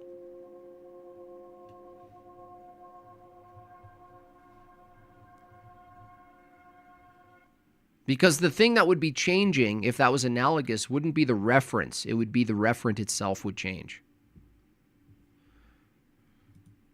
This is so bad, dude. Do evotards have a term for proto-organs snapping into form and function, or is it just more it just did? It's more just did, and ultimately they have to bite the bullet and say, it always had a function. It always had a function. And then you go, wait, didn't function evolve? Like the thing that it does is a product of evolution. They go, yeah. Well then, if function is a product of evolution, it has to emerge from dysfunction, right? Not functioning. Right? And then they start with the proto shit. Okay. Let's see how Will fails. This is why I think he's a psyop. No offense, Will. Psyops exist. People infiltrate. And then they aggregate people who are skeptical of evolution, and then you do a job at trying to convert them because you were so open. You know, you believed in flat Earth, and then you debunked it, right? Now you're skeptical of evolution, but now you're going to come around to it. I see you. Look, no ill will, seriously, but I see you.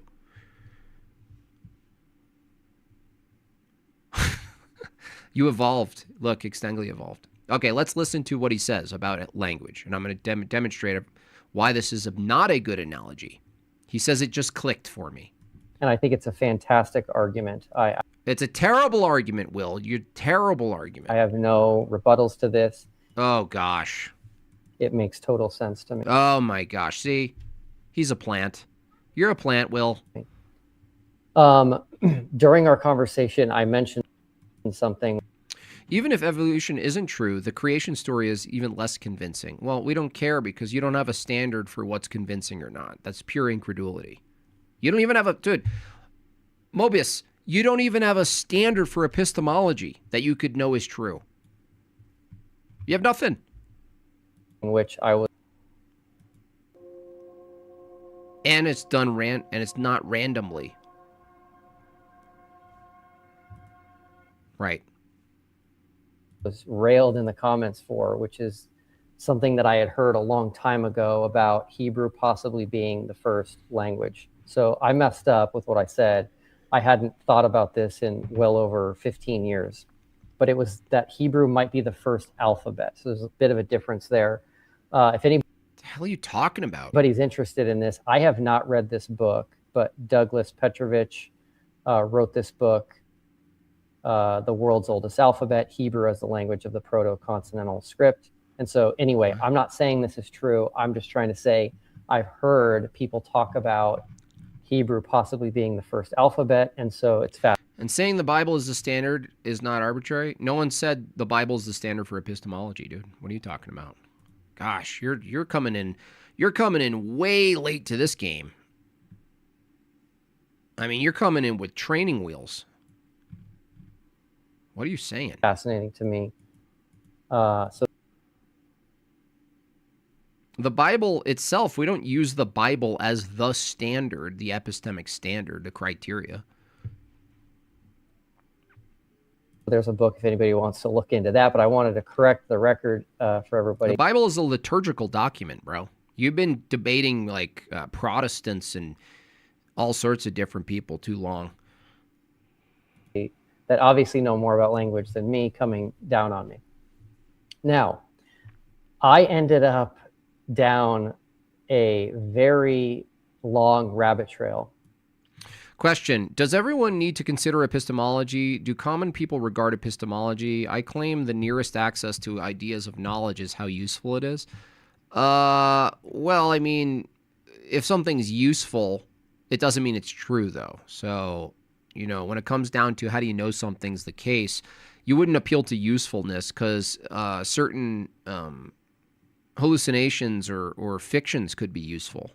So, but I guess what you're saying is, well, people just live their life, generally speaking, and if something occurs to them as to be the case, trucks run over people and kill you, they go from that and they make choices based on what they're experiencing. I wouldn't negate that. I'm just saying when we talk about epistemology, essentially, there's usually split up into two theories. One is correspondence and one's coherency. And so, a Christian would argue ultimately you need revelatory. You need revelation for knowledge to be absolute. Because we would argue that you uncover and discover knowledge. It's not created because of it's useful. It's not a creation. It's not a creature knowledge in the sense that humans don't make it. We don't make knowledge. And it was because of this particular part of our discussion. Epistemology is how you know something. What actually prevents species from reproducing. Couple things. I'm sorry, he skipped over the language, Will Duffy. The language is terrible. I'll say it again for the audience. When someone says, well, look how language evolved. This is kind of similar and synonymous to how animals evolved. No, saying animals evolve in trying to use language to make that analogous is like saying the apple itself evolved, not the name of the apple. We're not talking about the names of things. The thing that you're claiming changes over time are the referents themselves, not the reference, the referent. Evolution posits that the referent changes, not what you name the referent. Terrible disservice, Will Duffy. Terrible. The physical incompatibility of genitalia. And then, Erica, you said they can't reproduce and have viable offspring at all. In fact, they have different chromosome numbers. Now, when I heard this upon rewatching our session, this just immediately got my mind spinning and I couldn't stop thinking about it. I spent so many hours going down this rabbit trail, and I'm really glad that I did because it's super fascinating and I definitely don't understand it. So here we go. This rabbit trail. How can chromosome numbers change if evolution is true? I spent a long time making this slide. Well, they're going to say a fusion of the telomere cap. That's what they're going to say. They're going to say a fusion of there's a telomere cap that comes on and the two things fuse. That's how they say it went from 48 to 46. All these pictures are free to use. We don't have to source them or credit them. But this is fascinating to me. So I'm just going to go through them real quick. The mosquito, 6 chromosomes. Fruit fly, 8. Tasmanian devil, 14. Koala, 16. Opossum, 22. The common blue butterfly. Again, this count is still... whether you draw out similarities of numbers or not, all you're really saying is that animals, things that have function, have a structure that informs function. So it's like if you match up all the different functions different things have and share, it's not like some big crazy thing. This is like gematria for evotards. Where it's like, are you saying that this is just a coincidence? That these things have similar chromosome numbers? It's like, no. Just like genetics, just like their bones and their eyes and their ears, they have similarity in their function. The very ontology of animals, creatures, right? They have similar existence. They share a similar existence. An existence that requires certain features. This is the problem with evolution. Here, let me make it really simple. If the animals we see today have features that are required for their existence, but they evolved, that means they existed without these features. That's a contradiction. And the only way you could reconcile that contradiction is to say, well, the environment that they came from in the past allowed them to not have features. Well, how do you know which environments existed and which ones were harsh? And now you're increasing the numbers insofar as the probability is lower to how many outcomes there can be against how many outcomes there could be. More variables. You introduce ecology. You introduce ecological changes, climate change, environmental changes, drastic events. Think about it rationally. Think about it. You get any of these people, including Erica Gutsick Gibbon, to go, look at all the features on these animals. Eyes, nose, mouth, poopy hole, paws, whatever.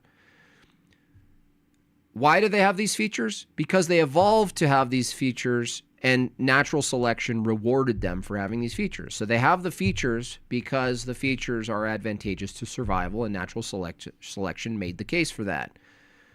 Did they evolve those features from a previous existence where they didn't have the features? Yeah, that's what evolution is.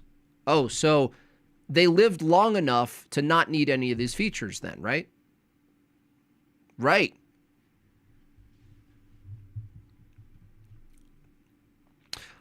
I just got Bryce Crawford. You just got Bryce Crawford? I felt violated. A stranger said God. Oh, you got Bryce Crawforded, like verbed. Said God told him, pray for me. Did a long, awkward prayer. I stayed out of pity. You know, stuff like that you just accept. You know, even my mom does stuff like that. You know, you got to take that. You got to take that as love, honestly. You know what I mean? I know it's kind of like, oh, are you gonna suddenly point down to my foot and claim that one foot's longer than the other and tell me to lay down on the pavement? And then speak in tongues and spit at my foot, and then my foot shrinks? And then you're like, please buy a t-shirt? You know. Take it as like a, you know, atheists kind of smile when you say God bless you to them. Kind of take it like that. Fly S24, giraffe 30, alligator 32, crocodile 32, badger 32, red fox 34. Now the earthworm has 36. That's weird to me. Now a lion, a cat, and a tiger all have 38. Makes sense. Raccoon 38, but then you get a mouse with 40, koala with 42, rabbit with 44, humans with 46, chimps with 48, platypus 52, sheep 54, elephant 56, goat and cow with 60, donkey 62, horse 64, red deer 68, chicken 78, dog 78. Then you've got flamingos, turkeys, and pigeons at 80, which makes sense, but why are chickens 78? The great white shark at 82. And then the Atlas blue butterfly has 458. This was a mystery to me. I didn't find anybody online talking about this. So I created this for myself so I could have a visual of what I was trying to understand. And some questions came to me and some things. So when it comes to chromosome number, a hypothetical neutral change in chromosome number would not present itself in any way. And natural selection, therefore, could not select for a hypothetical neutral chromosome number change. And there would be no fitness benefit, as no one would know this change even happened. Now that's also, this fusion that they say occurs has no benefit or purpose either, right? So it doesn't say much about anything other than, well, look, an animal that looks similar to us in phenotype and genotype has 2 chromosomes short. And when you look at the actual genes, you see that they're fused together, right? That's what they say. And so a fusion essentially is like telomeres, which are essentially caps, like bottle caps for genes, and they're capped and they end, right? But that's like, that doesn't tell you at all what the significance is of that event if they were to say that was an event. That's a hypothetical neutral change. But I'm not aware of any neutral or beneficial, for that matter, chromosomal abnormalities in humans or animals. Every example I can find has severe negative consequences. How could natural selection ever select for a neutral change? Well, they would probably just say, well, it just doesn't. It's just neutral. Neutrality doesn't show up on the external world's radar. Many of which are lethal. In humans, you've got Down syndrome. Well, what I want to know is, like, if you point to something that's highly useful, like snake venom and fangs, right? And you go, how to, explain that? And they go, well, natural selection, it evolved that from not that. And then the universe was like, you're doing good. Pats on the snake back. But then you're like, wait a second. Didn't the snake actually have to develop this over millions of years? So you're saying it has the fangs it has and the venom because it was advantageous under the natural selection view. But also, all of the millions of years it didn't have it, natural selection also rewarded it in the process of developing it.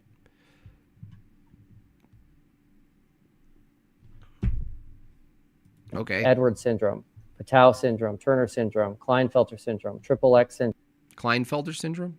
Shout out Owen Benjamin. Watching Jim Bob cook, Joel reads Bible arguably makes me like Jim Bob all the more. Please, please, please cook. Allegedly, Ian. Yeah, he's a real prick, that guy. He's just bad faith, Ian. I debated him before he got big, when he became an overnight Jubilee sensation. Honestly, it's hard to listen to him talk. He sounds like the first guy at Studio 54 to find out he had AIDS. Syndrome, XYY syndrome. So Grok and he's always fidgeting. He's like twirling batons of Bic pens and fidgeting with his mouth. He always has something. He really disgusts me. As someone can tell me if it's wrong, there are no well-documented cases of truly beneficial chromosomal abnormalities in animals. His voice just makes me want to just bulldoze everything, honestly. Bulldoze it all. Healthier or more fit offspring overall. Effects are overwhelmingly negative for reproduction, survival, or production traits. So coming back and looking at this, of all of these differences, I can't understand how this could ever happen if we have Luke, a last universal common ancestor, and we have this super weird anomaly, which is why I included these two in the spread there. The common blue butterfly has 24, and the Atlas blue butterfly, which looks strikingly similar, has 458. So I don't have an answer for that as to why that is the case. So my conclusion on natural selection altogether is I'm no longer skeptical. You see that? Two things that are almost identical in their function, in their presentation. See this, you guys? Now, would they say, well, no, this is crazy. It's so similar in every way, right? And this has 458 and this has 24. And there must have been a massive, how many is that to fuse? 4, 8, 24, 434.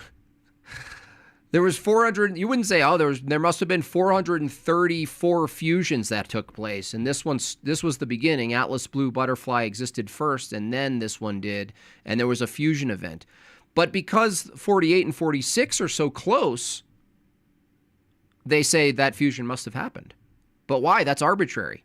How close do you have to be in chromosome numbers and similarity in phenotype and genotype to say that this event happened? How many?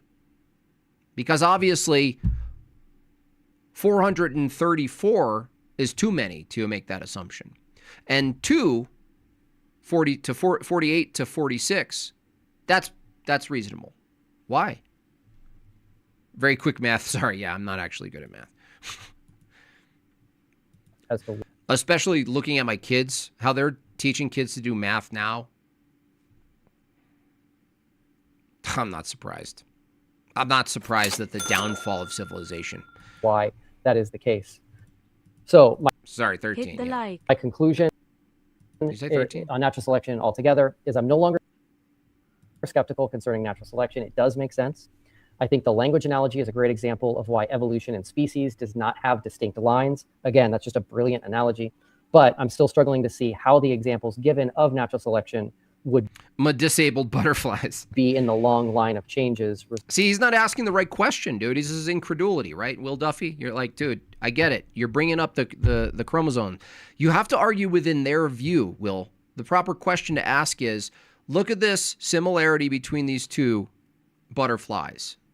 Everything's similar, yet this massive disparity between the chromosome number, okay?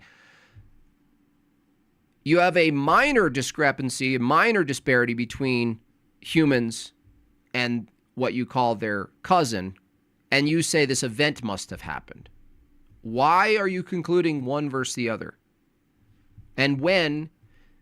Is it 4 chromosome difference? Is it 19? Is it 18? Is it 24 in the difference where you can make this jump and say there a multiplicity of fusions happened? That's what happened. Resulting in new body plans. So hopefully that helps. Phenomenal. Yeah, that helps a ton. I am going to let my dog outside of this door really quick. Oh! And then I'm going to come back because what you said made me really excited. Oh, gosh.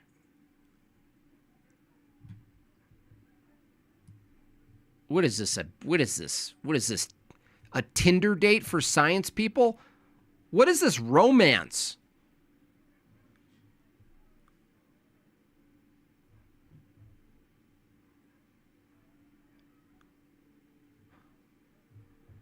I'm like okay. exploding. What's happening?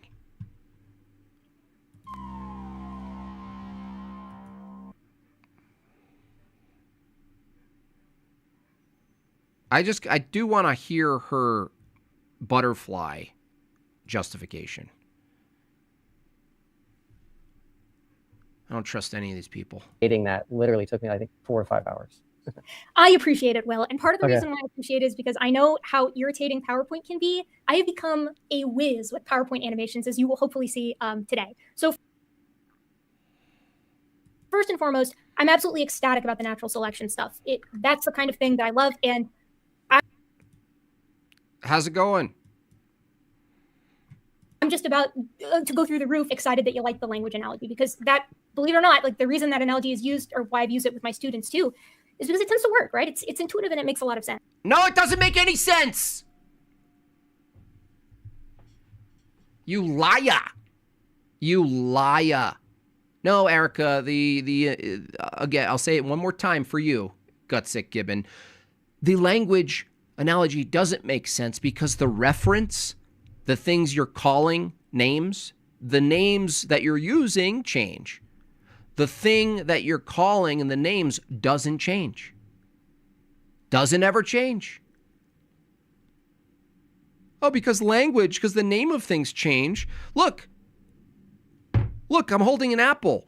We can develop a million different terms for the term apple, that Italian and Spanish and Greek and all these terms. And look, language evolved. You know what didn't evolve? The damn apple. Head sick fibbing. Which one of you people thinks that the language analogy is good? The language analogy is just as bad as the light spectrum analogy. Both are terrible. So I have a couple of notes here before we get to today's subject matter, just to Awesome. put forward with you. And then I've been toying around with this in my mind, and I kind of want to see what you think of it. I wonder if maybe at the half point of the series, we have either a meeting, either privately. Oh God, you shut up. Or publicly, and go over what hangups may still exist and sort of where. Her claim is that the reference themselves are things, and those things are changing. I know. That's why the language doesn't work. How do you not understand this? Yeah, she's claiming the reference themselves change. That's why pointing to language isn't analogous.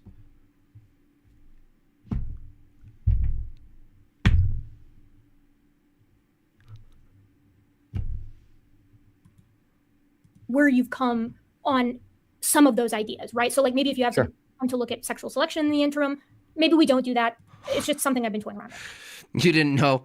I can see how someone who doesn't think it through might conceptualize it and imagine in their head. They're like, oh yeah, the blue's turning into purple and red. Yeah. No, it's not. None of it's changing. The blue, the hard blue that you see on the left, never changes. It stays as, it doesn't disappear and become purple. It maintains its identity and its frequency. Nothing changes.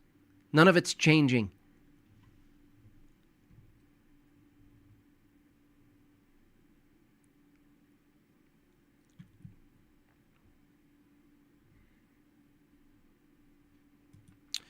It's an analogy, yeah. With an analogy, the associate. No, there has to be a similar thing. I have a what's called a symmetry breaker.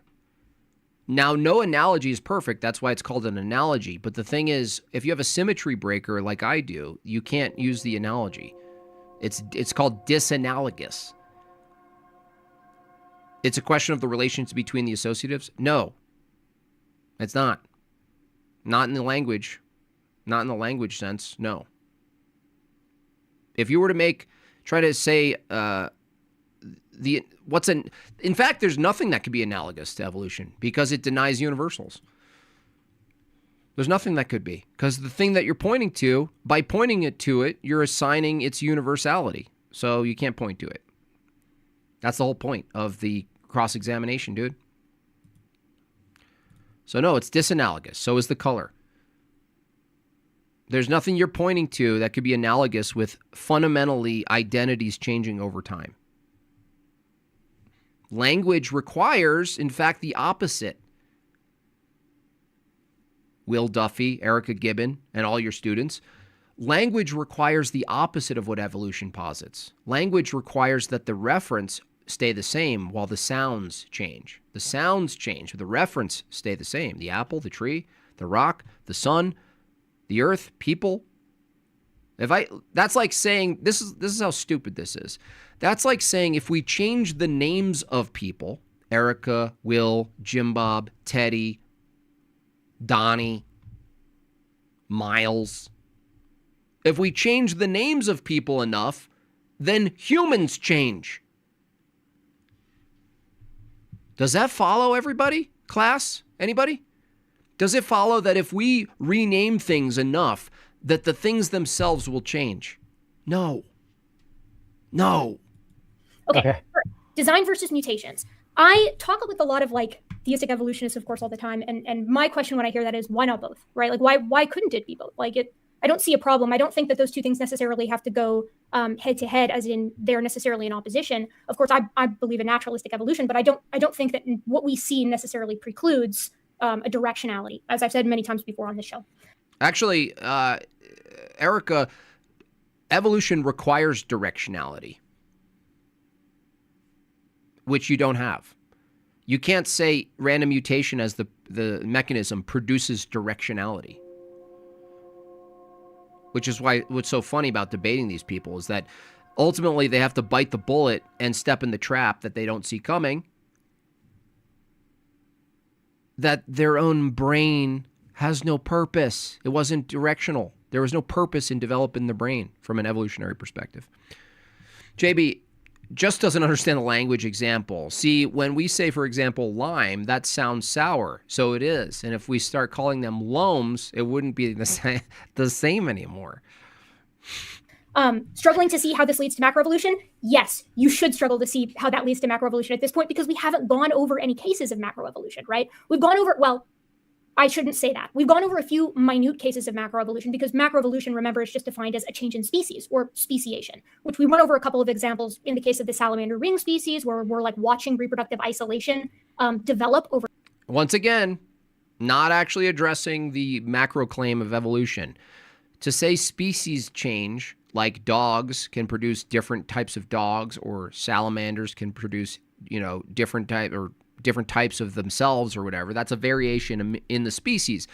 But the problem, Erica, which is why you won't debate me on this, is that what's in question is the category that you're actually talking about when you say a salamander or a lizard. The salamander, by saying salamander or lizard, is to say there's a bigger category. And then if there's variation inside the bigger category, you're using the bigger category to ground the variation in the subcategory. But the bigger category, according to evolution, is itself a type of unique subcategory of something bigger, and so forth, and so forth. Erica.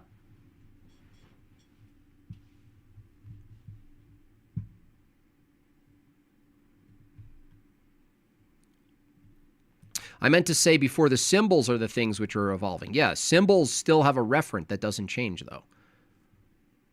It's still disanalogous. Symbols, the symbol for something can change, but what it's pointing to remains the same. Evolution's positing that it's not the name of the things we give birds. That's like saying if we just keep naming birds differently, that justifies birds changing from not bird to bird or bird to not bird. No, not even close. Not even close. Over time. So, but in the sense that which is kind of ironic because their entire structure to claim that things change is basically definitional anyway. So no wonder the analogy, they think the analogy works. Now it makes sense. The analogy works to them because what they determine change between these things is strictly definitional, arbitrary language points. I want to define a new thing right now. They literally define it into existence, like gender. They all tend to mean macroevolution. We haven't talked about that yet. Like, how do you go from a land-dwelling mammal to a whale? How do you go from a fish? Unfortunately, I'm not very convinced that biological organisms, populations of such, are somehow denied the ability to change what's changing over time. That's a violation of the law of identity. Do you understand? Look, here's an entire population of something. If you say this population changes into something it's not, which one is the true it? What are you referring to that's changing? Do you understand? You can't say something is changing without referring to the identity itself. But if the identity itself, fundamentally, its very nature, its very identity is changing, you have no referent to say it is changing anymore. There's no more it. You've lost it. There's no more it to refer to. That's gone. The it is gone. So what is it? Well, the new it. Well, that's not the previous it then. This is nominalism. This is like saying, because our bodies are made of like cells and molecules that are always like, fizzing and popping and changing, that we're fundamentally not the same identity. We're not the same identity over time. And they don't have an answer to this. See? Oof. That's what we get. Oof. You don't have a refutation. You don't have a steel man of what I just said. Just oof. To say something changes is to say the thing that it is maintains and an aspect of it changes. To say it itself completely changes, it's no longer itself. What are you referring to? What is it being referred to? No, you can't tell me. It's the same problem I bring up when people say, look, there's a population of mosquitoes, and when you introduce DDT to it, it changes. And you go, well, no, it's affected. The mosquitoes are a part of a category called mosquitoes, and some are affected and some are not. Is it not a mosquito? Is it not a mosquito anymore? On what basis? I'm going to label myself a lucky millionaire. Watch me evolve. The big super chats will take a few trillion years. To a tetrapod. These are major transitions that evolutionary theory needs to answer for, right? Like, we need to see that in the genomes and in the fossil record as well. So totally. No. Not in the fossil record. No, you don't see it in the fossil record, Erica, because the fossil record, the further you go back, the more dissimilar things. So nothing is shown in the fossil record. Only something is using confirmation bias in the short term of the fossil record. You're using fossils, and similarity is the thing you're pointing to, not genotype. Similarity and anotypical similarities, right? Not in genotype. You're looking at things that are similar when you dig them up to other things, and you go, oh, look, here's a fossil record. Look, it's working, guys. But the problem, Erica, is that the grand scale claim of evolution includes more dissimilar things in the past. More dissimilar things. So no, the fossil record could never be the thing you're looking at because you use similarity as your criterion. Totally acceptable. Fine to hear that. I would be shocked if you didn't say that at this point. There's only one type of mosquitoes. I didn't say that. You're not listening.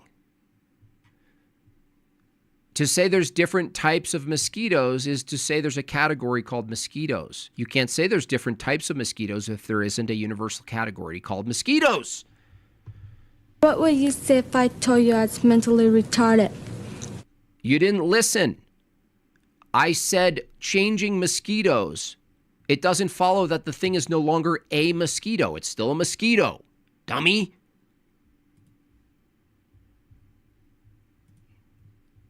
Highly retarded. Yeah, you're retarded. You didn't listen to what I said. Do I need to talk slowly? You're doom-based.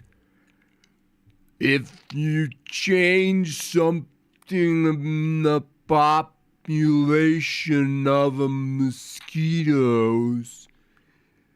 if some change happens in the mosquitoes, are they still mosquitoes?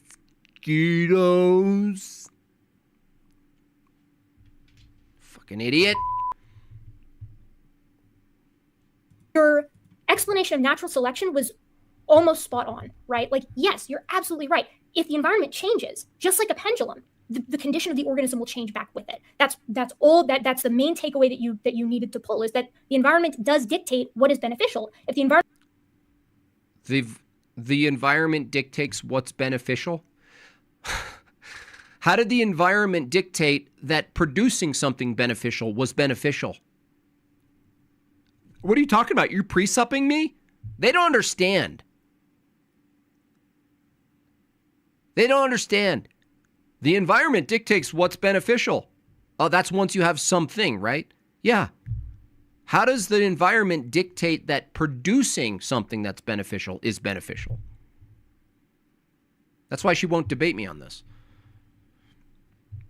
Do you guys understand what I just said? It's kind of tricky, right? It's kind of tricky. It's kind of tricky because you're like, wait, I got to track this.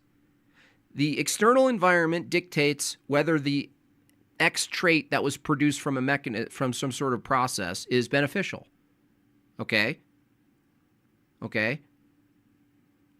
But the thing that you produced, fangs, wings, this, that, whatever, poison, venom, whatever it is, right? If that's a product of a thing, then you have to say that the process itself was beneficial. So you have a problem here, Erica.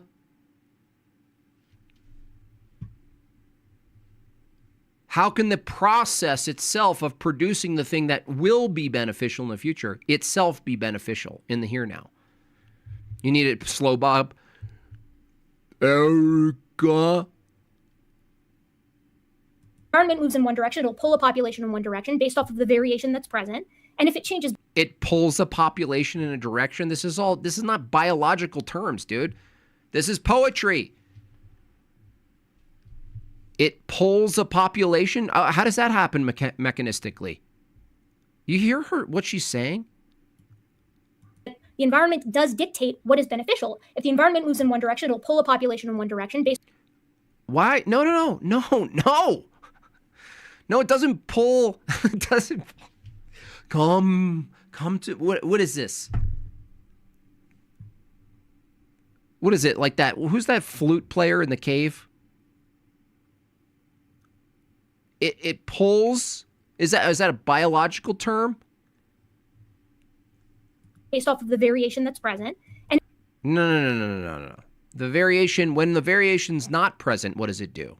Do you understand that under the evolutionary view, the variation that the environment is judging, most of the process is unseen to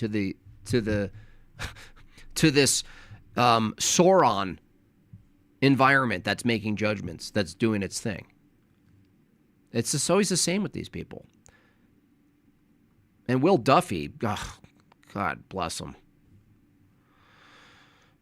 Will, man, disservice, man. You're doing a massive disservice. How do they know it's not the environment that changes according to the organisms? Or that how ridiculous they sound? We didn't ban you. Some people are deleting some of your messages. And if it changes back, it'll pull it right back. So you're... Excuse me? Do you see this, people? Look, this is supposed to be the science. Listen to this statement, man.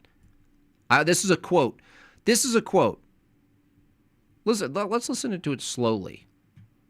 This is her science. Does dictate what is beneficial. If the environment moves in one direction, it'll pull a population in one direction based off of the variation that's present. Totally circular. Totally circular. And if it changes back, it'll pull it right back. If it changes back, it'll pull it right back?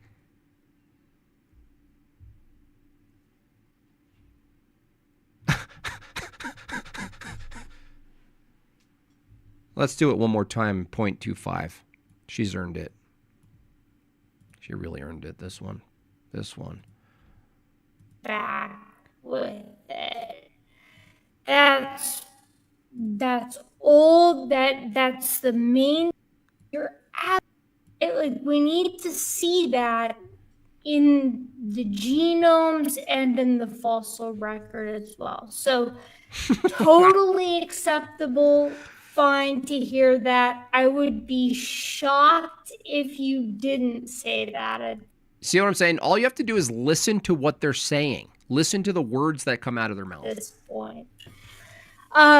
Your explanation of natural selection was almost spot on, right? Like, yes, you're absolutely right. If the environment changes, just like a pendulum, the condition of the organism will change back with it. What? What? If the environment changes like a pendulum, the condition of the organism reverts back to something else? You goblin. So here's the thing, Erica.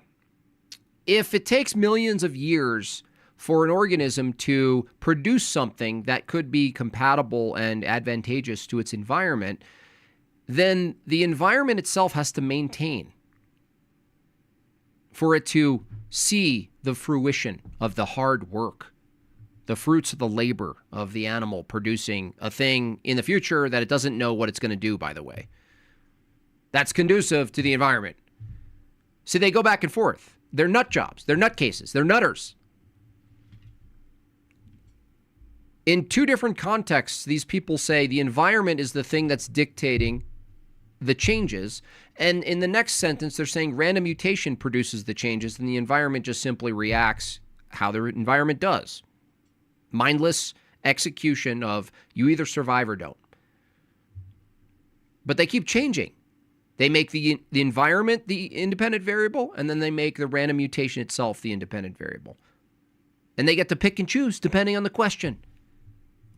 That's all that's the main takeaway that you needed to pull, is that the environment does dictate what is beneficial. If the environment moves in one direction, it'll pull a population in one direction based off of the variation that's present. And if it changes back, it'll pull it right back. Absolute lunacy. Complete, nonsensical, circular, non-scientific, nothing biological about what she just said. Just a poem. Literally, as she just wrote a poem to Will Duffy. I don't know, Jim Bob. Maybe evolution is true. Evo proponents must have evolved from viruses. The similarities are uncanny, I know. I find that when I debate determinists, I'm often going, wait a second. Hold on a second. Hold on a second. Maybe they are completely deterministic meat sacks. So you're 100% accurate on that. Loved it. Loved it. That's incoherent, both of you. What's wrong with either of you? Will Duffy, Erica, what are you talking about? Everything you just said is nonsense. The environment dictates the random mutation, but if it changes, it pulls the population in one direction. What are you talking about? What are you talking about? It pulls the environment into it pulls the organisms into one direction.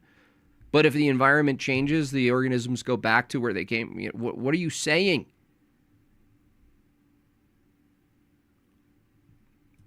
That's right, Dagoth. Exactly. Yeah, exactly. They go back and forth. We did talk a little bit about like whether or not we're seeing evolution there. Remember, the definition of evolution is a change in allelic frequency over time. So it's just a change within a population of the frequency of different characteristics. So if the characteristics change, that is technically evolution, right? Unbelievable. See where they're at now? They started with this big honking narrative, right? Off the backs of these literally psychopathic racists. And now they're like, okay, well, look, can we just define evolution as changes in any allele frequency over time at all? And they're like, yeah, that's just... We would call that, microevolution or change within a species. You talked about phenotypic plasticity. I did not know that about the Italian wall lizard until you just now mentioned it. I'm looking at an Italian wall lizard. That's crazy to me that they exposed the secondary island ones to the original diet, and then in some ways they reverted back to that. Yeah, but that means that they have it in their capacity to do that already. That goes against the narrative of evolution. I can't even take it anymore. That goes against the narrative of evolution. That assumes that the lizard itself already has it prepackaged in their information packets to do that.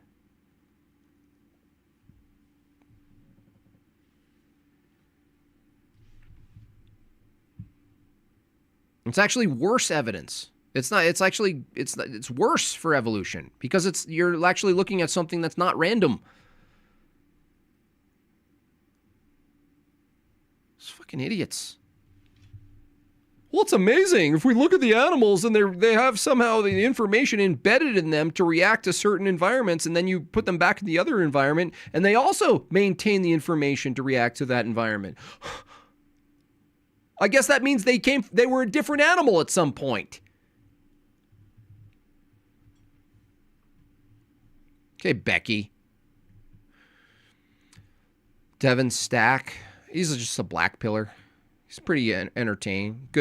He's a good presenter, I'll give him that. But he's black pilled.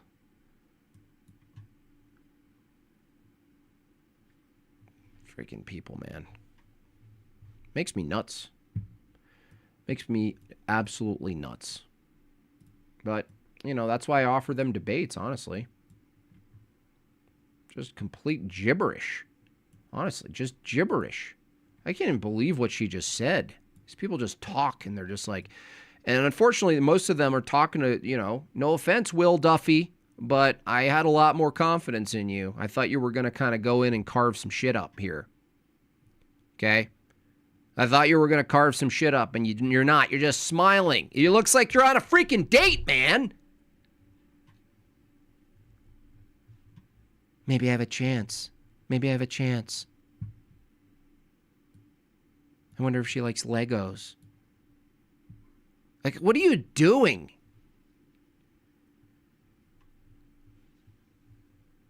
What are you doing?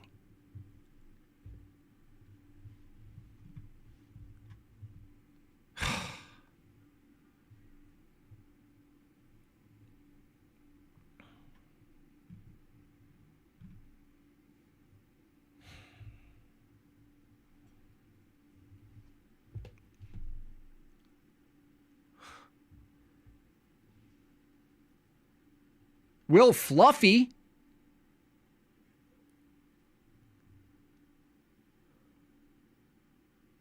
Will Fluffer.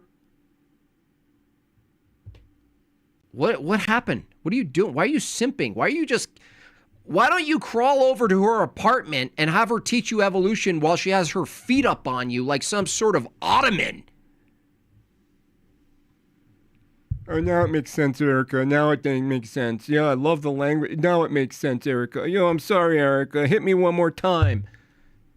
Punch me in the throat, Erica. Ooh, I'm sorry. Tell me I'm a bad boy. Tell me I'm a bad boy. Tell me I'm a bad evolution denier. Come on, Fluffy. I'm sorry. I questioned it. Dude, grow some balls.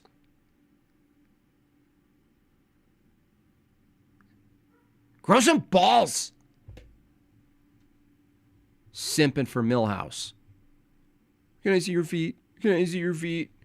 I want to see the evolution of feet. Can I see your feet? I'm dreaming about your skeleton. Now it makes sense. Oh, yeah, now it makes sense. Okay, I'm so glad you're teaching me. I'm so glad you're teaching me the ways of evolution. Now I understand. I was so lost, and now I feel like I really understand where you're coming from. I'm so glad that there's people like you who can teach me the ways. I'm so happy. I hope I can reach other people who are in my position, who are questioning evolution, and now they understand. This is like a re-education camp. Get your shit together.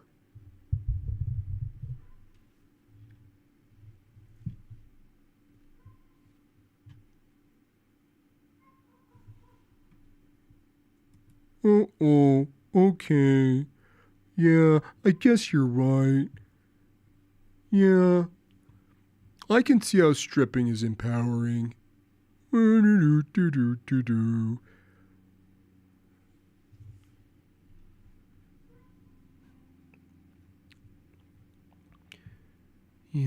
I guess. I don't know.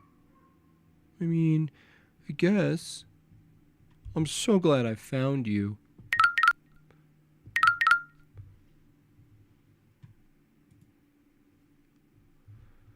Total psyop. Total psyop. This is like plant stuff. This is like plant the skeptic in this is COINTELPRO. He doesn't even know what she said. Yeah. He's not pushing back. He's mesmerized.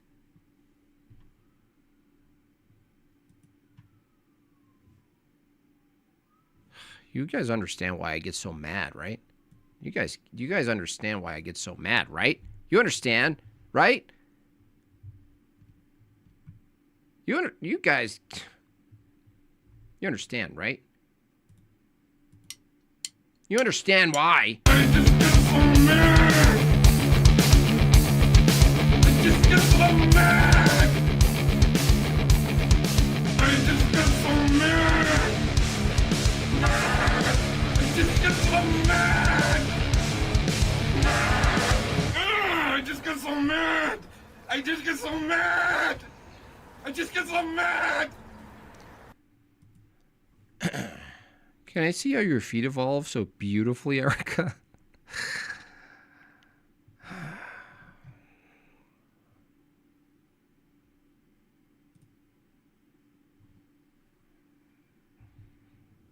Slowly, I'm beginning to get it.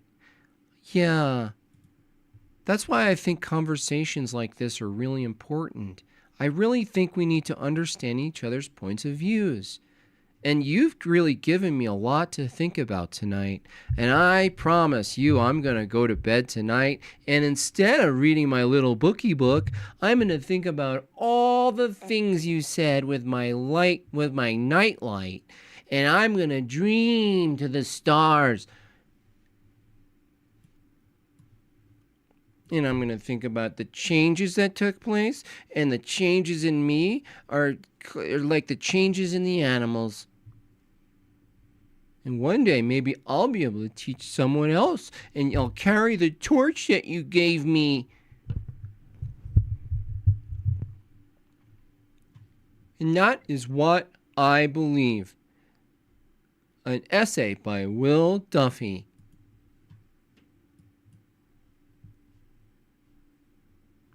And this is how we pursue truth and knowledge. And now I can carry this forth into all the different communities I'm a part of.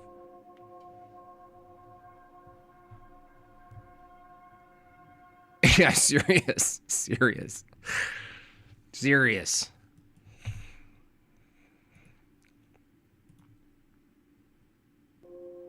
The latter.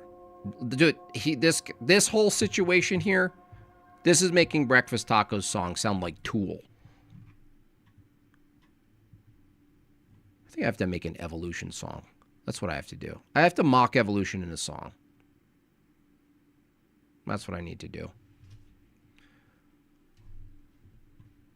Did you get my letters? I sent you an apology letter. She's not letting you in.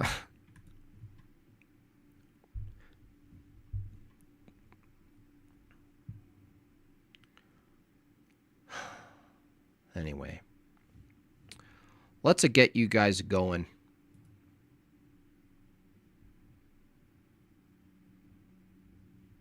Let's get you guys moving along, because I got to move along myself. Hey, look, it's Hello Listener. Oh, members only? He's just as bad as Tacos, man. It's like, oh, cool. Do you want how many people? Hey, you've got 500 people here, Hello Listener. Oh, I think I'll do a members only stream. So that 14 people from Jim Bob's chat can actually watch my stream when he does a transfer. Dude, I just had confession this morning. And it's like, now I need to go back already tomorrow. Look at all that. Look at this. Look at that. Look at this. Look at this. Members only? People, man. I don't want to. No, I don't need to. I don't really want to grow my channel. I like it. I like it when it's just 25 people that get my inside jokes.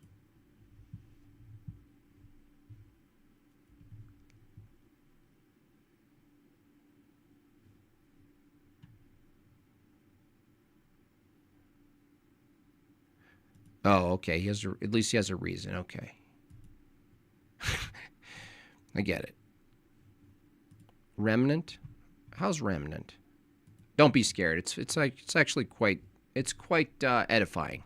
It's quite edifying.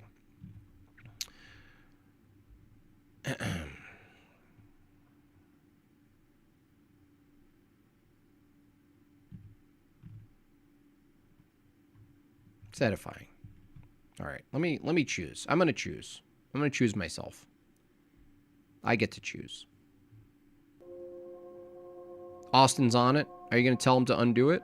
All right, well, if you can, I'll give you 1 minute. I'll give you 1 minute for Tony to fix his life. He gets 1 minute to fix his life.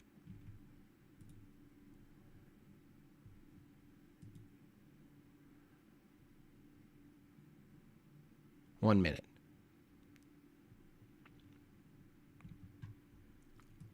I just get so mad. I just get so mad. Oh yeah, totally. That's very much yeah, definitely. He's in a deep rant. Oh great, so he won't even see it. Well, look. I tried. Look, I tried. Where's Remnant? How do you even spell it? Remnant? Remnant? Remnant? Remnant.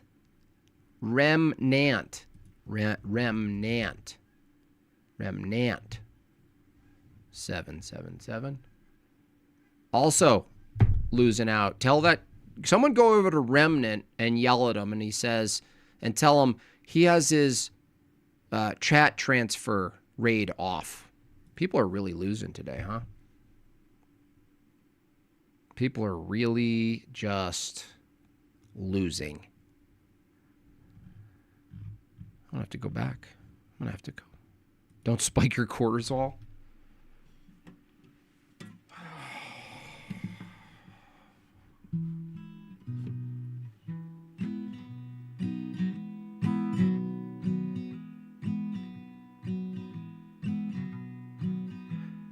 Things are changing. I think I'll change too. I want some fangs in you.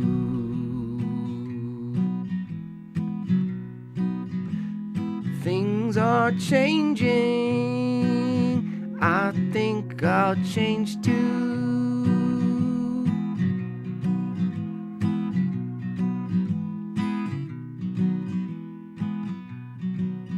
I really want some wings, not the kind you eat with beer, the kind of wings I can fly real high. Evolve with me. Evolve.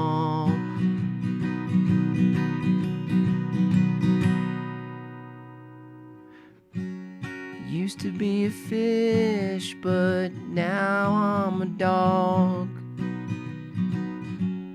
Life came out of a material fog.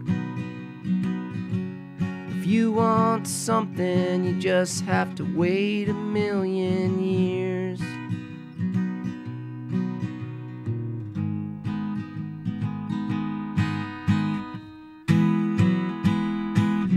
Are these available on the site, Meg Bob? No. Okay.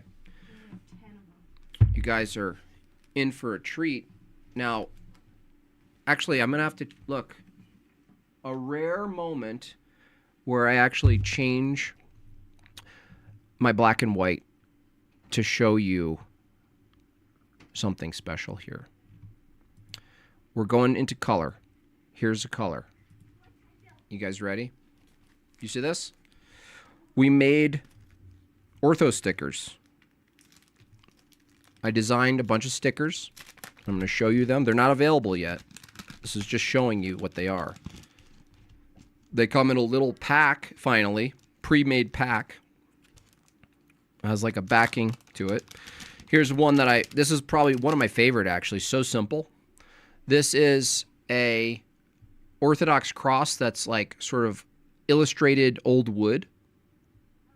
Beautiful, beautiful. That's one sticker. Another is this skull with the life and light emblem on the top of it. All hand drawn by yours truly. We've got these various beautiful Christ-oriented stickers. This one's beautiful too. I love the coloring and the fun, whimsical, yet sort of worn out, timeless shape of this one. And this classic right here, good for every surface. And then this one is another one that I find visually stimulating. And then we have a very basic one, come and see, quite fun. 3 crosses there. And then the last one is actually a quote from Saint Seraphim of Sarov, who was known to have sort of, in a sense, befriended bears. Not the cult kind, the real kind. So he says, acquire the spirit of peace, and 1,000 souls around you will be saved. So that's a pack. We will let you know when it's available. It'll start with probably a minimum run. It'll be first come, first serve. Comes in a cool pre-made ordered scenario here, so that's good. Pretty pumped about that. It's a proto pack. It's a proto pack.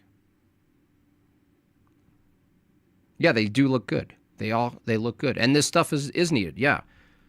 The next phase obviously is like get the same imagery on different things, right? But stickers are pretty cool. People like stickers. Sometimes they don't even stick them on anything. They just collect them and they're cool. But I agree. There's stuff you need Orthodox imagery to seep into culture. That's the thing that Orthodoxy has that's beautiful about Orthodoxy, is that it gets away from the world. It's something else. But the thing we don't have is the proddy, here's a free coffee and donuts kind of thing. The outreach is different. It's different. So I think that, for the gifts that I'm given, that I have at my disposal for the time I have, is utilizing creativity, a little bit of whimsy and accessibility, and bringing it out into the world. So let you guys know. Yeah, magnets are good. I kind of want one of these on a sweater, honestly, like a big hoodie or something on the back, really big. Like this square one on the back of a hoodie would be sick. People are a little bit indifferent about skulls. Skulls are overly used, but this one in particular, on a giant on the back, even on the front of a black shirt would be sick, but on the back of a hoodie would be cool. Really big. So anyway, there's that. Who are you guys going to? Does anyone exist? Does anyone even care? Megbob says maybe we'll do a pre-order. Maybe we'll do a pre-order. You guys inform us what we want to make. I don't think I'll have a problem like over time, like getting them out there if there's a stack, but the pre-order helps a lot. It just gives us a little bit of an idea, so we're not blindly printing stuff. I stay away from that, right? I kind of I would love to get into that. I'm going to be taking an iconography course to actually to write iconography, but once you draw like an icon, I know people do it. If it's respectful and done tastefully, it's possible, but I'm still kind of like, nah. Like the Lily Gladys shirt? No, she's LARPing. She's LARPing hard. She LARPing hard.